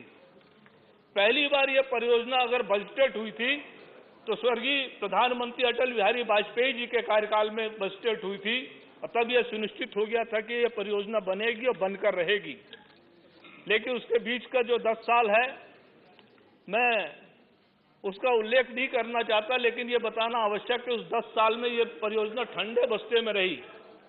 जब इस देश की बागडोर हमारे यशस्वी प्रधानमंत्री श्री नरेंद्र मोदी जी ने संभाली, तब पहली बार उन्होंने इस परियोजना के बारे में विशेष रूप से ध्यान देना शुरू किया और पहली बार इस परियोजना के लिए पर्याप्त धन उपलब्ध कराया और राष्ट्रीय पाइपलाइन में जो परियोजनाएं सम्मिलित हैं, उस राष्ट्रीय पाइपलाइन में इस परियोजना को शामिल किया और तब से इस परियोजना पर काम तेजी से बढ़ चला है। और इस वर्ष मध्य प्रदेश को रेलवे के लिए 12,000 करोड़ रुपए दिए गए। पहली बार इतिहास में रेलवे के बजट में 12,000 करोड़ रुपए का प्रावधान मध्य प्रदेश के लिए किया गया है।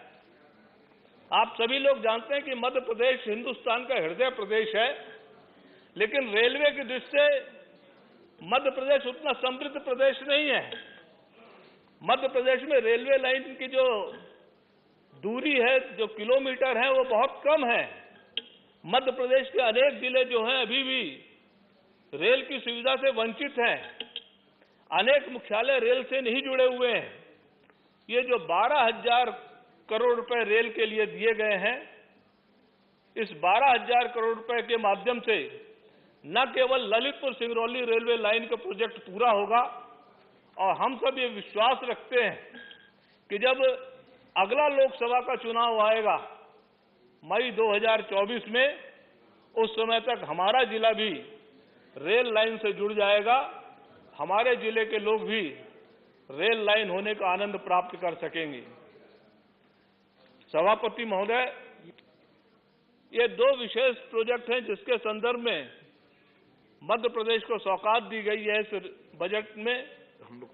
इसलिए मैं इस बजट के साथ विशेष रूप से खड़ा हूं, इस बजट का समर्थन करता हूं। इस बजट में आम आदमी की भी चिंता की गई है, और मैं एक आम आदमी का प्रतिनिधित्व करता हूं, एक सामान्य परिवार का प्रतिनिधित्व करता हूं, गांव का प्रतिनिधित्व करता हूं, गांव में रहने वाले समाज का प्रतिनिधित्व करता हूं। इसलिए जब इस समाज के लिए, आम आदमी के लिए कुछ किया जाता है तो मुझे एक संतोष होता है, एक प्रसन्नता होती है। और इस बजट में आम आदमी के लिए बहुत कुछ किया गया है। हमारे विपक्षी साथियों को भले यह न दिखाई दे कि आम आदमी के लिए क्या किया जा रहा है, लेकिन बजट को जब हम पढ़ते हैं तब संतोष होता है कि ये बजट में आम आदमी के लिए अनेक क्रांतिकारी कदम उठाए गए हैं। आजादी के हम ये अमृत महोत्सव मना रहे हैं, 75 साल हो रहे हैं, और अभी तक हम अपने गांवों के लोगों को साफ पीने का पानी नहीं उपलब्ध करा पाए थे। कितनी विडंबना है।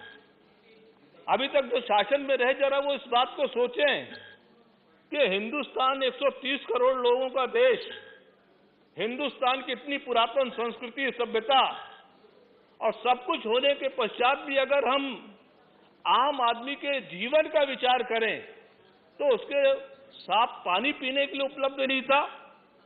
इस बजट में इस सरकार ने व्यवस्था की है कि गांव में रहने वाले सभी लोगों को हम साफ सुथरा पानी, नल से जल उपलब्ध कराएंगे। और केवल पानी ही नहीं, स्वच्छता के लिए प्रावधान किया गया है, आवास के लिए प्रावधान किया गया है। अभी तक 2.5 करोड़ घर बन चुके हैं प्रधानमंत्री आवास, और इस बजट में 80 लाख और आवासों का प्रावधान किया गया है। और ये जो आवास हैं, एक गरीब आदमी से जरा आप बात कर देखिए कि गरीब आदमी का सपना क्या है। हर गरीब आदमी का सपना रहता है कि मेरा जीवन तो किसी तरीके से कट गया है, लेकिन अपने बच्चों को मैं अच्छा भविष्य देकर जाऊं, अपने बच्चों को मैं अच्छी जिंदगी देकर जाऊं, अपने बच्चों को मैं अच्छा घर देकर जाऊं, अपने बच्चों को मैं अच्छा परिवेश देकर जाऊं। इसलिए हर व्यक्ति ये प्रयास करता है कि अपने जीवन काल में कम से कम एक अच्छा घर तो बनाऊं। लेकिन बहुत सारे गरीब व्यक्ति, गांव में रहने वाले व्यक्ति सीमित साधनों के कारण, अपनी आजीविका के संकट के कारण अपने सपने को आकार नहीं दे पाते थे। उनके सपने को पूरा किया है प्रधानमंत्री श्री नरेंद्र मोदी जी ने। आम आदमी से जुड़े हुए अनेक विषय हैं जिसका उल्लेख पूर्व में भी हमारे कई साथियों ने किया है। मैंने उदाहरण स्वरूप 2 योजनाओं की चर्चा की। प्रताप जी, कंक्लूड करिए। ये जो बजट है, ये बजट नए भारत का भी आगाज करता है। कई लोगों ने इसकी खिल्ली उड़ाने का भी प्रयास किया है। अभी कुछ दिन पहले हमारे मित्र राकेश सिन्हा जी ने जनसंख्या संबंधी एक प्राइवेट मेंबर बिल प्रस्तुत किया था, लोगों को लगता था कि इतनी बड़ी आबादी है, इस बड़ी आबादी की आवश्यकता को, इस बड़ी आबादी की समस्या को हम किस तरीके से एड्रेस करेंगे, और उसका रास्ता इस बजट के माध्यम से हमारे प्रधानमंत्री जी ने और वित्त मंत्री जी ने प्रशस्त किया है। उन्होंने जो डिजिटल यूनिवर्सिटी की बात की है, जो डिजिटलाइजेशन जो हिंदुस्तान का होगा, जो उन्होंने डिजिटल पासपोर्ट की बात किया है, प्रताप जी, डिजिटल अब मैं दूसरे स्पीकर को बुला रहा हूँ, प्लीज डिजिटल करेंसी की बात किया है। No time. माननीय रामदास अठावले जी 3 मिनट, सिर्फ 3 मिनट, भारत का स्वरूप आपकी बात रिकॉर्ड पे नहीं जा रही। माननीय रामदास अठावले सिर्फ 3 मिनट। सिर्फ 3। डिप्टी चेयरमैन सर, 2022-23 का निर्मला सीतारमण जी का बजट है विकास की गंगा। 2022-23 का निर्मला सीतारमण जी का बजट है विकास की गंगा। कांग्रेस वाले मत ले लो मोदी जी से पंगा, मत भूलो वरलिया रंगा, मत भूलो वरलिया रंगा, नहीं तो संकट आ जाएगा अंगा। कांग्रेस ने किया है भारत को भका, कांग्रेस ने किया है भारत को भकास, लेकिन मोदी जी ने किया है भारत का विकास। मोदी जी ने तो दिया है अंधेरे में प्रकाश, मोदी जी ने तो दिया है अंधेरे में प्रकाश, इसलिए दिख रहा है नीला नीला आकाश। तो आज ये जो बजट है, ये बजट गरीबों को न्याय देने वाला, मध्यम वर्गीय लोगों को आगे जाने का मौका देने वाला, बिजनेस करने वाले लोगों को भी मतलब सपोर्ट करने वाला, कांग्रेस पार्टी के लोगों को, अपोजिशन के लोगों को प्रगति करने का मौका देने वाला बजट, सभी लोगों के विकास के लिए बजट है। और इस बजट में जो शेड्यूल कास्ट के लोग हैं, शेड्यूल ट्राइब के लोग हैं, उनके लिए मतलब ये जो बजट है, हमारे शेड्यूल कास्ट का बजट 2021-22 का 1,26,259.20 करोड़ था। इस साल में 1,42,342.36 करोड़ का जो बजट है, ये बजट शेड्यूल कास्ट के लिए मतलब ये बजट इतना मिला है। हमारे संविधान के मुख्य शिल्पी डॉक्टर बाबा साहब अम्बेडकर जी ने कहा था, मेरा आदर्श एक ऐसा समाज होगा जो स्वाधीनता, समानता और भाईचारे पर आधारित हो। प्रजातंत्र सरकार का एक स्वरूप मात्र नहीं है, प्रजातंत्र का मूल है अपने साथियों के प्रति आदर और सम्मान की भावना।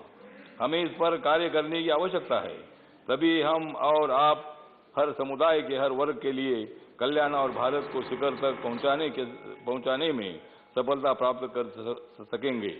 तो बाबा साहब अम्बेडकर जी चाहते थे संविधान में सामाजिक समानता के साथ साथ आर्थिक समानता आनी चाहिए, हर वर्ग को धन्यवाद। हाउस एडजर्न होना है, इसीलिए सभी लोकसभा बैठेगी। Please, thank you. आगे बढ़ने के लिए नाउ स्पेशल मेंशंस काइंडली आप ले करें, 5 मिनट सिर्फ आप टाइटल पढ़े।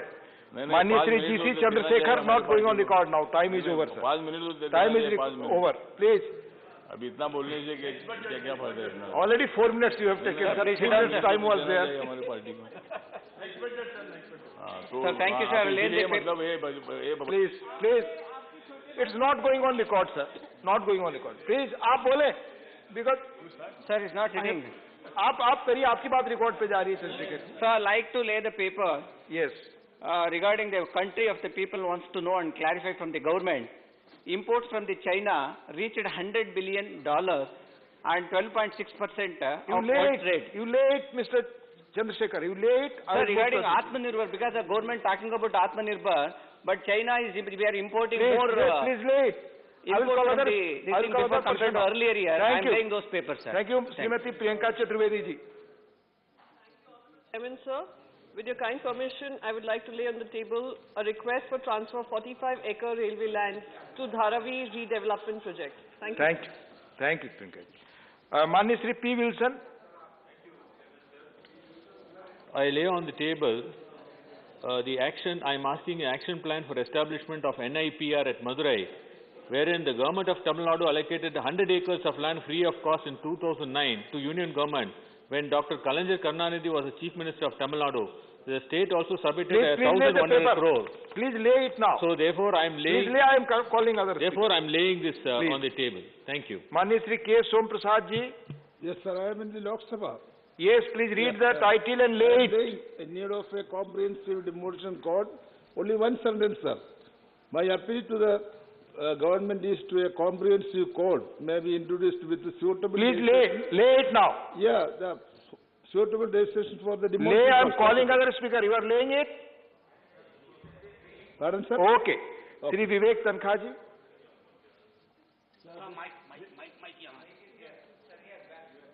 With utmost humility, I would like to request the Honorable Chairman in the House that please take immediate action to appoint the Chairman of Press Council of India, because for 3-4 months that post is lying vacant, and all complaints, whether of fake news or any news, cannot be filed and adjudicated. I am placing it before the House and laying it down. Manya Shri Suresh Gopi ji. With your permission, I wish to lay on the table a request, a prayer in the form of a measure from an approximate number of... Please lay it, Suresh Gopi ji. Lay it. Thank you. Srimati Bandha Chauhan ji, please. I wish to lay the subject on reforms needed for single-use plastic waste and policy on plastic producers' responsibility. Thank you. Manya Shri Vikas Ranjan Bhattacharya. Manya Vikas Ranjan ji, absent. Manya Shri V. Vijay Sai Reddy ji. Thank you, Deputy Chairman, sir. With your permission, I wish to lay on the table my special mention, the request to grant extra attempt and age relaxation to Union Public Service Commission aspirants. Thank you, Vijay Sai Reddy. Manya Dr. Amar Patnaik ji.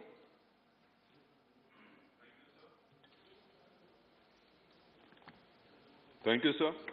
So with your permission, I wish to lay this statement on demand for establishment of All India Institute of Medical Sciences in Sundargarh, Odisha, to promote public health awareness and medical education in the backward areas of Western Odisha. Thank you. Thank you, sir. Manya Shri Mahesh Poddar ji. I think I already said it.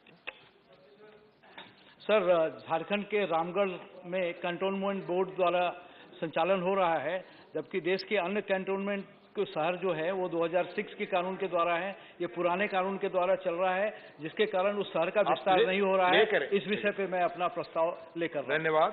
The House stands adjourned to meet at... Please lay. The time is already over. Please, Vikas Ranjan ji, late.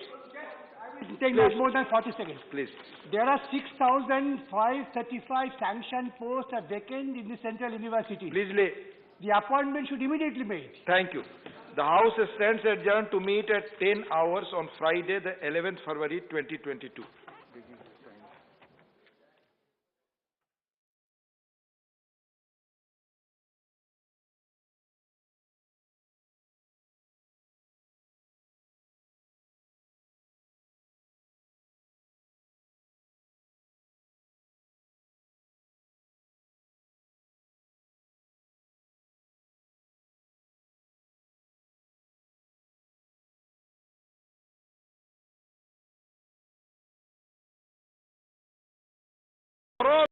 लोगों की भावनाओं को हाथ हुआ।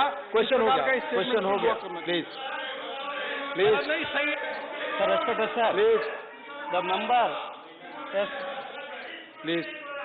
established he asked a very good question. Please, आपस में बात ना करें। माननीय मंत्री, your reply is going on record only. Nothing else is going on record except your reply. Digital ethics code. We have three-tier mechanic system is there, sir. In this three-tier mechanism, we are the self-regulatory system, self-regulatory body is there, and IDC,